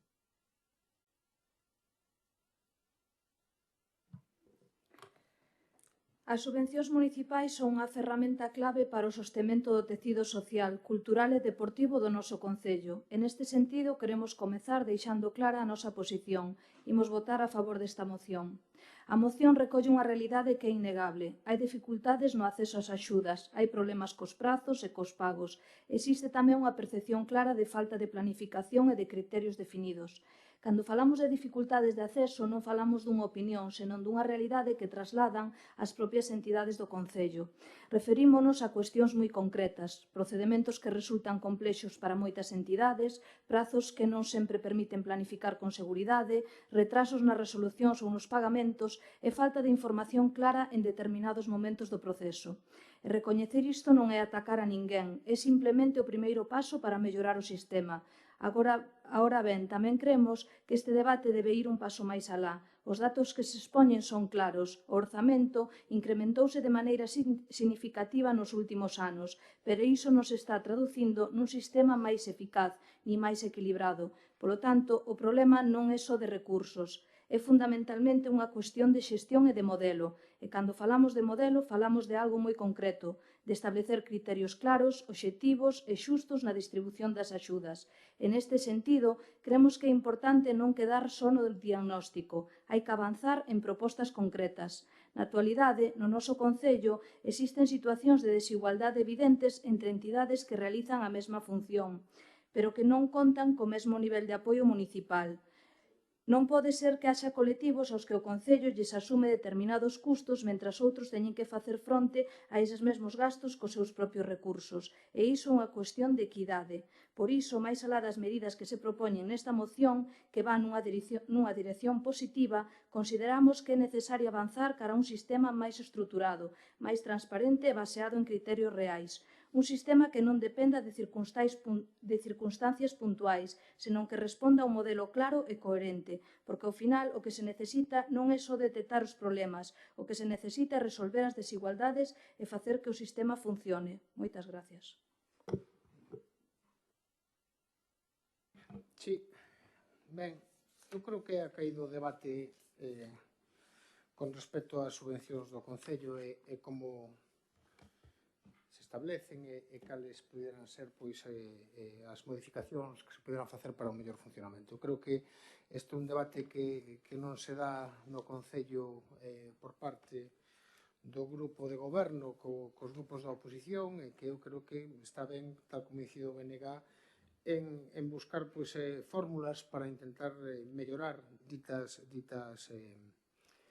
líneas de subvencións que en algúns casos, pois, como ben dicen, pois non aumentan ou incluso perderon forza dende fai tempo, algunhas que se levan a cabo e non teñen casi concorrentes, non se dá aquí conta de ningún tipo de informe anual de como van estas subvencións. Eu recordo, non sei en que ano, que un ano me parei a mirar estas líneas de subvencións que damos ao emprego, non sei se un ano quedara deserto e dáramos unha sola empresa. Me refiro que ese análisis de ver se están sendo as subvencións que damos están sendo óptimas, se están chegando a quen o necesita, se esa línea a lo mejor está obsoleta e necesitamos outra, se hai que adaptalas, é o que falaba antes, se alguén en alguna línea queda fora e como buscar a fórmula porque entendemos que esa entidade sexa do departamento que sexa pudera ter axuda. Eu creo que facer ese análise, ese debate, esa conformación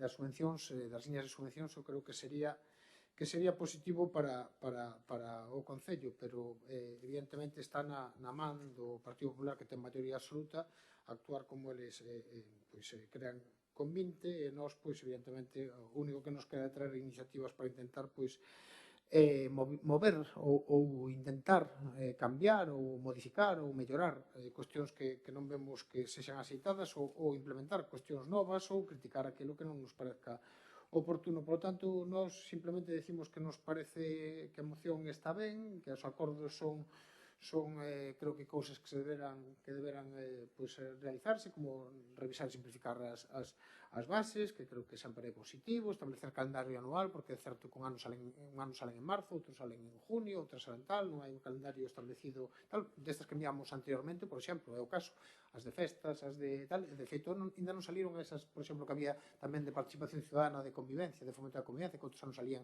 ao mesmo tempo, non están moi establecidos os calendarios. Axilizar os plazos de resolución e pagamento, só temos ver o que pasa coas axudas que hai para material escolar e tamén, evidentemente, para comedores, que eso é un auténtico desastre, e incrementar as partidas que, como ben decía o BNG, e ten razón, pois o Concello do ano 2021 aumentou esa cantidade, xa non quero dicir do ano 2011. Aquí se falaba do que se daba do Concello das entidades deportivas no ano 2011, con 23 millóns de presupuesto. Agora hai 72, casi 8 veces máis, multiplicada, simplemente a capacidade económica que ten o Concello que tiña no ano 2011, porque eu recordo o último presuposto, o primeiro presuposto que eu acudín eran de 22 millóns e medio de euros, creo que era o presuposto que tiña Arteixo, por lo tanto, eu creo que tamén hai que ir actualizando. E logo, unha das cuestións que eu me refería anteriormente, que é avaliar periódicamente o impacto. que eso é o que votamos en falta, e volvo a repetir, creo que sería oportuno, sobre todo para o grupo de goberno que é quen ten lo que defender pois como funcionan as líneas de subvencións. Creo que sería moi oportuno pois facer unha análise completa de como están sendo as líneas de actuación, como están acudindo, quen está acudindo, se están funcionando, se non están funcionando, se sobran cartos, se faltan, este tipo de cuestións, modificacións que se podan levar a cabo para melloralas. Nesa línea, este grupo, como sempre, a disposición do grupo de goberno se quere colaborar.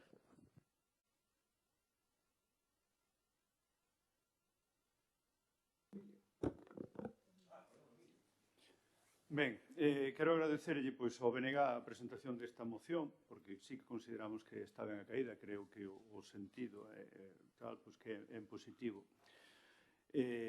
aínda que consideramos unha serie de matices. Porque pon foco nunha ferramenta clave da política municipal, como son as subvencións cos que apoiamos o tecido social, educativo, cultural, deportivo e económico de Arteixo.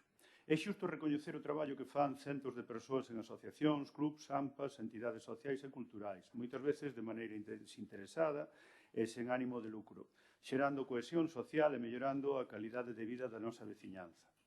As subvencións non se poden analizar só en termos cuantitativos, nin por departamentos illados, deben entenderse dentro dun conxunto máis amplo de políticas públicas.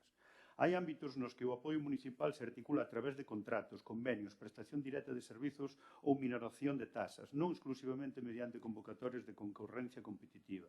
E se miramos os datos comparados con concellos de poboación similar, segundo datos publicados na base de datos nacional de subvencións, de información pública, os datos publicados amosan concellos de entre 20.000 e 40.000 habitantes é o que destinan a subvención. Arteixo, Leiro, Sames, Carballo, Culleredo, Cambre, Ribeira, Vilagarcía, Redondela, Marín, Cangas, Narón. E desto dedúcese que Arteixo é o concello de Galicia que máis esforzo subvencional fai por habitante. Datos que consideramos bastante significativos. Sobre as diferencias entre departamentos, é certo que non todos os ámbitos teñen as mesmas necesidades, nin a mesma capacidade de execución. E tamén é certo que determinadas áreas teñen unha acción transversal con impacto en moitos colectivos.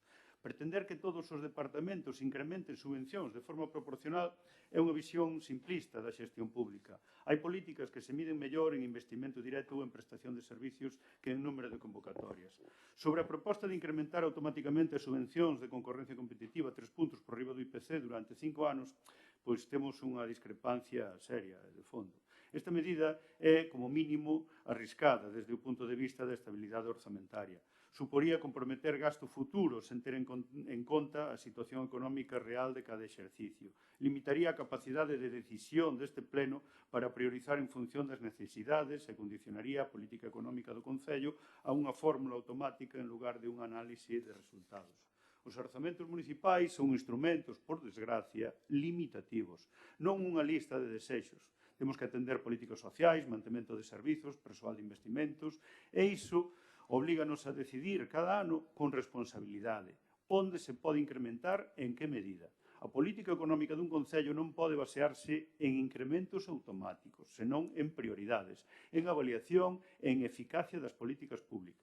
Sobre a simplificación administrativa e os prazos, compartimos o obxectivo de mellorar a xestión. Este concello leva tempo traballando en bases reguladoras claras, procedementos públicos e garantistas, en un marco normativo que asegura igualdade de oportunidades. Outra cousa distinta é confundir simplificación con eliminar controis. Non podemos esquecer algo fundamental. Estamos a falar de diñeiro público e iso exixe rigor, control e transparencia. Cando falamos de subvencións, non podemos quedar só no capítulo 4. O Concello, se observamos o capítulo 2, que estuve mirando outro día en intervención, o capítulo 4 deste Concello está en torno a 4 millóns. Sumamos o capítulo 2 asimilable ao capítulo 4, vámonos cerca dos 7 millóns, que é o 50% de moitos presupostos dos concellos da nosa contorna. O Concello está subvencionando de facto moitos gastos asumindo directamente custos que noutro modelo recaerían nas propias entidades ou na veciñanza. Mantemento e limpeza de instalacións, centros sociais, servicios de conserxería, desbroces para festas, descontos en tasas como pode ser o recibo do lixo, entre outros exemplos. Todo iso é subvención de gasto en especie ou vía minoración de ingresos e debe contarse tamén a hora de medir o esforzo subvencional real que fai o noso Concello. Sobre a incorporación de novas áreas como turismo ou medio ambiente, bueno, non todo se resolve con subvencións. Hai políticas especialmente en ámbitos como o medio ambiente nas que a actuación directa da Administración pode ser máis eficaz que unha convocatoria aberta. Sobre a avaliación das subvencións, trátase dunha proposta que xa se está a levar a cabo. O propio Plan Estratégico de Subvencións xa recolle mecanismos de seguimento e avaliación para garantir eficacia, eficiencia e adecuación das axudas ás necesidades reais. O tecido asociativo merece apoio, sí, pero tamén merece merece unha administración responsable, que planifique, que priorice e que xestione con rigor os recursos públicos. Non se trata de gastar máis, senón de gastar mellor.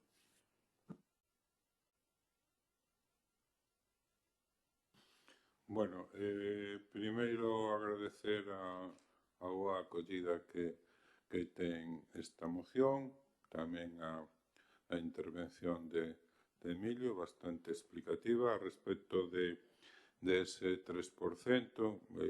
Recoñecemos que resolver as contas é un puzzle moi complicado, un sudokus, llamémosle, por eso aceptaríamos quitar ese 3% como número, como tal, de referencia cara que o Partido Popular tamén vote afirmativamente esta moción e que se sustituya por aquilo que orzariamente sexa posible ou de alguna outra fórmula en que teña este encaixe, porque efectivamente as contas son complicadas, hai que tirar de aquí e tirar de lá hasta que se asusten. Entonces, recoñecemos o cambio de ese 3%. Logo quería facer incidencia en esa táboa que antes pasé de largo, en que efectivamente dos 50 millóns do 2021 aos 72.900, o sea, case 73 do ano 2026, temos un incremento de un 43,8% do total. E en eses anos, en educación, si se subiu, en educación que, bueno, por outro lado, efectivamente, onde é máis complexo recibir esa subvención, habría que facer un esforzo para que se recibiran antes de atento, como comentábamos antes, ¿no? En la que sexa complexo. Aí sí se subiu un 54%, pero en servicios sociais se baixou un 45%, en cultura un 1,9%, subiu un 1,9%, en deportes baixou un 17,30% e en participación ciudadana hubo unha pequena partida para a participación ciudadana. Si insistir en que sería convinte que turismo e medio ambiente tamén foran perceptores de estas axudas. E logo outra cousa, que efectivamente o que está orzamentado nun primeiro momento, logo ao final do exercicio hai cartos que sobran, non? Entonces van ao remanente. Entonces tamén pediríamos que se fixera un esforzo para que volveran a revertir, non formando parte da mesma porcentaxe, sino incrementando aquilo que non se pudo gastar por os motivos que foran, non? No ano anterior volver a revertir, sumándose aos subvencións do ano vindeiro, que se fixera un esforzo en ese sentido. Bueno, e nada máis que decir, volver a recoñecer, a agradecer aos grupos políticos a acollida desta moción e nada máis, gracias.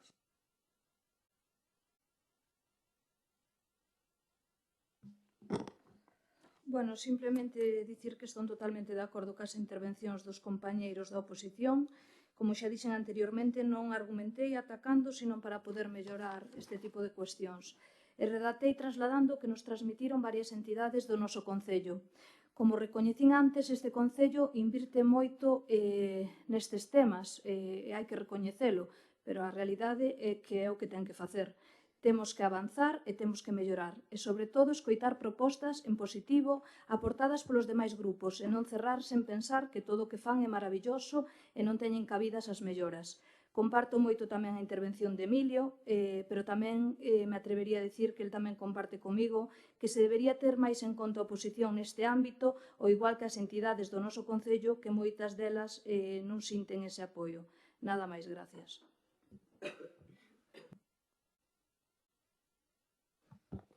Sí, ben, pois eso, decir que neste equipo de goberno, cando detectamos necesidades de incremento, pois xa se veñen atendendo, como foi o caso na liña de comedor, para que se puidesen atender todas as solicitudes. Non estamos cerrados, ni moito menos, ao incremento de subvencións, pero que sexa de forma planificada e xustificada. O que di Martín dun análise, se son óptimas, pois tamén estamos de acordo. Como non? A avaliación do impacto xa se está a facer, e fano os técnicos, os funcionarios, e non o facemos os políticos. O que di Raúl de revertir no remanente, oye, pois o remanente, hostia, é o forro que ten o Concello, claro, evidentemente, e gracias a Dios, revirte no remanente, non se pode incorporar o exercicio seguinte, eso crearía inestabilidade, e, bueno, falta aí a figura do interventor que podería discutir contigo eso, pero, bueno, os orzamentos son de exercicios pechados, é dicir, anuais. O que se pon nun exercicio é dese exercicio, non se pode, non se debe, como di a norma, incorporar. Considero que a cuantía que Arteixo pon a disposición da súa veciñanza en temas de subvencións é das máis, se non a máis elevada de Galicia, das máis elevadas de Galicia. Quero dicir que non creo que sea ese o problema que temos. Non é un problema dotacional e de importe. Bueno, pois invito-vos a que comentedes cos técnicos deste Concello, que son os que traballan de forma moi importante, esas discrepancias que poidades ter, que non creo que sean discrepancias, pero para que eles vos poidan aportar e poidades entender como funciona. Nada máis. Sí, bueno, hai un punto nas intervencións co que non estou de acordo, que esa teima coas comparativas de este tal, este cual, se somos mellores ou somos peores que os concellos de Lao ou do Quinto Pino, non? Hai que ser máis ambicioso, hai que buscar o Arteixo que nós queremos, pero o Arteixo verdadero que nós queremos, non se estamos mellores que o de Lao ou de outro sitio, non? Hai que buscar un Arteixo no que todos estemos contentos, conformes e que sexa o que realmente queremos, porque senón é como decir que no reino dos cegos o tuerto é o rei, non? Non podemos conformarnos, non? Quixera deixar este apunte e, bueno, agradecer que así o voto afirmativo.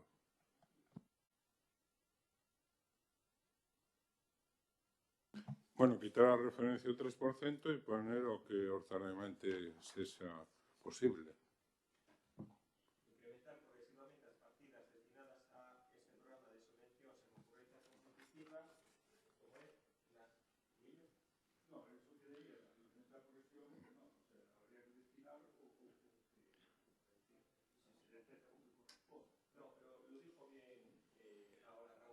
Sí, non, sería tal como está, incrementar progresivamente as partidas destinadas a este programa de subvencións de concorrencia competitiva no que orzamentariamente sexa posible.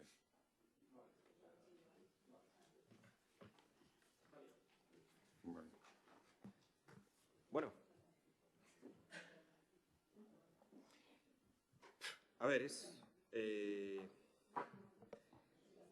Arteixo crece, Arteixo tiene futuro, y es verdad que vosotros en este caso referís al presupuesto del Concello de Arteixo. No es un presupuesto de 72, es un presupuesto de 67 millones de euros, ¿no?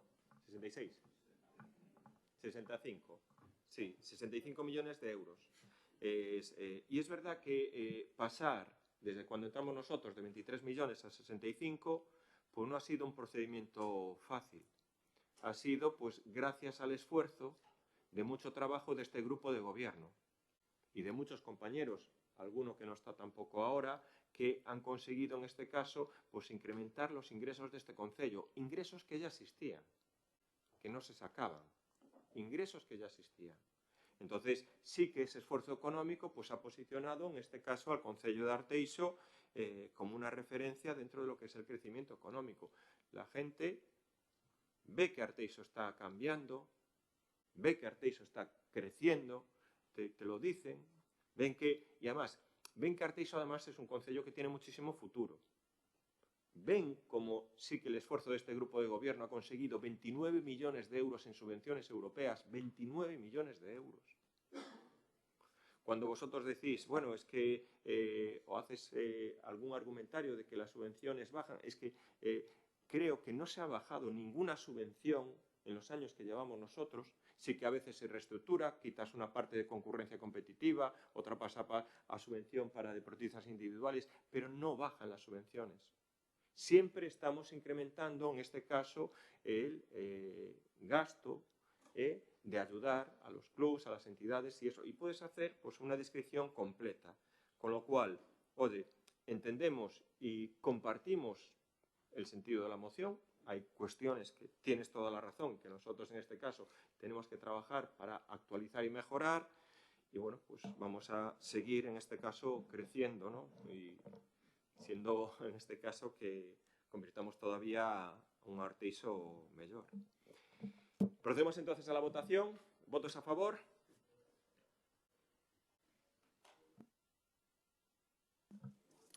Punto 17º. Moción do Grupo Municipal de non adscritos en relación coa falta de acceso á información municipal e a ocupación do dominio público na travesía de Arteixo.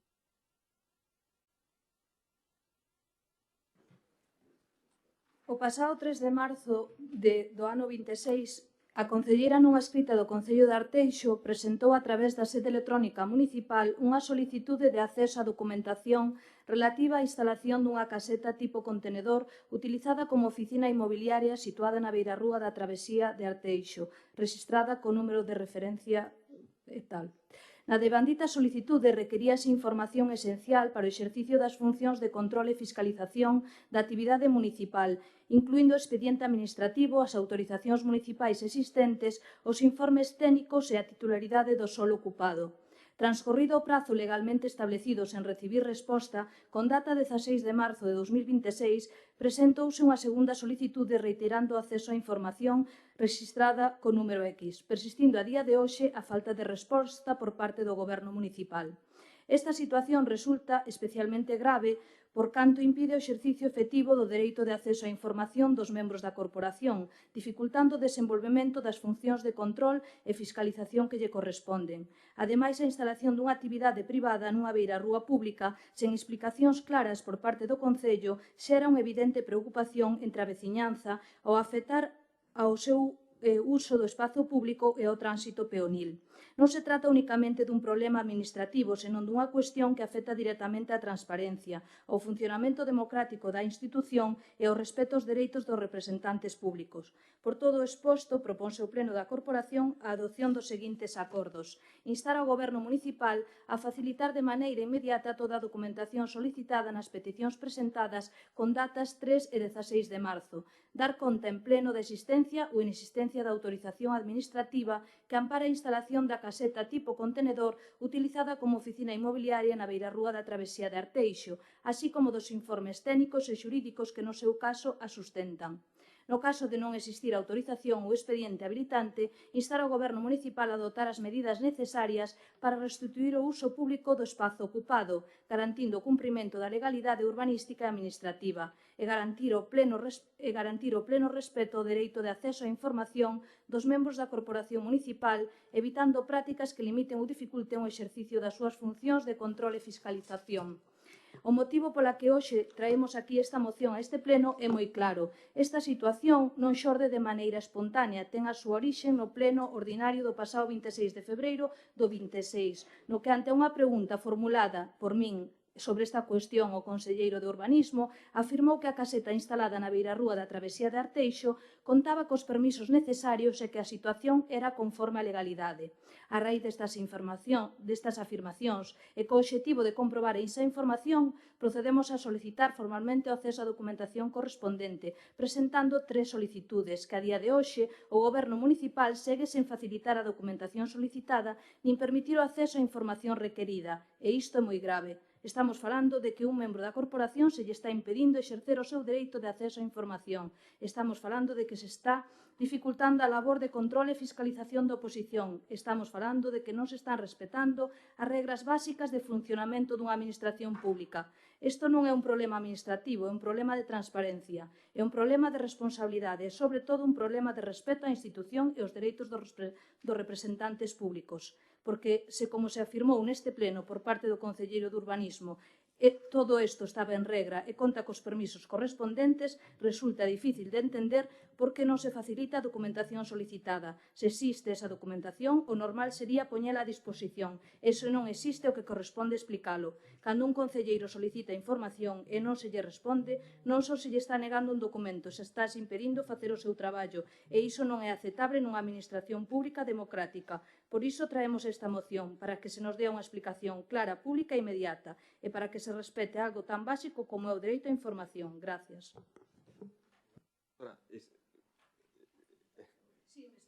No, pero la moción era más corta. No, yo sé. Pero tiene tiempo. No, pero sí, lo que me refiero es que tú ahora entras en el turno de debate, tú eres la que... Vale. Yo es que me extrañó, dije, no sé si cortarte o no para... Vale, comenzamos entonces el turno de intervención. El primer turno es para, bueno, en este caso para Raúl. Que mezclaste moción con debate. Bueno, sí, un poco ruido. Pero bueno. Bueno,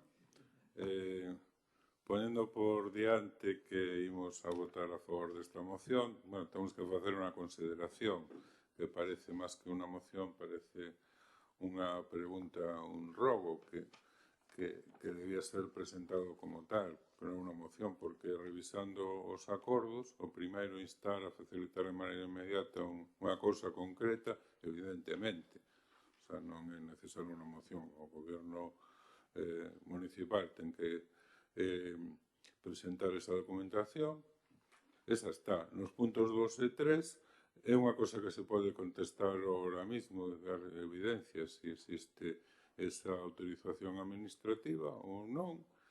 E, bueno, e no caso de que non, eso se pode contestar ahora mismo, espero que se quede claro e se conteste, ¿no? Por cual a moción. E logo o cuarto, que por lei é así. O sea, bueno, efectivamente, ás veces as leyes non se cumplen ou non que se quererían cumplir, pero é que por lei se exixe. Entonces, efectivamente, hai que garantir o pleno respeto do dereito de acceso á información de todos os membros da corporación. Por lei. Ten que ser así. E esperemos e agardemos que o goberno municipal o cumpla. E non hai moito máis que decir, votaremos a favor. Ben, bo día a todos e todas, ainda que xa é casi boa tarde. Con respecto a esta moción, anunciar o noso voto favorable porque non temos por que non creer a concejala Noelia Candela explica aquí nesta moción que demandou esta información e que non se lle facilitou. Eso, desde logo, non é de recibo, nin é legal, que se impida que calquer concejal poida obter uns documentos para comprobar certa información que, según xa dixeran noutro pleno, existía. E parece que dá a impresión de que non é así, cando non se lle facilita o acceso a esta información.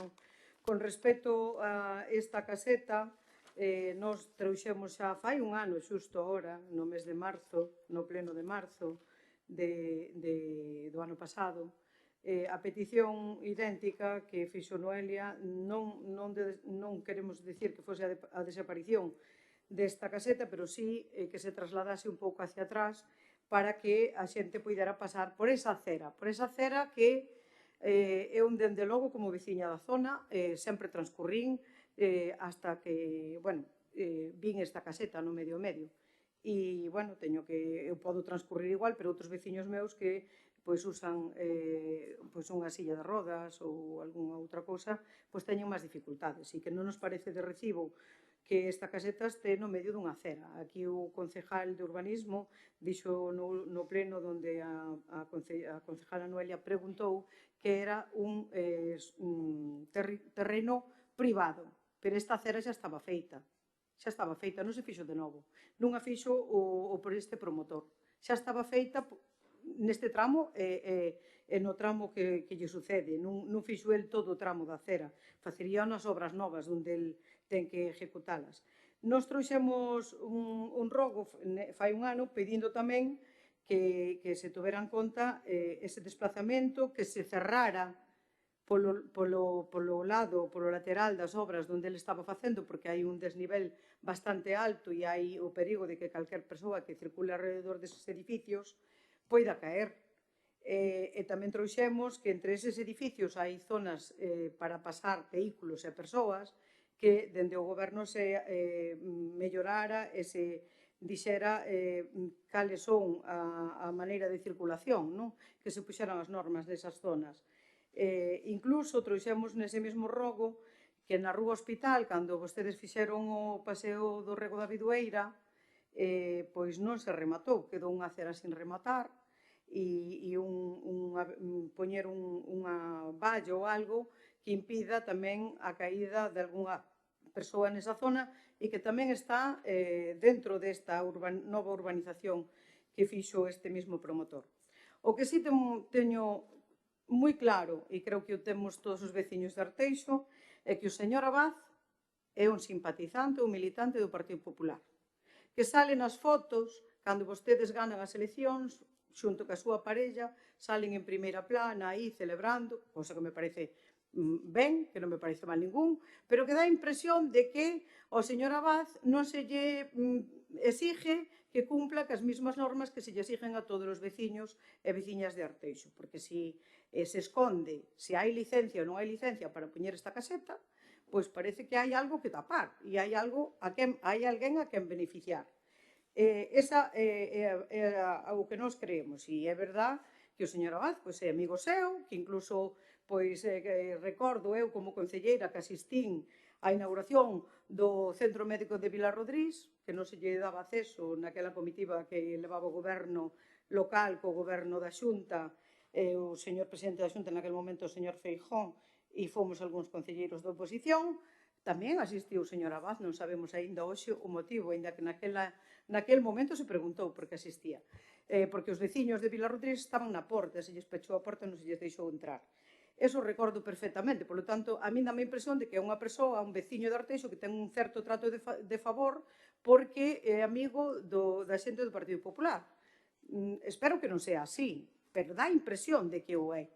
Eu espero que ustedes expliquen por que non pode acceder a concejala a información, porque a caseta sigue estando onde está e porque se lle permite isto cando a outros veciños non se lles permite este tipo de actuacións.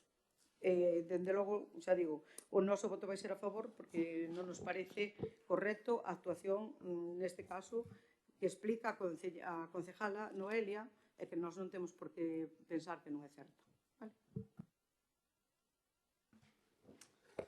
Bos días de novo. Ana, as mentiras teñen as patiñas cortas. Abres o móvil teu agora, que te acabo de mandar a foto do ano 2012, donde a caseta é anterior á acera. Eso é... É así fácil de demostrar. Se se quere ver, mírase, e se non se quere ver, non se mira. A cuestión é a seguinte.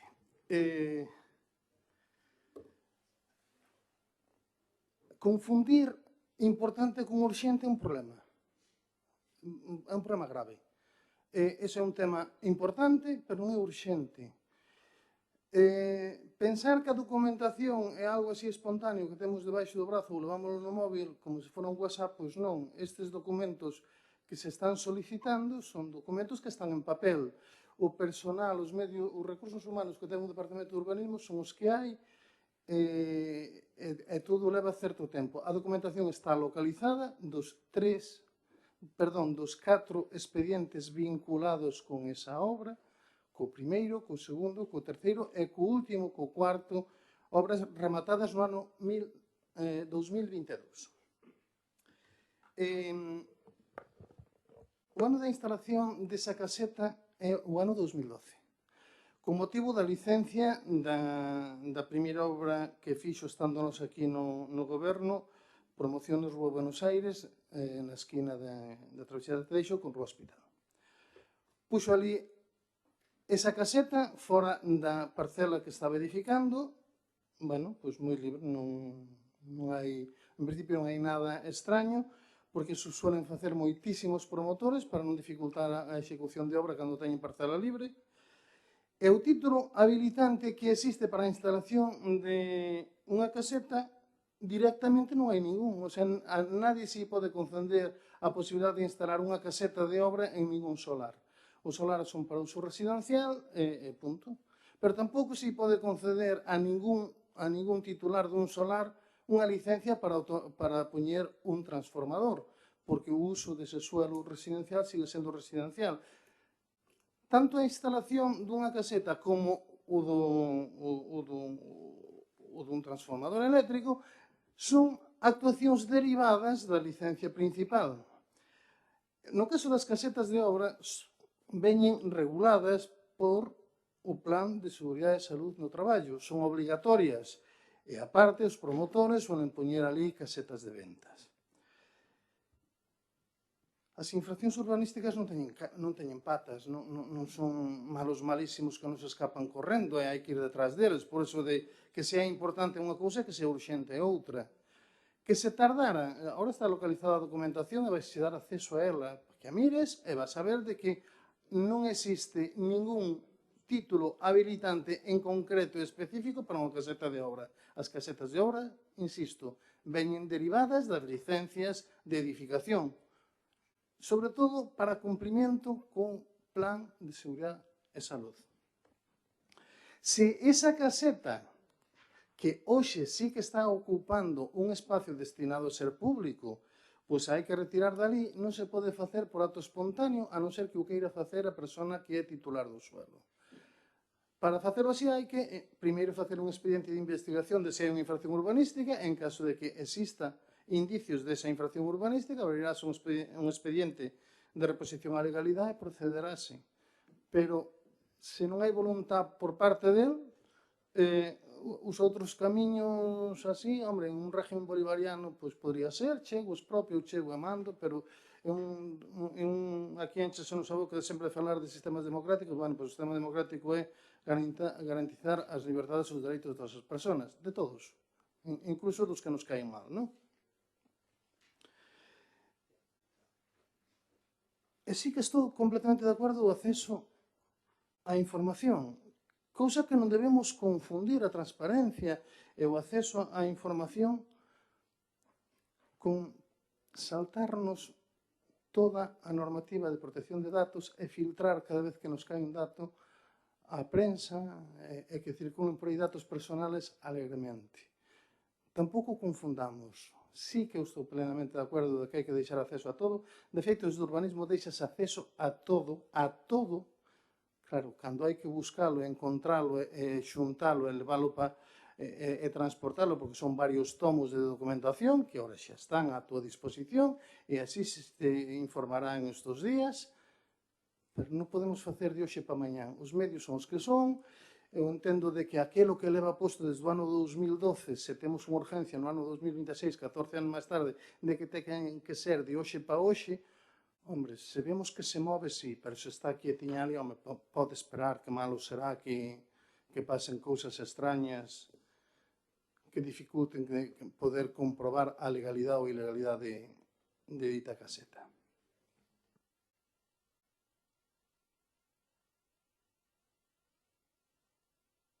Antes de nada, explicarlle a Raúl que isto ven como unha pregunta o pleno pasado e a resposta foi un vacile hacia min, ou igual que aos veciños e veciñas de Arteixo. Eu fixe unha pregunta que se non se responde, pois a traigo como moción, dai ben esta moción. Tamén teño aquí as peticións presentadas, unha inmediatamente despois de rematar o último pleno, unha segunda esperando o prazo oportuno, sendo ese máis dos 5 días naturais que teñen para facelo, e tamén fixemos unha advertencia para recordar que temos dereito a esa información. Dito isto, para aclararlle a Raúl, quero dicirlle ao concelleiro de Urbanismo que non sei a que se refire con ditas acusacións metidas nesta moción, e que a verdad que teñas coidado do que me acusas, porque eu non fixen esas filtracións á prensa, como advertiu outro día o secretario a toda a oposición, porque si non creo que ti, neste caso, seas máis legal que min. Así que ten cuidado cas acusacións, porque eu non fixe ningún tipo de infiltración. Non queiras mezclar cousas porque non teñen cabida aquí e, sobre todo, non teñen cabida sobre a miña persoa. Despois, cando se rematou a obra? No 2012. Dixo usted, ou empezouse, non o sei. 2026. Pode seguir a día de hoxe esa caseta aí, usándose para realizar unha actividade? Ten licencia de actividade tamén, aparte de poder permanecer aí desde o 2012? E como último, para rematar, quixera facer unha última consideración. Dado que estamos ante unha situación na que se está a limitar o acceso á información, que xa sei que non cae do ceo, pero bastante tempo tivo vostede, sei que se dedica a facer o seu traballo, por parte dunha concelleira desta corporación, e tendo en conta a relevancia que isto ten desde o punto de vista do funcionamento institucional, gustaríanos solicitar ao secretario xeral do Concello de Arteixo que, se o considera oportuno, informe sobre esta situación, en particular sobre o dereito de acceso á información dos membros da Corporación Municipal e sobre a existencia ou non de documentación administrativa que ampara a instalación da caseta a que nos estamos a referir, porque entendemos que esta cuestión non é só política, senón tamén unha cuestión de legalidade e de garantías no funcionamento dunha institución. A administración local do Concello de Arteixo merece legalidade, honradez e transparencia, e os veciños e veciñas de Arteixo merecen saber a verdade. E, por último, decir que se referiu tamén a argumentación desta moción, que non ten argumentación, dicindo que facemos esta moción e este tipo de preguntas porque nos cae mal algún empresario en cuestión. Pois quero lle aclarar que todo o contrario, me cae ben e non teño ningún problema personal hacia el. Gracias. Sí, bueno, brevemente, reiterar o noso voto afirmativo e logo respecto á miña anterior intervención, vendo que explicou Noelia, comprendemos e aceptamos que traiga como moción, de feito vamos a votar favorablemente, e logo que se aclare esta situación, porque non sei, na intervención do representante do Partido Popular, pois, aparte do seu tono que pediría carecidamente que o cambiara para os plenos, todos somos amables, pero cando intervén el, pois non sei que narices te pasa, que toma unha postura de ataque ou de defensa desaforada contra os demais. Todos estamos aquí por lo mismo e todos temos, ainda que teñamos o noso carácter máis ou menos afable, pois hai que ter un respeto para os demais. Entonces, pedir que efectivamente se aclare, que se facilite de xeito inmediato non só toda esa documentación, sino unha explicación razonada de todo o que acaba de decir. E con isto remato, non quero estar máis tempo. Pois nada, agradecerlle a Alberto a foto. Nesta foto vese perfectamente, nesto que me acabas de enviar, a altura onde estaba a caseta, donde transcurriu e donde a trasladaron despois no ano 2016, porque tamén está aquí a foto, invadindo a acera, sí?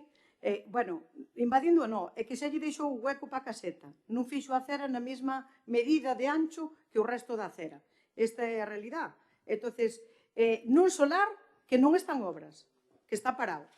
El obrou todo ao redor, pero ese solar en concreto está baldeiro e non están obras.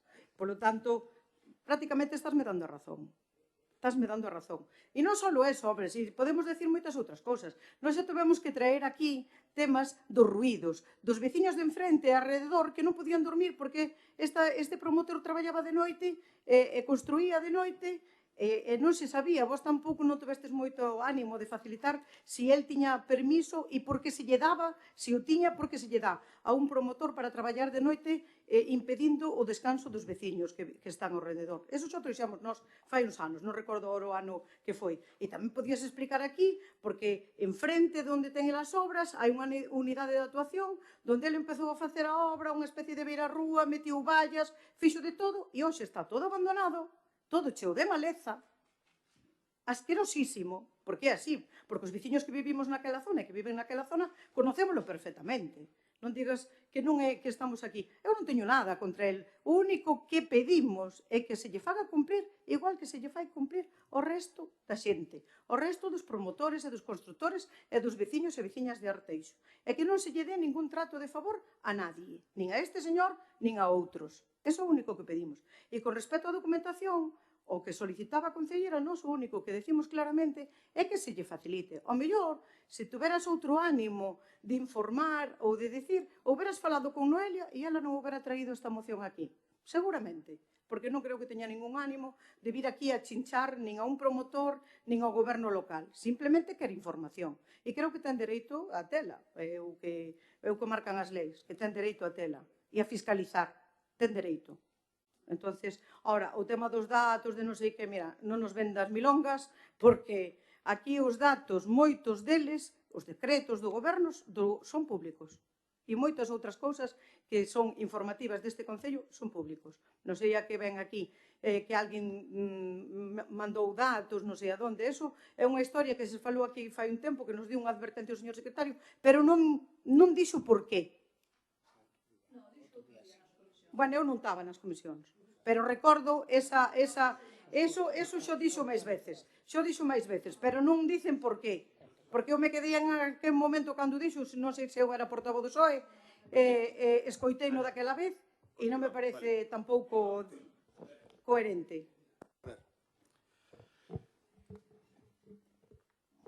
Esa caseta instalouse no ano 2012, eu sei, porque mirei aquí en internet, non por outra cousa, a instalación, porque tampouco teño tan boa memoria, instalouse no ano 2012 e serviu a obras hasta o ano 2022. Foi a única caseta que montou na cena.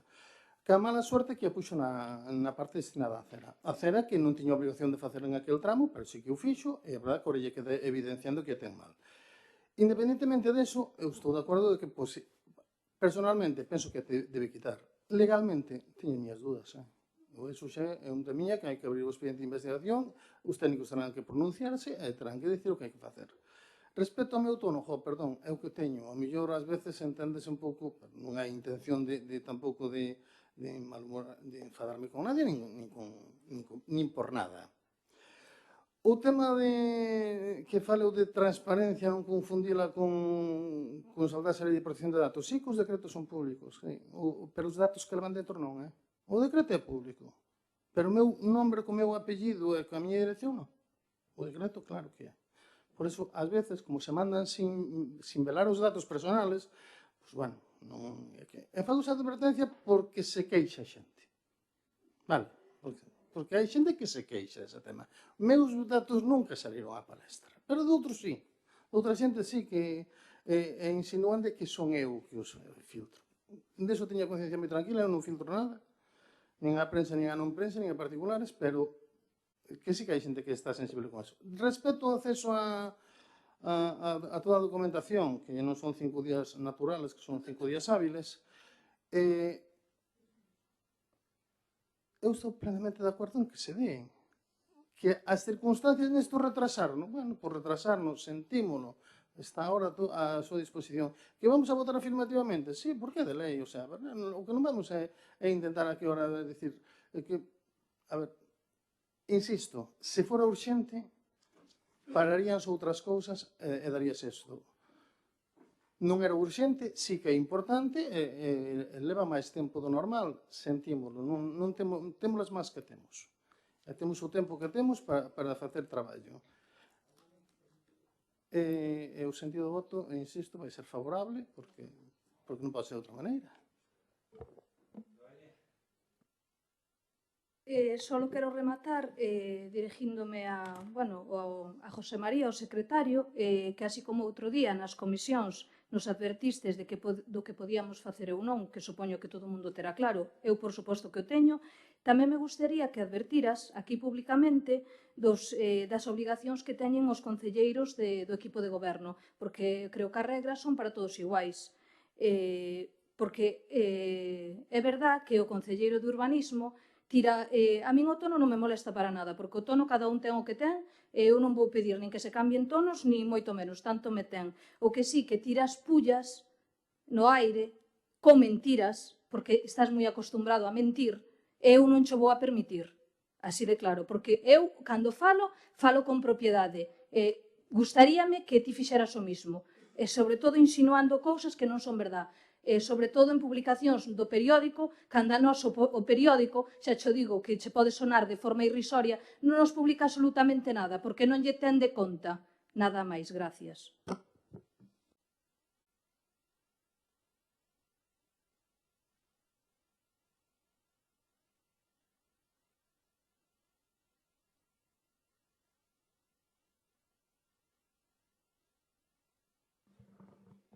Bueno, mi compañero Alberto, concelleiro desde fai 15 anos, ten moitos defectos. Moitos. Moitos defectos ten. Ora, o defecto de mentir non o ten. Bueno, 15 años de concelleiro de urbanismo. O trato que lle dá aos veciños de Arteixo é buenísimo, sí.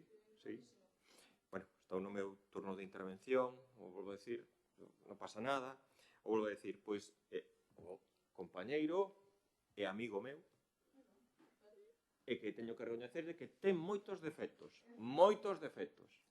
pero volvo a reiterar, o de mentir non. Pois outro día mentiume, dicindo que Acer era propiedade do promotor. O de mentir... Que é un alumbrado público. Mira o pleno anterior, a ver se me estou inventando eu, teño demencia, porque se iso non é mentir, que risa. Vale. Continúo. Que pasa? Eu creo que aquí se quere facer o de sempre, non? Vincular neste caso o promotor, como é, en este caso, ten simpatía por Partido Popular, vamos a atacar.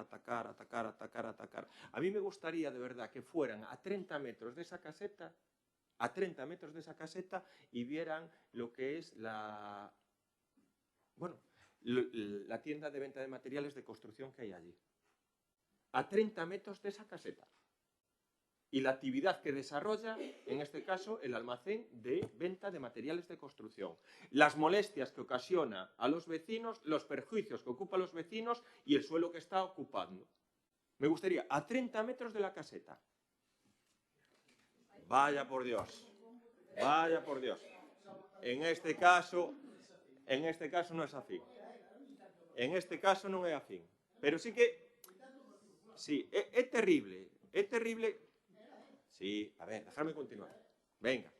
Claro, es la caseta que está ocupando en comparación con una actividad de almacenamiento de la construcción que sí queda molesta. A caseta como actividad. Sí. De inmobiliaria. Ese tamén ten actividad. Carlos, fala con propiedad. Falo con propiedad. Y sobre todo porque estoy en mi turno de intervención. Me gustaría que a lo mejor, pues esa amplitud de miras que tienen ustedes, pues giraran un poquito la cabeza. Que solo 30 metros tendrían que girar. Y no comparar las molestias de una caseta con lo que es una actividad de un almacenamiento de materiales de construcción. Que, lo vuelvo a decir, Noelia, y lo traslado aquí, pero está ocupando una parcela que no puede ocupar, hombre, y está haciendo una actividad que no la puede hacer. No la puede hacer, hombre, es eso. Y Noelia, yo desde aquí te transmito que esta moción tiene razón. Y yo se lo he transmitido también a Alberto. Y yo creo que esa caseta no tiene que estar allí. Y en este caso te doy toda la razón. Porque es eso. Y si no puede estar allí, ¿eh? Sí.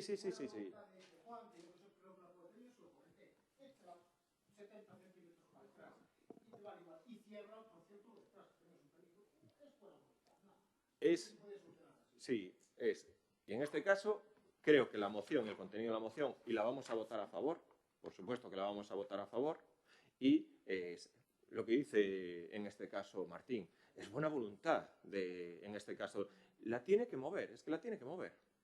La puede mover, quiera o no quiera, y lo que dice luego Alberto, pues si no la quiere moverse, instruirá el expediente de disciplina urbanística que sea necesario.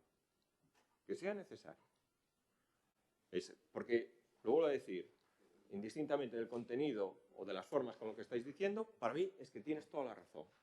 Y el acceso a la información, desde aquí también se lo traslado a Alberto y también está el secretario, que cumplan los días. Es verdad que hay urgencias y urgencias, pero sí que desde aquí también pido que se cumplan los plazos de petición de información, no solo de Noelia, sino también de los concejales. Evitemos todas las insinuaciones, vale, evitemos todas las insinuaciones. Y sí que, lo vuelvo a decir, hay que garantizar el acceso a la información de todos los miembros de la corporación. Y votamos a favor. Alberto, sí que, tanto para ti, para otros concejales. Procedemos entonces a la votación de la moción. ¿Votos a favor?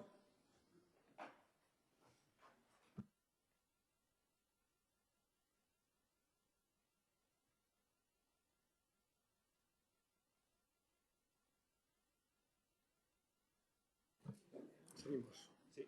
Dase conta dos decretos de Alcaldía 430/2026 até o 701/2026, así como as actas da Xunta de Goberno Local correspondentes ás sesións ordinarias de 12 de febreiro e 25 de febreiro de 2026. A continuación, rogos a preguntas. Noelia. Vale. Empiezas tú. ¿Qué te iba a decir? Lo vuelvo a reiterar, igual que se nos está pidiendo a nosotros el cumplimiento de los plazos de la entrega de documentación, también se pide el cumplimiento de la normativa del ROM. No se pueden hacer en una pregunta 10 preguntas.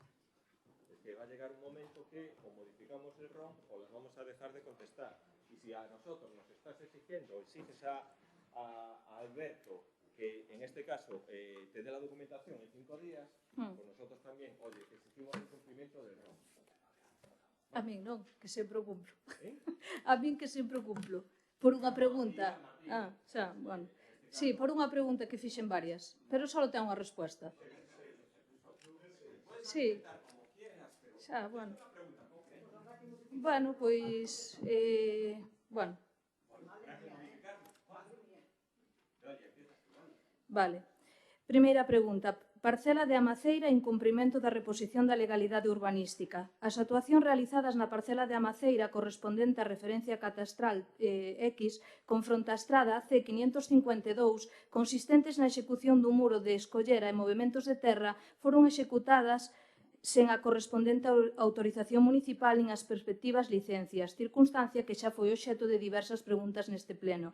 Así mesmo, segundo se informou neste pleno e segundo o Goberno municipal trasladou en medios de comunicación, teríase requerido a propiedade a demolición das obras executadas e a reposición dos terreos ao seu estado orixinal, establecéndose a posibilidade de aplicar medidas coercitivas en caso de incumprimento. Pero a día de hoxe, a vista do estado actual da parcela, non se produciu a execución efectiva da reposición da legalidade urbanística. Preguntamos, pode confirmar o equipo de goberno se se editou formalmente o requerimento de demolición e reposición da legalidade urbanística na parcela con referencia catastral X? En que data se realizou dito requerimento e en que estado se atopa actualmente o expediente? Que actuacións levou a cabo o Concello ante o incumprimento dese requerimento por parte da propiedade? Aplicou o Concello medidas coercitivas tales como multas ante o incumprimento da orde? En caso afirmativo, cales e con que resultado? Iniciou o Concello execución subsidiaria de demolición e reposición da legalidade urbanística? Que medidas concretas vai adoptar o Goberno municipal e en que prazo para garantir o cumprimento efectivo da legalidade neste caso? Biblioteca Municipal Antón Castro Meicende. Varios veciños e veciñas trasladáronos que dende hai xa varios meses a Biblioteca Municipal Antón Castro de Meicende permanece fechada de forma habitual. A explicación que reciben as persoas usuarias é que a persona encargada deste servicio atópase de baixa por enfermidade, o cal é totalmente respetable, pero resulta pouco razoable que unha biblioteca municipal permaneza pechada de maneira continua debido á baixa dun traballador ou traballadora. Preguntamos, pode o Grupo de Goberno informarnos con detalles sobre esta situación? Ten previsto o Concello contratar a unha persoa para cubrir esta baixa e garantir así a continuidade do servizo á veciñanza?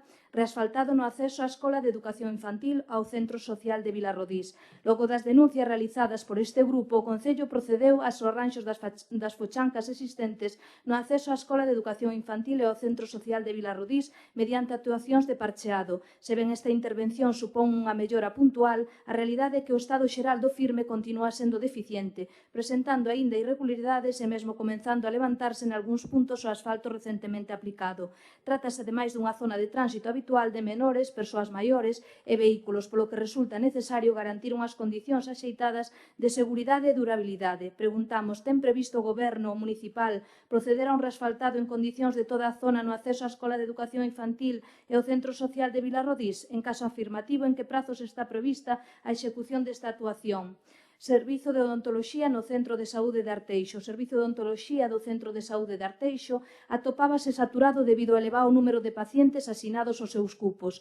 Esta carga asistencial levou os Sergas a adoptar medidas para desconxestionar o servicio, liberalo e redistribuir a demanda, co obxectivo de que se deixe de estar colapsado e funcione de forma máis axeitada, algo co que estamos totalmente de acordo. Porén, o que non comparten os veciños e veciñas de Arteixo, igual que nós, é que eses 2 cupos eliminados do Centro de Saúde de Arteixo fosen trasladados ao Centro de Saúde e Especialidades de Ventorrillo, existindo a posibilidade de habilitar unha consulta de odontoloxía nunha das salas dispoñibles do Centro de Saúde Vilarrodís ou mesmo crear unha quenda de tarde como xa existiu anteriormente no Centro de Saúde de Arteixo e que na actualidade está anulada. Rogamos que o equipo de goberno traslade esta petición á xerencia da área sanitaria da Coruña EC e aos Sergas para que valore a posibilidade de dotar deste servicio ao Centro de Saúde de Vilarrodís ou de crear, como xa existiu anteriormente, unha quenda de tarde no Centro de Saúde de Arteixo para que se eviten desplazamentos e molestias innecesarias para a veciñanza derivados do cambio de cupos en previo aviso.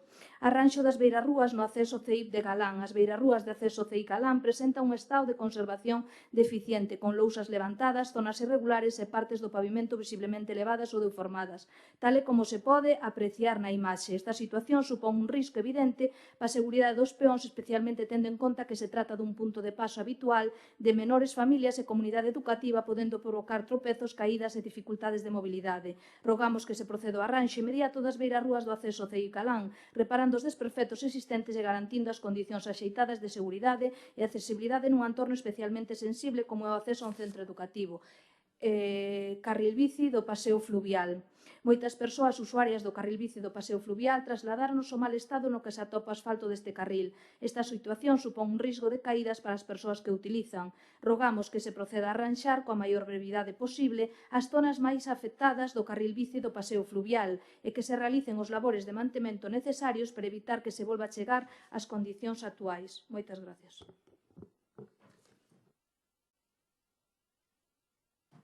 Vale, preguntas. Pregunta Bochinche. Deuse conta da licitación para ocupación, uso e explotación de barras de bebidas e comidas, os bochinches, para as festas máis significativas do noso concello, divididos en 3 lotes diferentes, mediante otorgamiento de licencias. Por iso preguntamos por que da decisión de trocear en 3 lotes ditas barras de bebidas cando as cantidades non son tan elevadas. Pregunta Arbais de Samín. No escrito con data 5/2 de 2026, asignado por José Ramón López Arias, a representación da empresa adjudicataria da obra que se presentou no registro do Concello, solicitábase unha suspensión temporal da obra, que facemos referencia, fundamentada nas condicións meteorolóxicas adversas que se registraron este inverno por afectar a seguridade dos traballadores e a correcta execución dos traballos. Dita obra da que falamos é a área recreativa dos Servais de Chamín. No pleno do Concello do mes pasado, o señor alcalde dixo que as obras iban sin ninguna demora e que os plazos se cumplirían. Por iso, preguntamos, suspenderos as obras ou van rematar sin demoras? Pregunta dunha sanción ao Concello por perquidos. Con data 3 de abril de 2025, recibirse un acordo de iniciación de expediente por verquido non autorizado susceptible de alterar a calidade de agua no lugar de Margarida Chamín. O día 18 de decembro de 2025 ten entrada no Registro Xeral deste Concello a proposta de sanción imposta por Aguas de Galicia. O 30 de xaneiro de 2026 entrou no Registro Xeral a resolución do expediente sancionador contra o Concello de Arteixo, declarando o Concello de Arteixo responsable dunha infracción de carácter leve tipificada na Lei 9/2010. Por iso preguntamos cal foi o verquido do que se fala nesta pregunta, ou máis verquidos e sancións ao Concello de Arteixo. Rogo camiño de Suevos. Na sesión plenaria do mes de outubro de 2025, o BNA de Arteixo preguntou sobre a necesidade por parte da veciñanza de Monteagudo e, sobre todo, de Sorrizo, de que se asfalte un tramo de aproximadamente 600 ou 800 metros, hoxe en día de pista de terra, polo que pasan diariamente para dirixirse cara a Laracha. Por eso rogamos que se nos diga como está este tema e que prazos se manexaron para a mellora da pista. Rogo carril bici. Sin dúbida que este inverno pasado dixo moitos estragos nas vías do noso concello. Moitos son os viandantes, veciños e veciñas de Arteixo que circulan a diario polo paseo fluvial no tramo de Arteixo andando en bicicleta. Podemos observar que existen moitos baches e faltas de asfalto no tramo do paseo que vai do tramo principal que discorre polo noso concello, incluso corrementos de terra nas beiras do río. Por iso rogamos que se amañen o antes posible ditos os perfectos ao longo do paseo fluvial, en concreto no tramo que circula por a nosa vía. E o último rogo, pérgola. Sabendo que o propio concello retirou a pérgola que estaba na zona posterior do local de Rañal, pois era peligrosa e estaba a punto de caer e xa sabemos que o concello vai a realizar obras nese local. Por iso rogamos que se nos diga que tipo de obras se van a desenvolver no edificio e se o local é titularidade do concello, ademais de que se van a volver a poñer unha pérgola nova. Grazas. Sí, nos presentamos un rogo que é reiterativo, como vexo, por parte de toda a oposición, co tema do paseo fluvial do río Bolaños. Pedimos un arranxo integral, non só do carril bici, sino tamén das súas instalacións, e tamén un mellor mantemento e limpieza de ambos paseos fluviais, tanto ese como o rego da Bidueira, que ten tamén moita porquería na súa canle. Logo presentamos outro rogo con relación as problemáticas que están sufrindo os veciños na zona da Báscula, en Meicende, nas zonas da Rúa Colombia, Rúa Perú, a Avenida da Coruña, que sei que levan tempo advertindo o Concello que ali pois hai moitísimo polvo, non se pode respirar, e os vehículos non aguantan nin as ventanas un día limpias, e polo tanto o que pedimos é que o Concello busca a forma de controlar as emisións, que controle que as empresas que ali fan a súa actividade fan que os camións salgan limpios e cubertos, e tamén pois o control do aparcamento público que ali hai e o lixo, que parece ser que hasta hai moitas ratas. Con relación a unha problemática que tamén vemos aí con a cuestión, vimos como o Fondo de Galego de Cooperación, que ten, ademais de Arteixo, outros 122 membros, e que Arteixo colabora con eles poñendo 4.800 euros ao ano. Esta entidade, esta asociación, ten pois proxectos propios e tamén proxectos que fan concellos, algúns deles pois integrantes do fondo, como Nigrán, ou Noia ou outros. O que non sabemos é o que fai o Concello de Arteixo aparte de poñer esos 4.800 euros. Non coñecemos unha participación nos programas de cooperación. O que si vimos é que a Concelleira de Servicios Sociais foi 6 días a Cabo Verde a gastos pagos, e polo tanto queríamos saber que fixo ali e cal é a participación que tivo nese foro da muller. E logo tamén con relación ao viaxe que fixo o alcalde pois ao pleno, o desenvolvemento do plan a rede Impulsa que formou o Ministerio, na qual sabemos que o alcalde é integrante por ser membro deste Concello, e sabemos que hubo un pleno, pero vimos tamén nas resolucións da alcaldía como non só se lle pagaba os gastos de manutención a él, sino que se lle pagaban a outra persoa máis deste grupo de goberno. Entón, queríamos saber cal é o motivo de que se lle paguen tamén a outra persoa eses gastos de manutención, porque estas dúas cuestións dá a sensación, ou pode dar a sensación, de que o pobo de Arteixo lle está pagando as vacacións, a parte dos salarios, lle pode estar pagando as vacacións aos concelleiros do Partido Popular. Logo, as preguntas veñen todas ligadas a temas de persoal. Creo que incluso daría para facer un pleno extraordinario, non descarto falando con o resto da oposición. Unha é a forma de acceder a este Concello. Vemos dende fai moitos anos como as vinculacións persoais e familiares de moitos membros desta corporación, podría falar un por un casi de todos os familiares que teñen colocados dentro do Concello, se xean postos directos do Concello como subcontratas ou empresas Sumarte. Vimos que saliu a concurso unha plaza de vixiante medioambiental. Sabemos que participaron uns cantos. No primeiro examen fixeron un examen un tanto extraño, no cual quedan eliminados prácticamente todos os integrantes, só quedan dous en marcha. Hai preguntas rarísimas, como por exemplo ordenanzas derogadas e cuestións así, e un dos integrantes dos asistentes saca unha nota altísima, un 18, cando o resto 2, 3, e aprobou outra persoa con 11. É unha cousa moi curiosa, non? E, polo tanto, logo esa persoa que sacou esa nota tan alta, pois, ao final, pois, vemos que é o que realmente se queda coa praza. E queríamos saber quen é esta persoa, se ten algunha relación familiar cos membros, con algún membro do Concello de Arteixo. Nos gustaría saberlo. Logo, con relación a esa convocatoria, bueno, eu creo que tanto coa convocatoria de bolsas de Sumarte, nos pareceu curioso unha cuestión, non? Porque vimos como en concellos limítrofes estaban publicitando dúas novas bolsas de emprego, convocatorias para bolsas de emprego, tanto para limpieza viaria como para condutores. Curiosamente non vimos que se publicitaran nas redes do Concello, nos pareceu moi extraño que se estuveran facendo fora e aquí non. E logo tamén o que está a suceder tanto en Sumarte como no servicio do lixo con continuos sancións e incluso 2 despidos que tamén salían nas resolucións da alcaldía. Vimos que hai un despido en Sumarte, que hai outro despido no servicio do lixo. Nos gustaría saber que está a pasar para non chegar a acordos ou non intentar chegar a acordos cos traballadores para buscar que estes servicios funcionen ben e se este utilizando a mano dura para despedir a aqueles que non lle son cómodos ao goberno municipal. E, por outro lado, tamén é unha cuestión que se saliu tamén nesta temporada, que é a privatización do servicio de mantemento de zonas verdes, que antes estaba integrado por 7 traballadores municipais, tamén había unha parte que estaba na empresa privada, 6 traballadores e un capataz, e vemos que o Concello privatiza o servicio e manda a 4.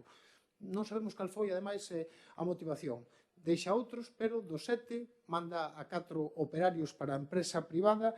E, como falaba co tema da policía, aquí hai un plan de ordenación de recursos humanos que se fixo en negociación co comité de empresa e cos representantes nos cuales esta cuestión que non foi negociada cos sindicatos nin sequera cos traballadores incumple un pouco o espírito dese plan de ordenación que di que hai que ir amortizando igual algunha plaza en algún sitio, pero se ten que ser negociada e hai que buscarlle incluso, porque non unha solución de recolocación a esos traballadores, pero non buscaron alternativas.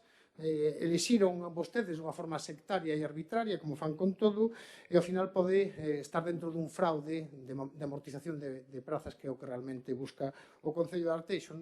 A verdade é que este formato non dá moito tempo para analizar o dedillo estas cuestións, só as poño encima da mesa, as preguntas están enumeradas, e volvo a repetir que non descarto si queren os compañeros da oposición que se faga un pleno monográfico extraordinario convocado pola oposición para falar do tema de persoal. Nada máis e gracias.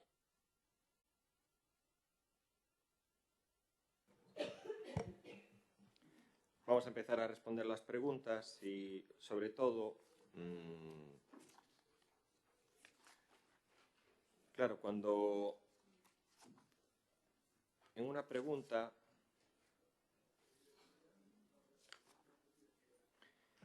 se pregunta, ¿no?, que está a suceder no servicio de recollida do lixo en o personal de Sumarte para que se tomen decisións sancionadoras e despidos,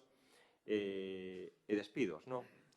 Bueno, pues sí que quisiera informar, en este caso, a esta corporación que, con data de 30 de decembro de 2025, o encargado do Servicio de Recollida de Lixo emitiu un informe descritivo das accións e omisións do traballador. A primeira é a indebida manipulación das medidas básicas de seguridade do equipo de carga de contenedores, xerando un risco grave para a seguridade laboral. O día 17 do 10 do 2025 recíbese unha chamada telefónica sobre a 1:40 da madrugada para avisar dunha incidencia no vehículo por soltar contenedor no interior da tolva da compactadora na rúa Vicente Risco en Vilarrodrís. Se despraza o encargado de residuos ao lugar para solventar a incidencia. No proceso de operacións para solventar a incidencia, obsérvase que dende o interior da cabina a tecla verde de joystick que marca hombre presente encóntrase cunha bola de papel suxeitada cunhas gomas elásticas e que no momento de proceder a activar a toma de forza do vehículo, dita tecla encontrábase activada continuamente. Ante a presencia nese momento do conductor na cabina, aclárolle que dito elemento non se debería estar posto así, o cal procede a reiterarlo nese mesmo momento, advertíndolle das consecuencias de vulnerar os elementos principais de calqueira máquina de traballo e que poden ter consecuencias moi graves. O día 29 de 2025, durante o proceso de mantemento do vehículo por parte do xefe de operacións da empresa Guasterren, na parcela municipal, detecta o mesmo elemento anteriormente descrito, unha bola de papel suxeitada cunhas gomas elásticas envolvendo a tecla de hombre presente, a modo de vulneración das medidas básicas de seguridade do equipo de carga de contenedores. Transmíteme, de forma verbal, a súa gran preocupación por dito feito, considerando o mesmo como unha acción moi grave, antepoñendo que será posto en coñecimento dos responsables da súa empresa para este tipo de acción, reiterando que o elemento vulnera unha tecla clave, ¿no? Así, na mesma conservación, solicítase que se revisen os datos registrados no bot, na caixa negra, sobre as señais do PLC autónoma do equipo para saber un pouco e ter a certeza de se esta vulneración de seguridade prodúcese continuamente ou non como anexo do equipo. O día 11 do 12 de 2025 recíbese correo electrónico da empresa Wasterren do Departamento de Residuos do Concello de Arteixo e confirma que dita vulneración realízase de forma continua durante o uso do vehículo, así como fan a advertencia firme de dar traslado do custe das posibles incidencias que se podan derivar tanto nos equipos como polo feito do uso dos mesmos coas medidas de seguridade vulneradas e trasladando ao Concello de Arteixo como responsable de tales accións. No mesmo correo electrónico reitérase tamén que a deficiencia no proceso de limpieza dos equipos usados. E o segundo punto é tamén desobediencia nas ordes de realizar a limpieza do vehículo ao final da quenda, con gallo de evitar as averías do mismo. Dende o día 18 do 9 de 2025 ata o día 29 de 11 de 2025, o condutor estivo desempeñando as súas funcións prácticamente de forma continua nese vehículo. Con data de 29 de 9 de 2025, recibo comunicación verbal por parte do xefe de operacións da empresa Wasterren dos vehículos de dunha mala limpieza relacionada coa parte da zona de compactación de residuos, quedando a zona interior de prensado das escotillas laterais cheas de residuos, podendo provocar danos internos, así como a inexistencia de lavado da estrutura exterior do vehículo. Comunícase como resposta de forma verbal que debido a que o vehículo durante diferentes días estaba traballando a dobre quenda, que pode ser que fora un dos outros condutores que non este a cometer a limpeza correctamente. En data de 21 de 2025, recibo novamente aviso de comunicación verbal por parte do xefe de operacións da empresa Wasterren dunha deficiencia moi importante de limpieza na referida zona descrita anteriormente, zona interior de prensado das escotillas laterais cheas de residuos, reiterando a posibilidade de provocar graves danos mecánicos interiores que poderían inhabilitar o vehículo por un longo período de tempo, así como a necesidade de tomar medidas correctoras ao respecto. Trasládase de forma verbal a mesma conversa de forma inmediata deixaríase de usar dito vehículo a dobre quenda e quedaría supeditado a un só conductor, a fin de aclarar de forma fidedigna ao traballador que estaba a provocar esta situación neste vehículo, coincidindo ata o momento o remate de cada quenda co traballo correspondente por condutor. Dende o día 21 do 10 do 25, o carácter previo dende o día 19 do 25, este vehículo pasa a ser empregado únicamente por determinado condutor. Utiliza o vehículo de forma excepcional, 28, 2, 9, que foi útil, mentres que o vehículo utilizado por este condutor utilizou 33 ocasións seguidas. Reitérase de forma constante e sempre de forma verbal nas conversas co traballador a necesidade de lavar o vehículo nas condicións aceitadas das descripcións do traballo de cada quenda. O día 5 de 11 do 25 realiza a comprobación do estado de todos os puntos do vehículo e detéctase que na zona interior de prensado das escotillas laterais chea de residuos, así como o exterior do vehículo sen lavar de varios días de uso. Documentase fotográficamente. E o día 11 o 14 de 11 do 25, tras detectar que segue coa mesma actitude de non realizar a limpieza aceitada e despois de que en datas previas se houvese realizado unha limpieza profunda de todo o vehículo pasados os 9 días de uso, este atópase nunhas condicións deplorables. Avísase mediante WhatsApp e unha foto do estado interior da zona de prensado e ordéase lavar a zona previa á saída da ruta da noite para minimizar riscos que se producir nunha avaría dos equipos de compactación. Creo que isto non é un capricho de ninguén o de abrir un expediente disciplinario ante esta situación reiteradas de as infraccións atribuídas ao traballador é, primeiro, desobediencia continua nas tarefas encomendadas de limpieza de vehículo con risco severo de avaría na zona de compactación de vehículo, se sabería que este vehículo se tardan varios días ou semanas en que volva a vir, E logo, si que hai unha manipulación indebida dos elementos de seguridade no equipo de carga superior de contenedores co gallo desactivados. Non é un tema nin un capricho deste grupo de goberno.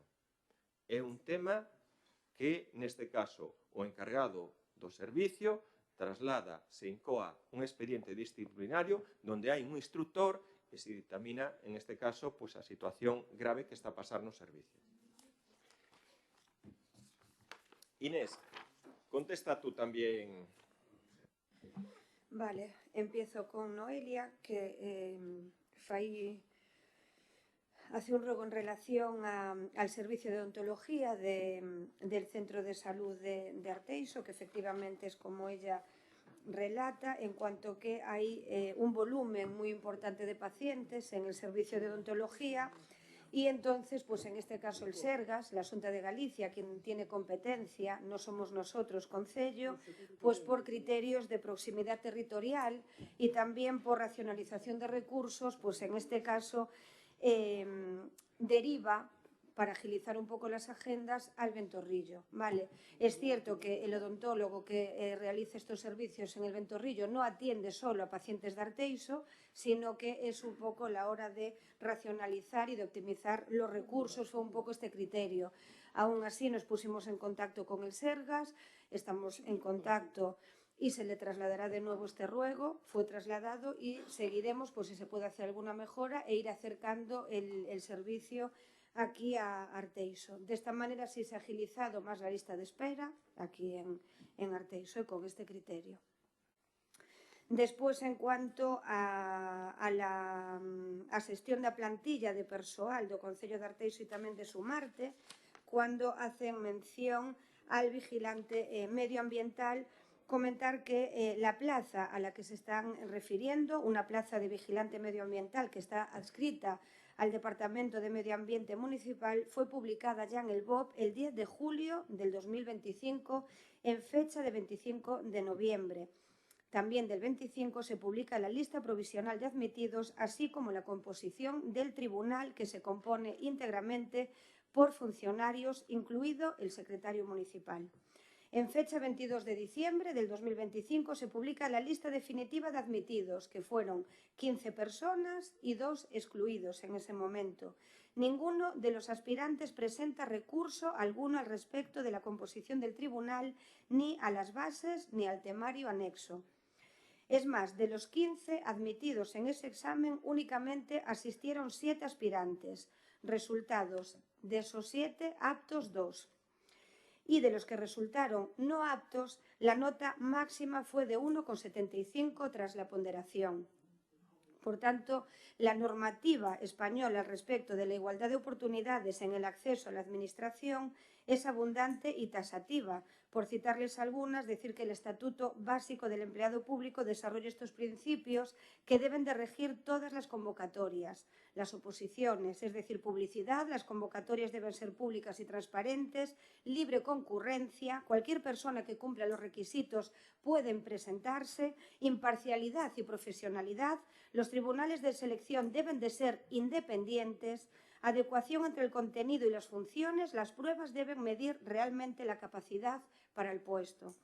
No sé si usted en su pregunta está dando a entender que un ciudadano que cumpla con los requisitos de las bases del proceso selectivo han de ser rechazados por ser hijo, hermano, amigo, familiar, pareja, novio, como usted menciona en su pregunta, de cualquier trabajador municipal, y saltarse e incumplir lo dictado al respecto de la Constitución, que es el Estatuto de los Trabajadores. En el proceso al que se refiere se han cumplido escrupulosamente con dichos principios. Las preguntas se referían al temario anexo a las bases. Se atendieron escrupulosamente por los miembros del tribunal las reclamaciones presentadas. Miembros del tribunal que les recuerdo que por ley no pueden ser ningún miembro político y que cada miembro de este tribunal actúa a título individual y técnico. No es representación de nadie. En cuanto a la dificultad del primer ejercicio del examen, indicarle que, como no puede ser de otra forma, no se va a valorar por este Gobierno y que fue lastimada por el conjunto de los miembros del tribunal, que entendieron adecuadamente a la plaza convocada. y le recuerdo que actúan de modo individual en sus decisiones, ajenos totalmente a este Gobierno. En cuanto al segundo examen, se presentaron 2 aspirantes. Incurre usted, además, en varias inexactitudes, porque indica que, voy a citarlo textualmente, nun proceso posto en cuestión polos participantes, y habla en plural, lo cual es totalmente falso, ya que en este Concello solo consta una reclamación a varias preguntas del examen, reclamación que fue atendida por el Tribunal, estimando alguna y desestimando otras, exactamente igual que en cualquier otro proceso selectivo. Nuevamente incurre en outra inexactitud, al decir nuevamente en plural, que deixou fora incluso a cidadáns que estiveran traballando neste servizo, lo cual es falso, ya que hasta donde se conoce se presentó una aspirante y además el haber trabajado para el servicio, como usted comprenderá, no le otorga ningún tipo de ventaja sobre el resto de los aspirantes, volviendo a recordarles los artículos recogidos en la Constitución al respeto de la igualdad de oportunidades para todos los ciudadanos que cumplan con los requisitos de las bases. En cuanto a su pregunta de si el aspirante tiene alguna vinculación familiar al concello, no sé si se está refiriendo al aspirante que aprobó la plaza o al aspirante recurrente. De igual forma, indicarle que no tiene ninguna vinculación con este equipo de gobierno. Aquí lo que se evalúa es el mérito y la capacidad. Todos los procesos selectivos llevados a cabo por el Concello de Arteixo cumplen escrupulosamente con la normativa al respeto de publicaciones, designaciones de tribunales, plazos, adecuación de los exámenes a los temarios anexos. Cualquier aspirante que crea que se está vulnerando sus derechos puede recurrir primeramente a la vía administrativa y, si lo desea, a la vía del contencioso administrativo, tal y como se refleja en las bases. Continúa por el tema del viaje del Fondo de Cooperación Local. Sí, voy a seguir con también del personal del Concello de Arteixo y Sumarte, en la que comentan Jardinería, ¿no? El tema de los espacios, de los 4 operarios. En este caso, por facer unha introducción na que falan de un servicio que se realizaba con 2 modalidades, por unha parte dun contrato licitado á empresa privada e por outra parte persoal propio do Concello, no que estaban adscritos 7 traballadores. O Concello decidiu que pasaran subrogados á empresa adxudicataria neste novo contrato 4 operarios, quedando como persoal do Concello 3 traballadores, 2 operarios e o capataz. A realidade non é tal como se indica neste escrito que presenta o Partido Socialista. Actualmente, atópanse adscritos ao Servicio de Medio Ambiente un total de 5 operarios e un capataz. 4 deses operarios integran o equipo de sardinería. Outro deles é o tractorista, que é o conductor encargado do manexo dos tractores municipais, e outro sería o capataz. As tarefas que realizan cada un deles son as que se refiren. Hai un equipo de sardinería, que son os que realizan as labores de conservación daqueles espazos que se inclúan no novo contrato denominado o mantemento integral de zonas verdes e espazos recreativos, que xa trouxemos aquí en anteriores plenos, tractorista, o conductor, que é o encargado do manexo dos tractores municipais, cos cales se realiza o traballo de xestión da biomasa en vías de parcelas de titularidade municipal, así como aquel outras en réximen de aluguer, ou sobre as cales lle corresponde ao Concello de Arteixo a realización dos traballos de xestión da biomasa. Tamén o capataz, que mencionamos, que sería o encargado de organizar os diferentes equipos de traballo do persoal municipal, así como da supervisión do campo daqueles contratos que xestiona o Servizo de Medio Ambiente, que sería o Servicio de Xestión de Biomasa na rede de vías municipais do Concello de Arteixo, a xestión da biomasa nos núcleos de población e parcelas municipais, que hai un lote 1, que é a xestión da biomasa en parcelas municipais. Temos o Servicio de Mantemento de Conservación de Áreas asardinadas e outros espacios públicos, que hai un lote 1, un lote 2 e un lote 3, que tamén xa falamos aquí del. O Servicio de Mantemento e Conservación dos Parques Infantís e Biosaudables do Concello, a xestión da biomasa en parcelas municipais e as faixas secundarias tamén. E, ademais, o capataz é a persoa responsable de atender todos aqueles avisos xerados pola veciñanza relativos á solicitude de servizos xestionados por o Servizo do Medio Ambiente. Entendemos que o erro referido no escrito do PSOE, que indica que estaban adscritos 7 traballadores, que eran 6 operarios e un capataz, quizáis deriva porque vostedes descoñecen, quizáis, que na actualidade o Servicio da Medio Ambiente conta con 5 operarios, despois de que un deles fora destinado ao Departamento de Servizos, pero xa no ano 2021. Isto foi por motivos médicos, seguindo as recomendacións do Servicio de Prevención, derivouse pois a ese departamento. Partindo do servicio do referido ata aquí, parece facilmente entendible que a subrogación total da totalidade deses 4 integrantes do equipo de sardinería non suporía unha fragmentación do servicio, xa que o capataz e o tractorista, conductor, non forman parte do mesmo, máis aló da obrigatoria da coordinación dos servicios prestados, non por o Servicio do Medio Ambiente. E, por outra banda, tamén sinalan vostedes que se invista en maquinaria e formación para os 7 traballadores, pois aí podemos dicir que no informe técnico ao que se fai referencia indícanse varios aspectos de funcionamento, non? Que en este caso se verían mellorando coa contratación externa, que é a imposibilidade de reforzos de plantilla en épocas de maior carga de traballo, que nos pasa xa en algún outro servizo, tamén a dificultade para a cobertura de prazas de persoal municipal que causan baixas por diferentes causas, a dificultade para implementar novas técnicas de sardinería que melloren a eficacia e eficiencia tamén do servizo, e precisamente neste apartado do informe técnico no que se fai a referencia á adquisición de maquinaria especializada e a formación continua de persoal, pero xusto para indicar que son algunhas das causas que recomendarían a contratación do traballo a unha empresa especializada ao referirse textualmente a que a adquisición de maquinaria especializada. Sí, decir que finalmente a mellora do servicio, que a ampliación das novas técnicas de sardinería, pois precisarían a formación continua do personal e tamén da maquinaria, non?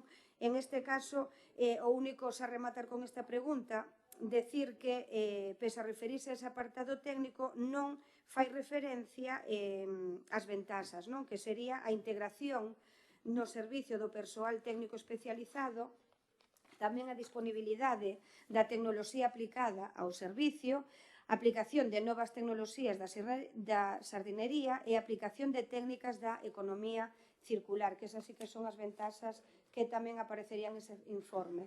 E logo tamén xa vou a facer mención a... El 95% de los servicios de jardinería que se realizan en este concello están externalizados. El 95% de la gestión de jardinería de medio ambiente está externalizado. Sí. Esa, en canto ao rogo pedindo información sobre as viaxes de concelleiros, pois nada, en este caso quería comentar, poñer en relación, dicir que consideramos necesario facer algunha precisión e contextualización que entendemos fundamental para unha valoración rigurosa do que son as accións municipais que facemos neste concello. Mantemos o compromiso co Fondo Galego de Cooperación e Solidaridade, ao que contribuímos de maneira estable mediante correspondente achega anual, e este apoio evidencia unha vontade clara de seguir formando parte dunha estructura consolidada de cooperación municipalista, sin que isto implique renunciar a unha reflexión responsable sobre a eficacia, prioridade e alcance das distintas actuacións en materia de cooperación. E compre sinalar que a acción exterior dun concello como Arteixo non pode ser analizada de forma illada nin reducir as actuacións puntuais, senón que deben entenderse dentro dunha estrategia máis ampla orientada á capacidade de recursos, á innovación pública e tamén á mellora dos servicios públicos. En este caso que me menciona a min concretamente en esa viaxe que fixen para o Fondo Galego, porque son a representante municipal no Fondo Galego de Cooperación, e esa viaxe enmárcase na realización do segundo Encontro Internacional de Mulleres Electas Municipais de Cabo Verde, Mozambique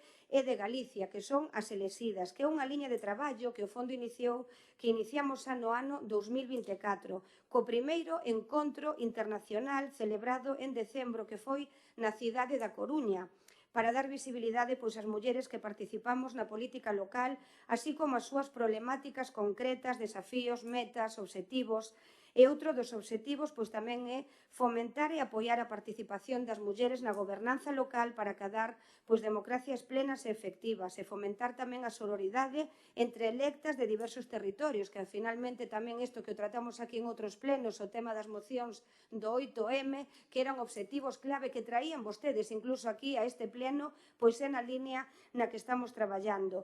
E este segundo encontro pois non foi na Coruña, pois foi en Cabo Verde, foron os días 12 e 13, polo tanto sí que houve que coller un avión. É certo que non vía 6-7 días, en realidade foron 5 e efectivos foron 3, porque un xa che leva, marchei o martes, que xa me levou o día de viaxe, estiven ali o mércores, estivemos o mércores, o xoves e o venres, o sea, foron días de traballo intenso, e o sábado foi de viaxe de volta.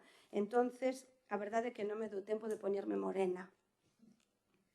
Entón, en este caso, dicir que intercambiar experiencias con estas electas de outros países pois realmente pois é importante. Ademais, dicir que fon seleccionada por o Fondo Galego, porque para poder participar en este encontro e en esta viaxe houve uns criterios moi claros e rigurosos, criterios para poder participar, que en primeiro lugar era a proporcionalidade das cores políticas das administracións locais das que formamos parte no Fondo Galego. En este caso, había que haber unha participación activa, participación de diferentes actividades do Fondo Galego e a participación nesa primeira edición do Fondo. Tiñan prioridade as alcaldesas, en este caso, logo as prioridades os membros que formamos parte do Fondo Galego.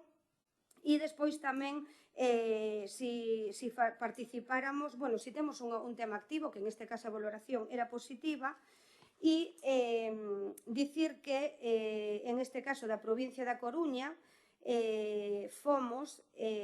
foi unha alcaldesa, que era do BNG, e fomos dúas concelleiras do Partido Popular e unha concelleira do Partido Socialista. Da provincia de Lugo foi a alcaldesa e a presidenta da Diputación de Lugo, do Partido Socialista. De Ourense foi a alcaldesa do PP, de Oimbra. De Pontevedra foron a alcaldesa de Cangas, que do BNG, a alcaldesa de Salceda, que de Movemento de Salceda. De Ponteareas foi a alcaldesa do PP e de Nigrán foron concelleiras do PSOE, a parte do alcalde, que é o presidente do Fondo. Polo tanto, houve representación de 4 representantes do Partido Popular, 3 do Partido Socialista, 2 do BNG e 1 de outro partido. E en canto aos proxectos, pois dende o ano 2002 podería dicir que se fixeron máis de 40 proxectos apoiando o xénero, a educación, a auga, o saneamento, a vivenda e infraestructuras comunitarias. E aparte diste, sí que tamén quero comentar, e non podo deixalo, tendes que disculparme, pero é o que nos toca. Sí, en canto a presencia activa tamén das iniciativas como o programa e o viaxe nos temas de innovación e a cooperación institucional, que formamos parte do programa de Raptor, de Urban Mobility, o programa de Coven de Majors, Smart City de Place, xa non o pronuncio ben porque me metedes demasiada presa, o Net Zero City, o Procure de Innovación da Unión Europea, a rede de transferencias de parks de Urbans, e todos eles impulsados están pola Comisión Europea, así como no caso estatal da rede de impulso do Ministerio de Ciencia e Innovación e rede de iniciativas urbanas do Ministerio de Vivenda, da Senda Urbana e Ministerio da Facenda de Redes de Ciudades da Senda 2020-30 da FEM, que non responde a cuestións accesorias, senón a unha estrategia clara de posicionamento que facilita o acceso aos fondos FEDER, polo tanto, e tamén os Next Generation da Unión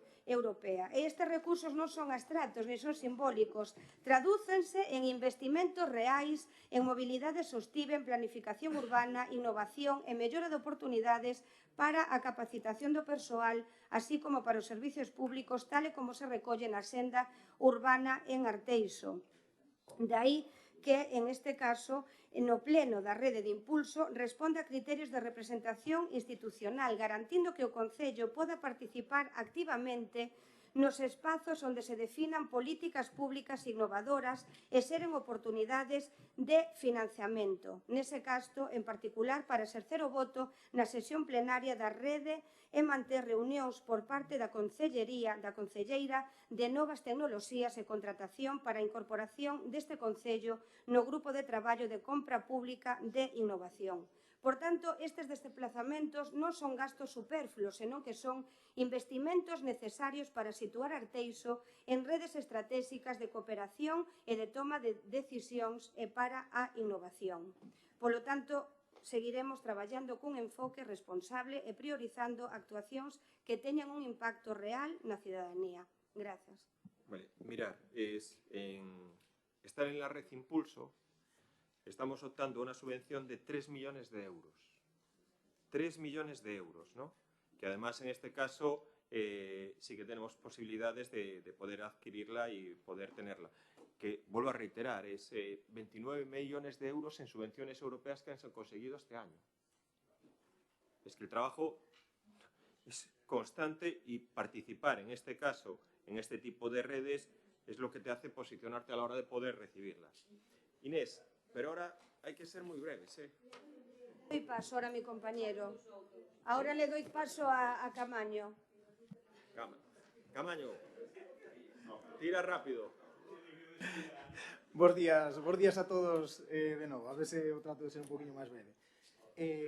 Mira, no que respecta a pregunta formulada por Noelia, concelleira nunha escrita relativo ao reasfaltado no acceso á Escola de Educación Infantil e Centro Social de Villarrodís, pois indicar que bueno, durante o primeiro que facemos cando hai desperfectos nos viarios, pois é facer esas actuacións de mantemento que son, bueno, tratamos de agilizadas todo o posible para restaurar a circulación e o tránsito de persoas e vehículos nesa zona, non? Entonces, eso xa está feito e ora, acto seguido, que se fai todos os anos, é traballar nun plan de inversións nas carreteras e viarios, vale? Entonces, este vial, unha vez que xa se fixeron estas reparacións puntuais para solventar nese momento esas incidencias, agora xa se puxo en coñecemento tamén dos técnicos que levan e que están elaborando ese plan de inversión en distintos viarios do Concello, vale? Serán eles quen determinen a criticidade dese reasfaltado, vale? En función deso, pois se incluirán ou non, dado que hai unha programación pois anual para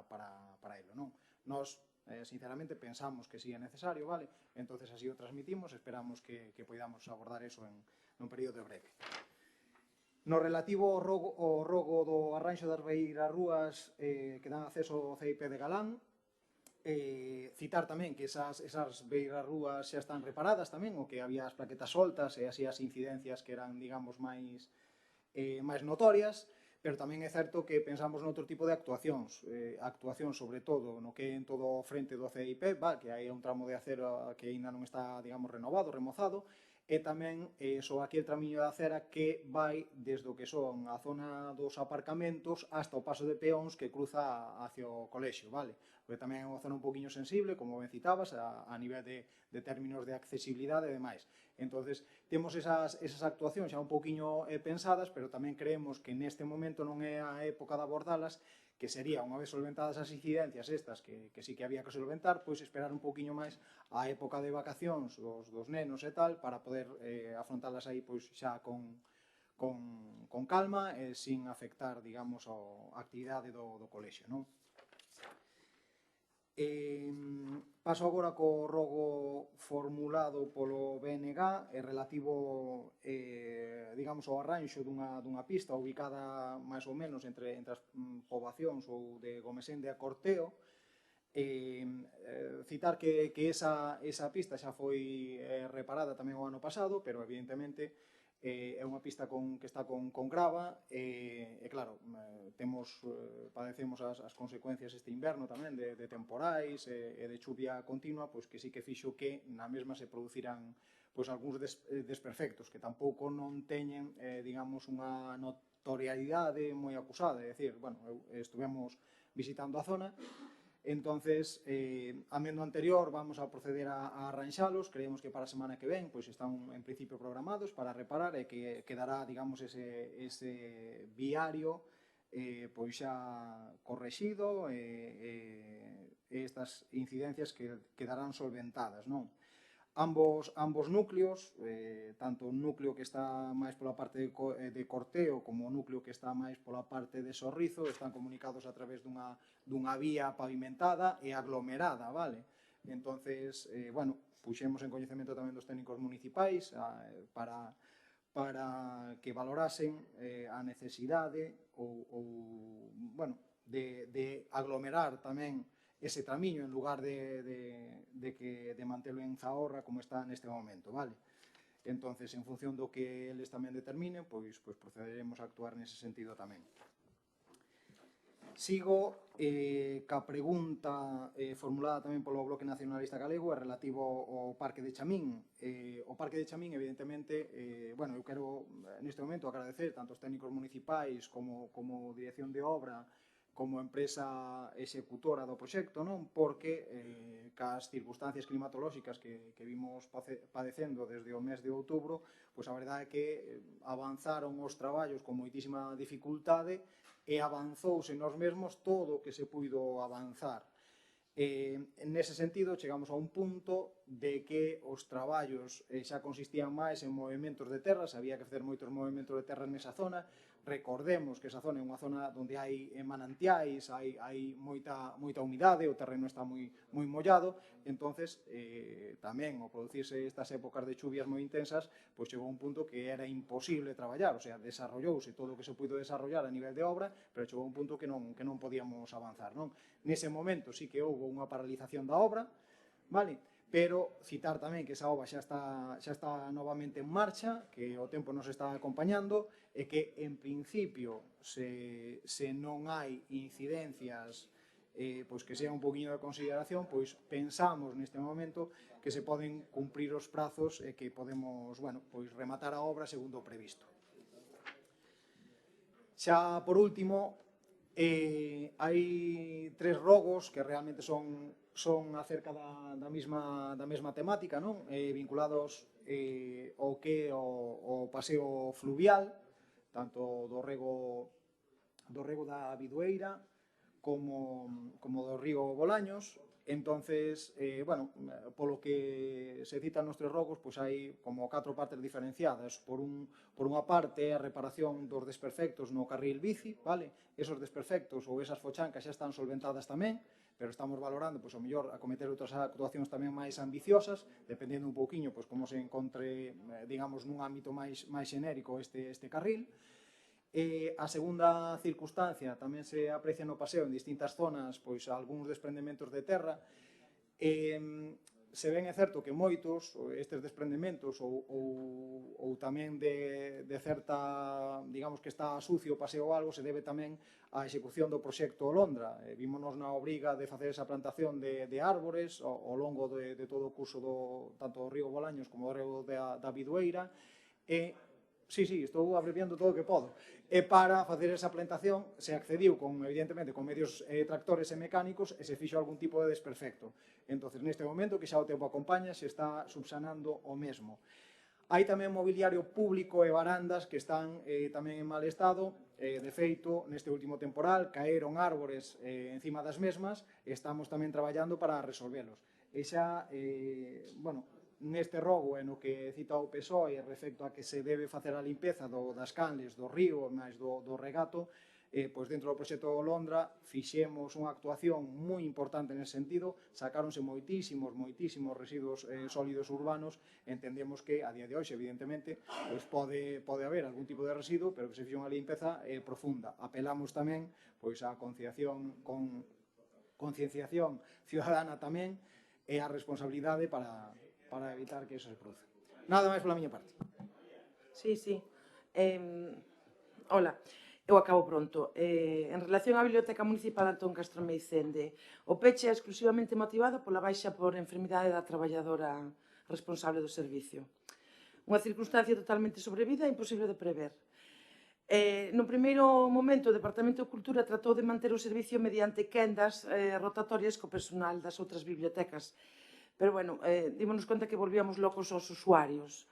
Entón, o día 13 de marzo, para evitar esa atención irregular, decidimos pechala. Bueno, como é sabido, a cobertura das vacantes na administración pública non son inmediatas, xa que están suxeitas a procedementos regulares que requiren prazos determinados. Ainda así, están axilizando todos os trámites necesarios para resolver esta situación coa maior brevidade posible. Listo. Gracias. Sí. El tema de cochinches. Sí, o tema das barras das festas. Xa comentei con Xurxo antes, pero o que a división en lotes é a regla xeral da lei de contrato. Está así no artículo 99. Obliga a dividir o axeto contractual en partes independientes para fomentar a competencia e facilitar o acceso a pymes. Nos, realmente, neste caso, tamén se permitiu presentar as persoas físicas mediante rexistro de entrada. O que estamos intentando favorecer así é a concurrencia e que se poidan presentar pequenas empresas ou pymes e non exigir un volumen de negocio tan alto. O resultado xa vos lo podo adiantar porque concretamente terminou onte esta licitación e temos 7 licitadores que se presentaron en place e a maiores hai 2 que se presentaron por rexistro de entrada. Cando viñanse presentando 1 ou 2, pasamos a ter 8. Me dio o concelleiro, nada máis. Vale, coincidió también así, Alberto se tuvo que marchar y me dijo que sobre la pregunta 1 que hace sobre la parcela de Marceira, que él va a dar orden de que se te dé el acceso completo al expediente de disciplina urbanística que tiene abierto, ¿vale? Sobre el tema de los vertidos de Margarida, quería explicar a lo mejor algo con más detalle, no me voy a ser también muy breve. Es una EVAR, un bombeo, 2 bombas, una no funcionaba, la otra tenía también un problema eléctrico. Hubo apercibimientos en este caso de Aguas de Galicia, se ha procedido a la reparación completa de la EVAR. Lo tengo más largo, pero se considera que con las actuaciones se garantiza el adecuado funcionamiento de la EVAR de Margarida. Con un nuevo sistema de telecontrol se recibirán llamadas facilitando lo que es el funcionamiento, ¿no? Sí que hay una sanción leve, como infracción leve por parte de Aguas de Galicia de 1.500 euros, ¿vale? Sanción con infracción leve 1.500 euros. Y no tenemos más constancia de que hubiera más sanciones o más infracciones.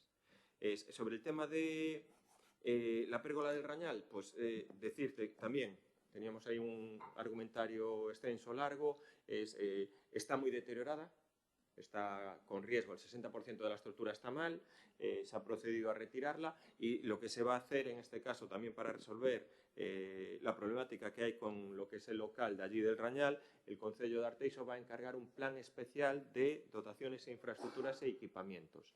Esto se va a hacer al amparo de la colaboración y el convenio con la autoridad portuaria. Se va a redactar un plan especial en el Rañal para, en este caso, pues agrupar la zona de parque existente donde estaba la pérgola, el propio edificio, también unificar el aparcamiento del campo de fútbol o el campo de fútbol que no es de titularidad municipal, y agrupar también con la posibilidad ya de incorporar lo que es el aparcamiento que existe allí en la playa de Alba. Lo que quiere decir es que se van a reunificar todos los usos que hay allí en un plan especial para que en este caso, pues, según la determinación y la autorización de costas, pues nos permita actuar dentro de lo que es el parque, hacer también algún equipamiento de una infraestructura y también en este caso poder ampliar lo que es el edificio allí existente, ¿vale? Y sobre el tema de lo que es la zona de la báscula, sabemos y tenemos peticiones reiteradas de actuaciones y en este caso de incidencias que hay allí. Por supuesto, el tema del polvo de los camiones, hay escritos donde por parte del medio ambiente está sistemáticamente pues, yendo a advertir, a informar, hay informes de las canteras que hay allí, hay informes de los camiones que hay allí, hay informes también de tráfico, por parte del servicio de limpieza de Pena va constantemente a limpiar. Sí que es verdad que es un problema que la convivencia entre, porque es una zona que se desarrolló en los años 60, 70, la convivencia entre la industria y las viviendas, pues es muy compleja. Allí hay canteras. Y las canteras lo que hacen, sobre todo cuando sacan los materiales, los camiones, pues no cumplen como tienen que cumplir. En este caso, aún encima, la competencia de la carretera no es competencia municipal, que es competencia de tráfico al ser una carretera de la Xunta. Sí que sabemos y entendemos, en este caso, lo que presentáis en el ruego, vamos a estar más encima y, bueno, pues intentar solucionarlo y atender las demandas de los vecinos. Creo que no queda ninguna más por contestar, pues...